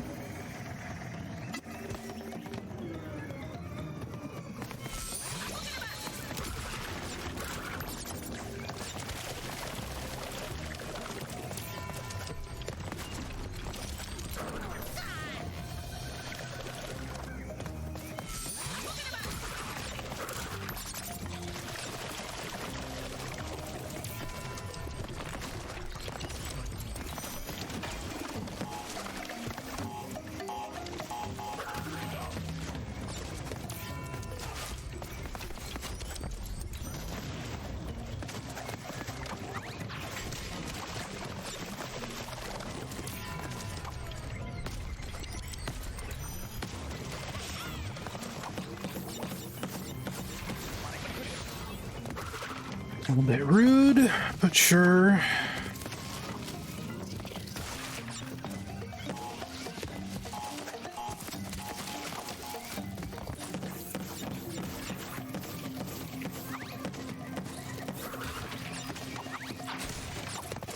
Not quite sure how to get that. Like that, probably. No, I don't get enough distance. Well, I gave up on getting all the crates a long time ago. I'm not gonna stress about it too much. Is this a grind rail? It is.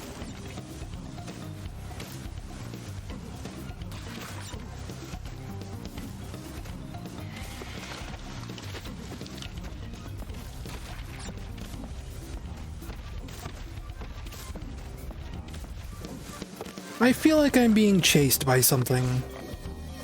The screen was shaking like there was something behind me.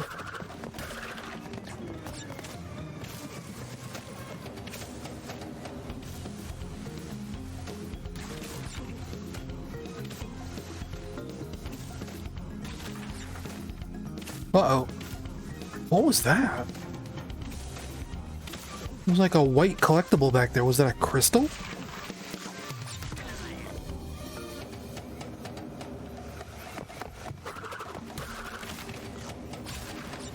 I don't know how I'm supposed to get that box.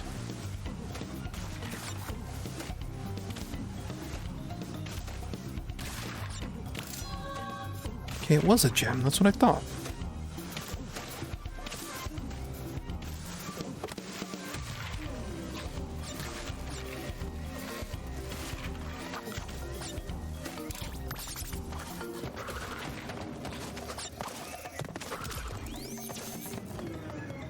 Oof, that was a rough one. In terms of, like, box count.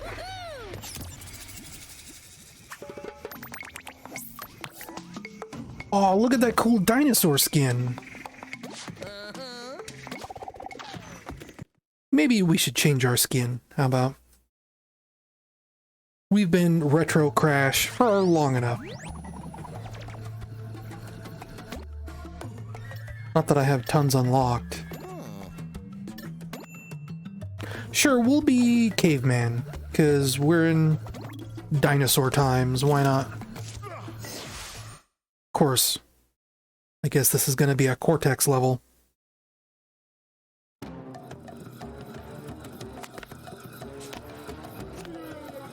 Let's see how these prehistoric predators like my blaster's new settings. Can I charge up a shot like it's Mega Man? No.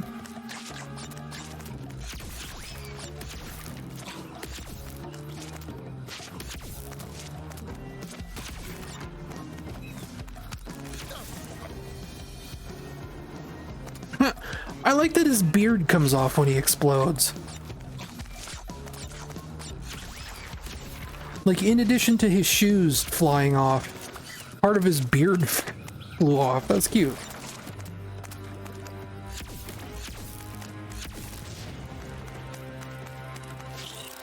He controls kind of weird, though.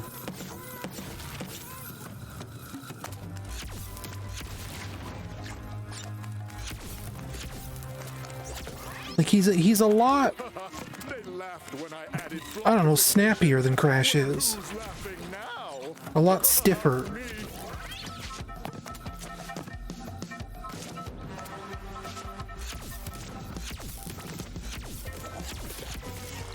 Ooh, he's got haptics when I use the triggers. There's like a little click, like I'm pushing a gun. Or a gun trigger, rather, I should say.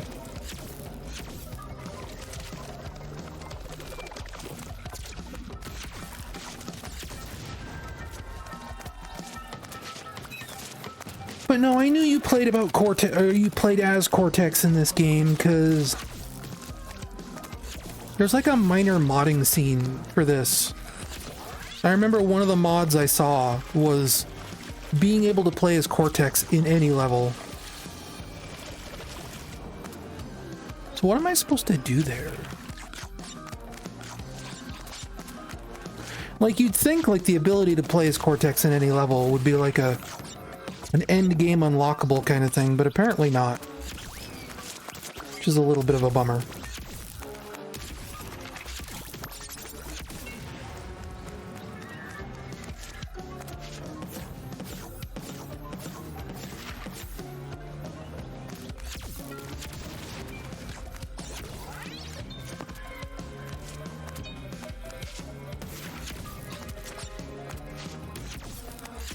Well, I guess that's the end of that.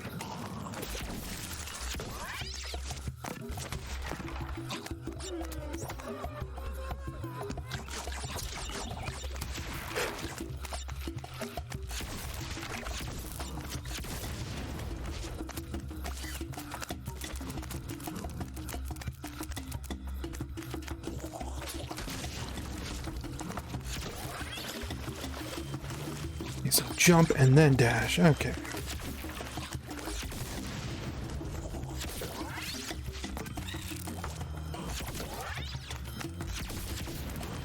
Gelatinize? Huh. Ooh, bouncy. Interesting.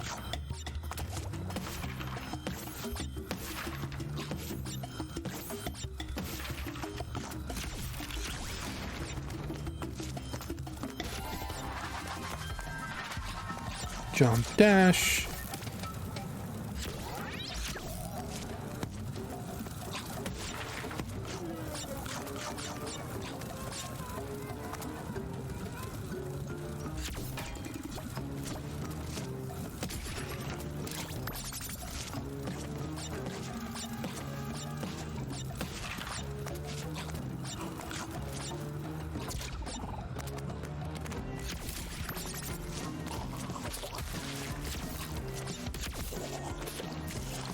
It's surprisingly disorienting that he does not get a double jump.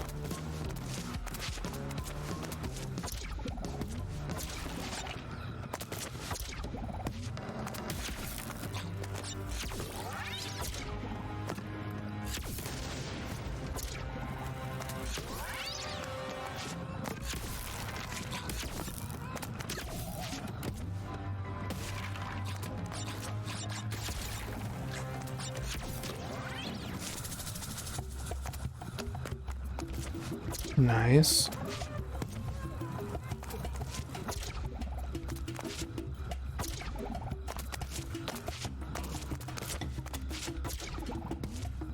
Yeah, I don't know. I feel like this Cortex level is losing me again. When it was just a regular, normal Crash Bandicoot level, it was like, yeah, this is pretty cool. And now it's not one of those anymore.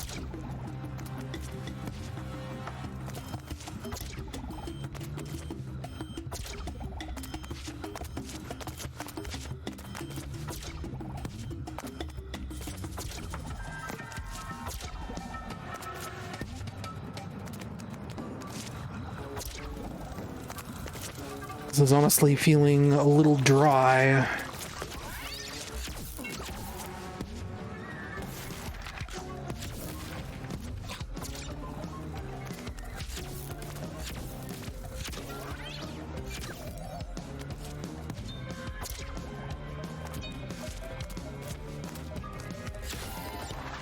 Ooh, I've never tried a volcano lair.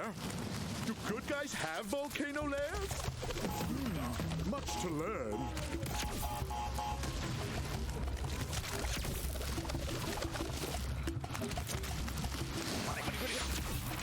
It was my fault. What am I supposed to do here? Oh, right. No. I just completely blanked on the mechanics of the game. I have to do this.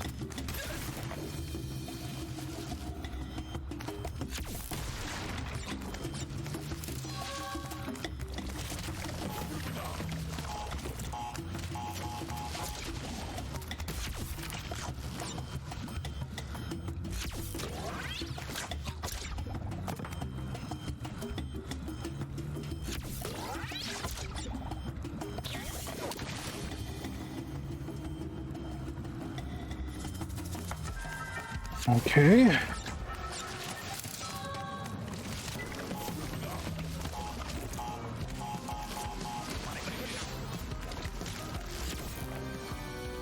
Heh. Why is he still going up?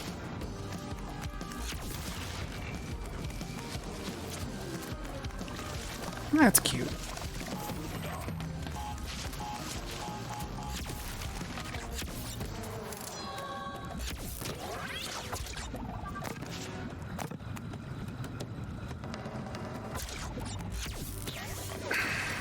That was my fault. Like I said, this game is starting to lose me. It's starting to lose me fast.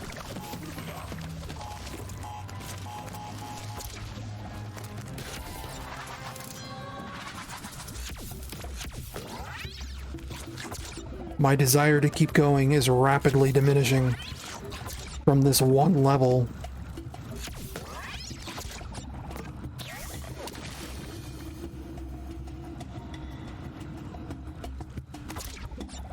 Wait a minute. It gave me a mercy checkpoint. Did it? Did I just never touch that before? Surely I did. Surely that's like a mercy checkpoint.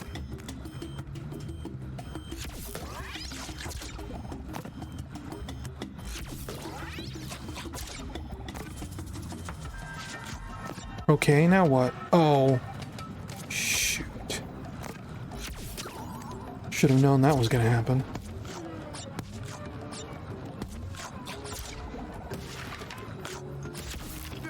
On second thought, no volcano lair. I can feel my nostril hairs sizzling.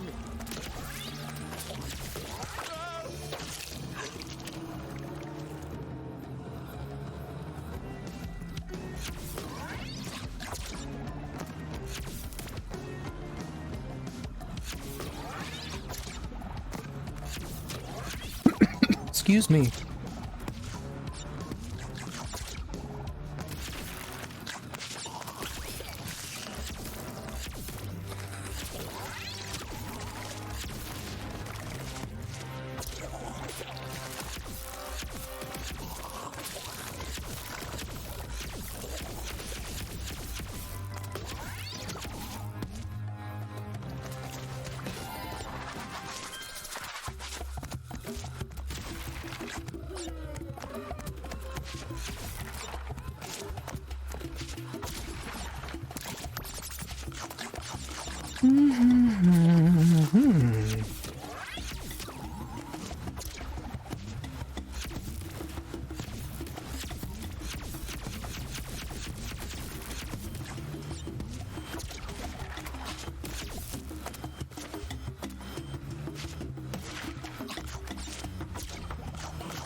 Haven't seen mushrooms that big since I left the Gigantizotron running overnight. That's a Ratchet and Clank gun. You don't get to say that.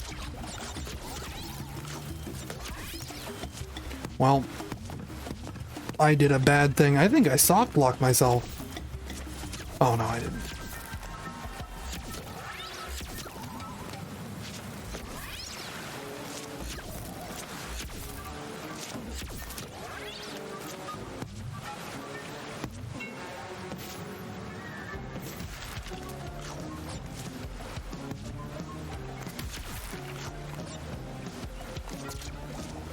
Well,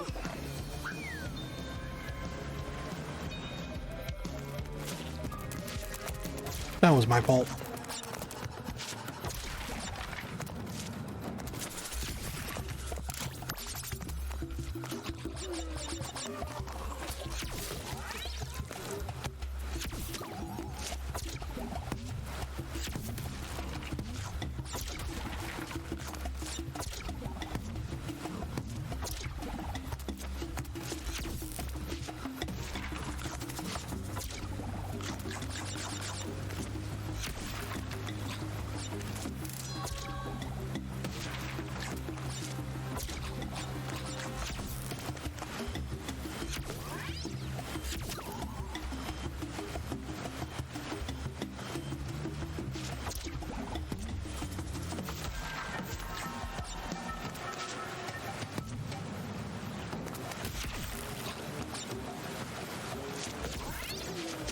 Yeah, I don't know about putting that there.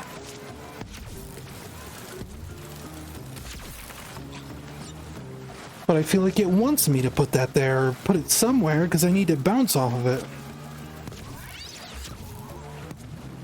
Right? Like that. Yeah, it's easy.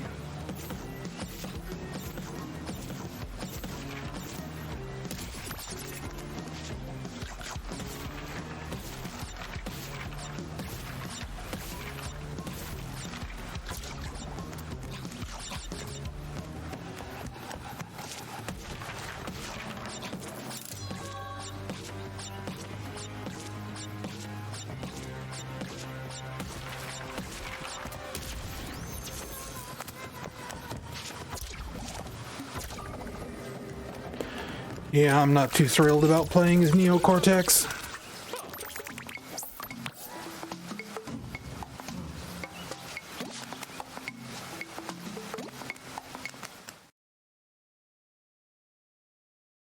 We'll give it one more level. Maybe the next normal Crash Bandicoot level will be fine.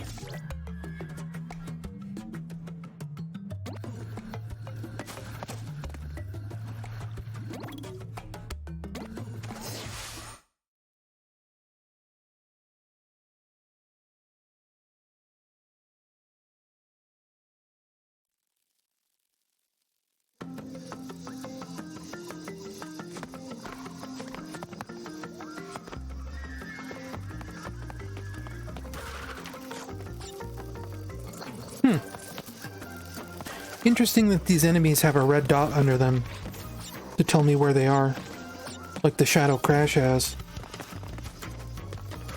Kinda nice of them. Whoa.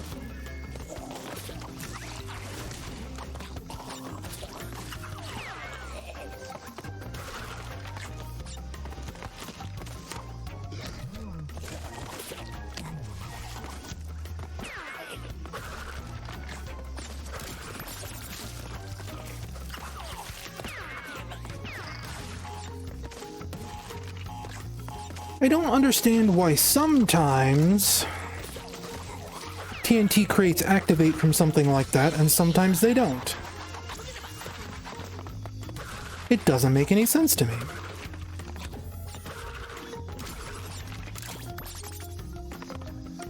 Can I get a better camera angle? No.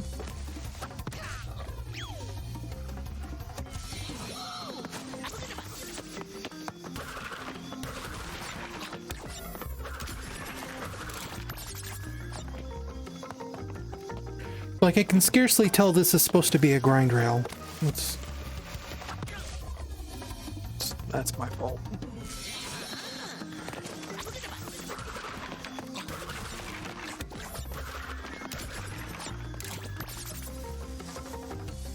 I'll skip that box. Why not? Skip that. Maybe thought those would be like springs that would bounce me. They weren't.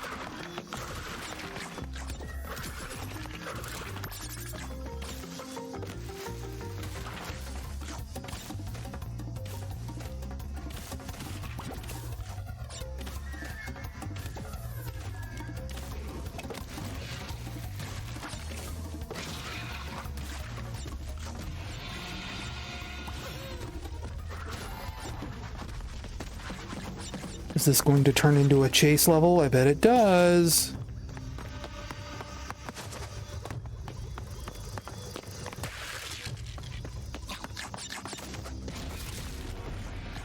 Mm-hmm.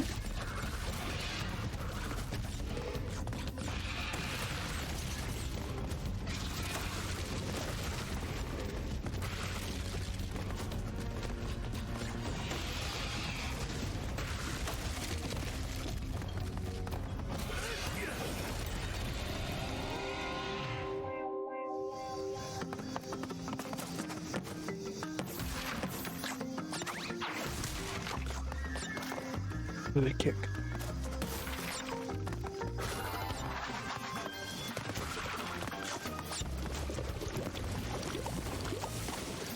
Okay, not a super huge fan of that, but that's fine.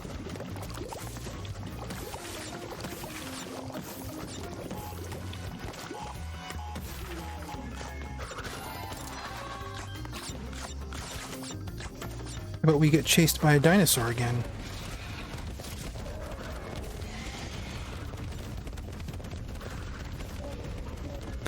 This is a cool twist.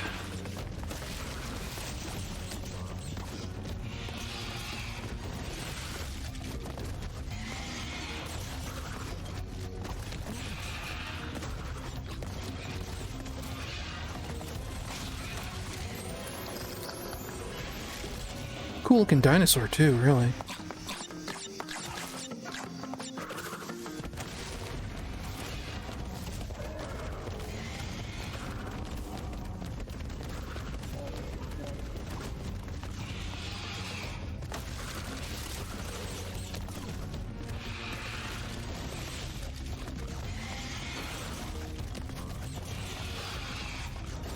I really thought the mushrooms affected the dinosaur, but apparently not. Oh, I can just spin those guys. I thought because they had spikes, I couldn't touch them.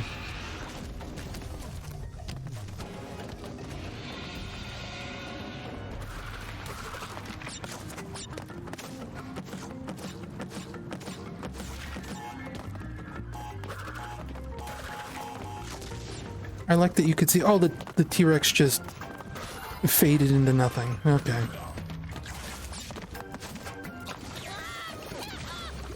Hmm?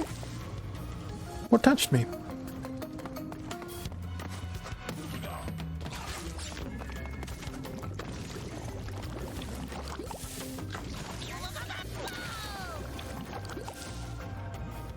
Can I just walk through that? No.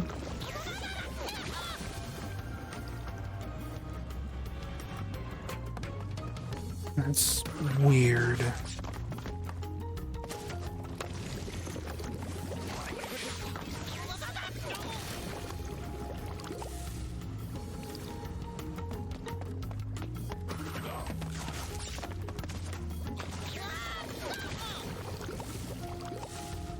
So how am I supposed to do this?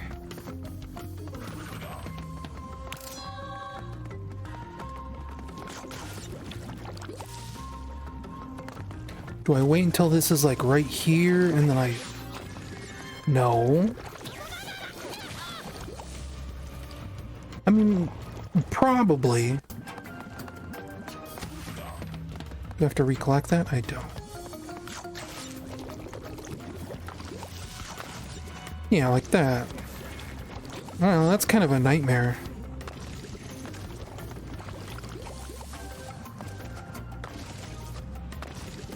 I don't really like that.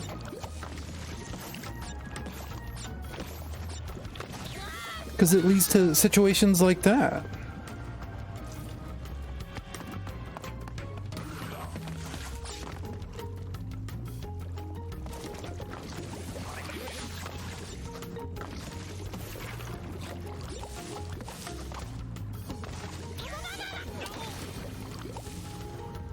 And Aku masks don't matter. The lava is an instant kill no matter what.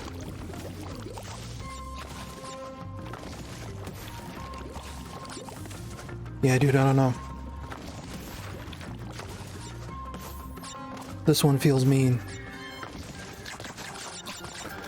But I did it, so ultimately who cares? See, and that TNT didn't activate.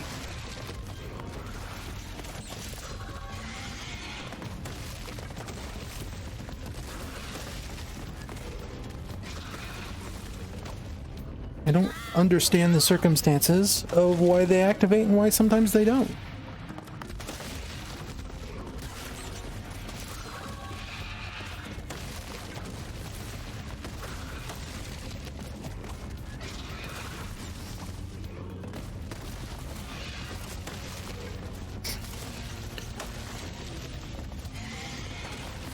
I swear this game is easier to play with a D-pad. Because at least, especially during like a segment like this, you just hold straight down, and usually that's good enough. Ooh. That's morbid.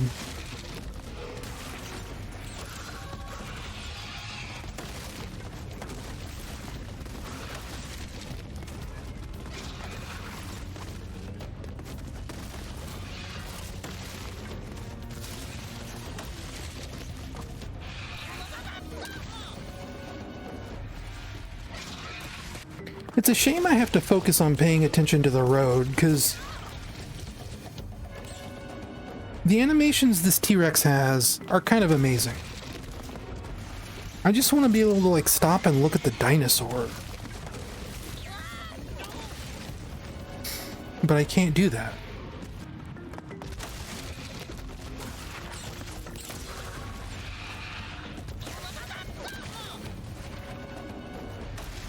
I'm getting worse.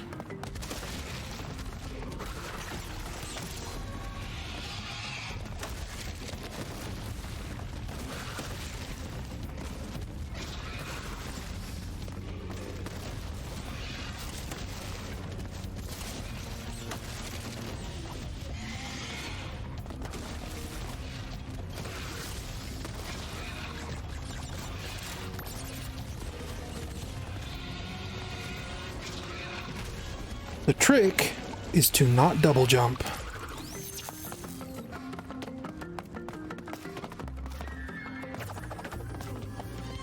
Yeah, I don't know, that level was okay. Aika, huh? Oh, plushie crash or inflatable crash. Again, that feels a little specific to a certain kind of person.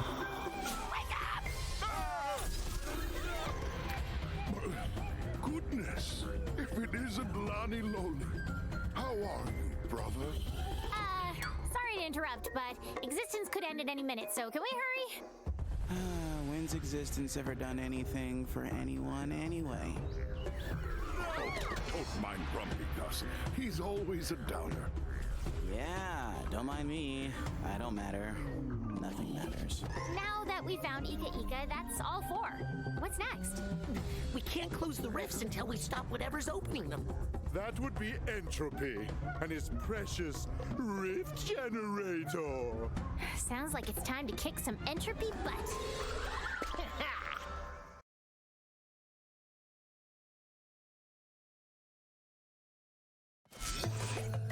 May I assist?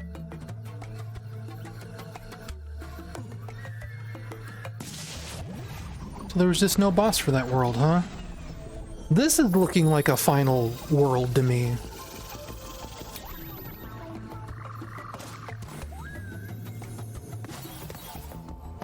But like I said, there's at least 2 more big bads left. There's Entropy, there's Uka Uka, and there's potentially something else beyond that. I think that's a good place to stop for the night. I'm gonna see if there's a raid I can send you guys to. All 4 of you.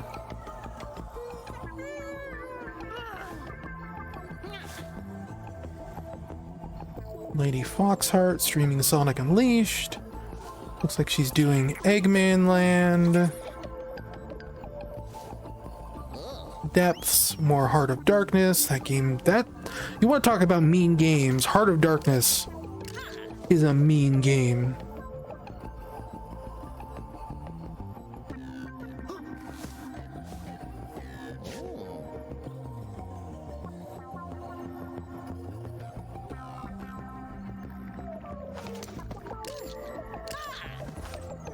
I don't know, it's a weird reason, but I feel kind of like I don't want to send you to Depths, because I feel like everyone I watch sends people to Depths. But maybe that's like a good reason to go ahead and do it, right? Joel is streaming, Vinny's streaming, Wayne is streaming. Joel is streaming what looks like a Shareware Madness right now.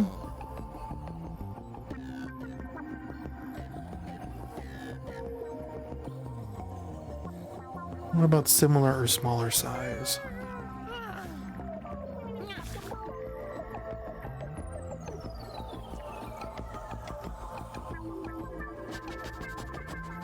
I don't know.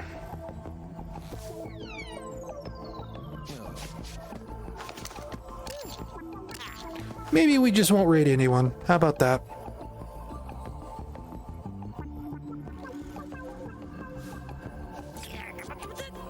We'll just end the stream.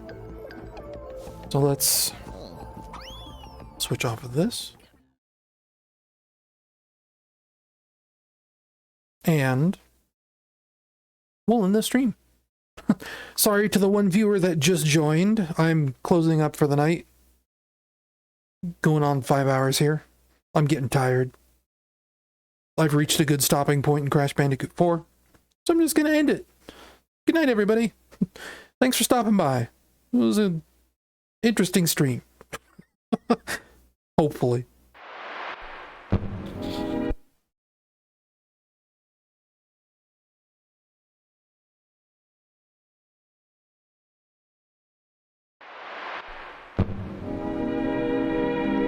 And now, folks, it's time to say goodnight. We sincerely appreciate your patronage and hope we've succeeded in bringing you an enjoyable evening of entertainment.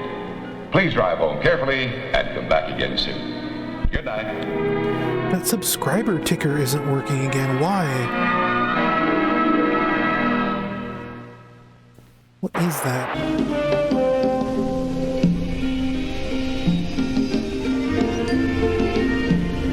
I need to check that when the stream is done.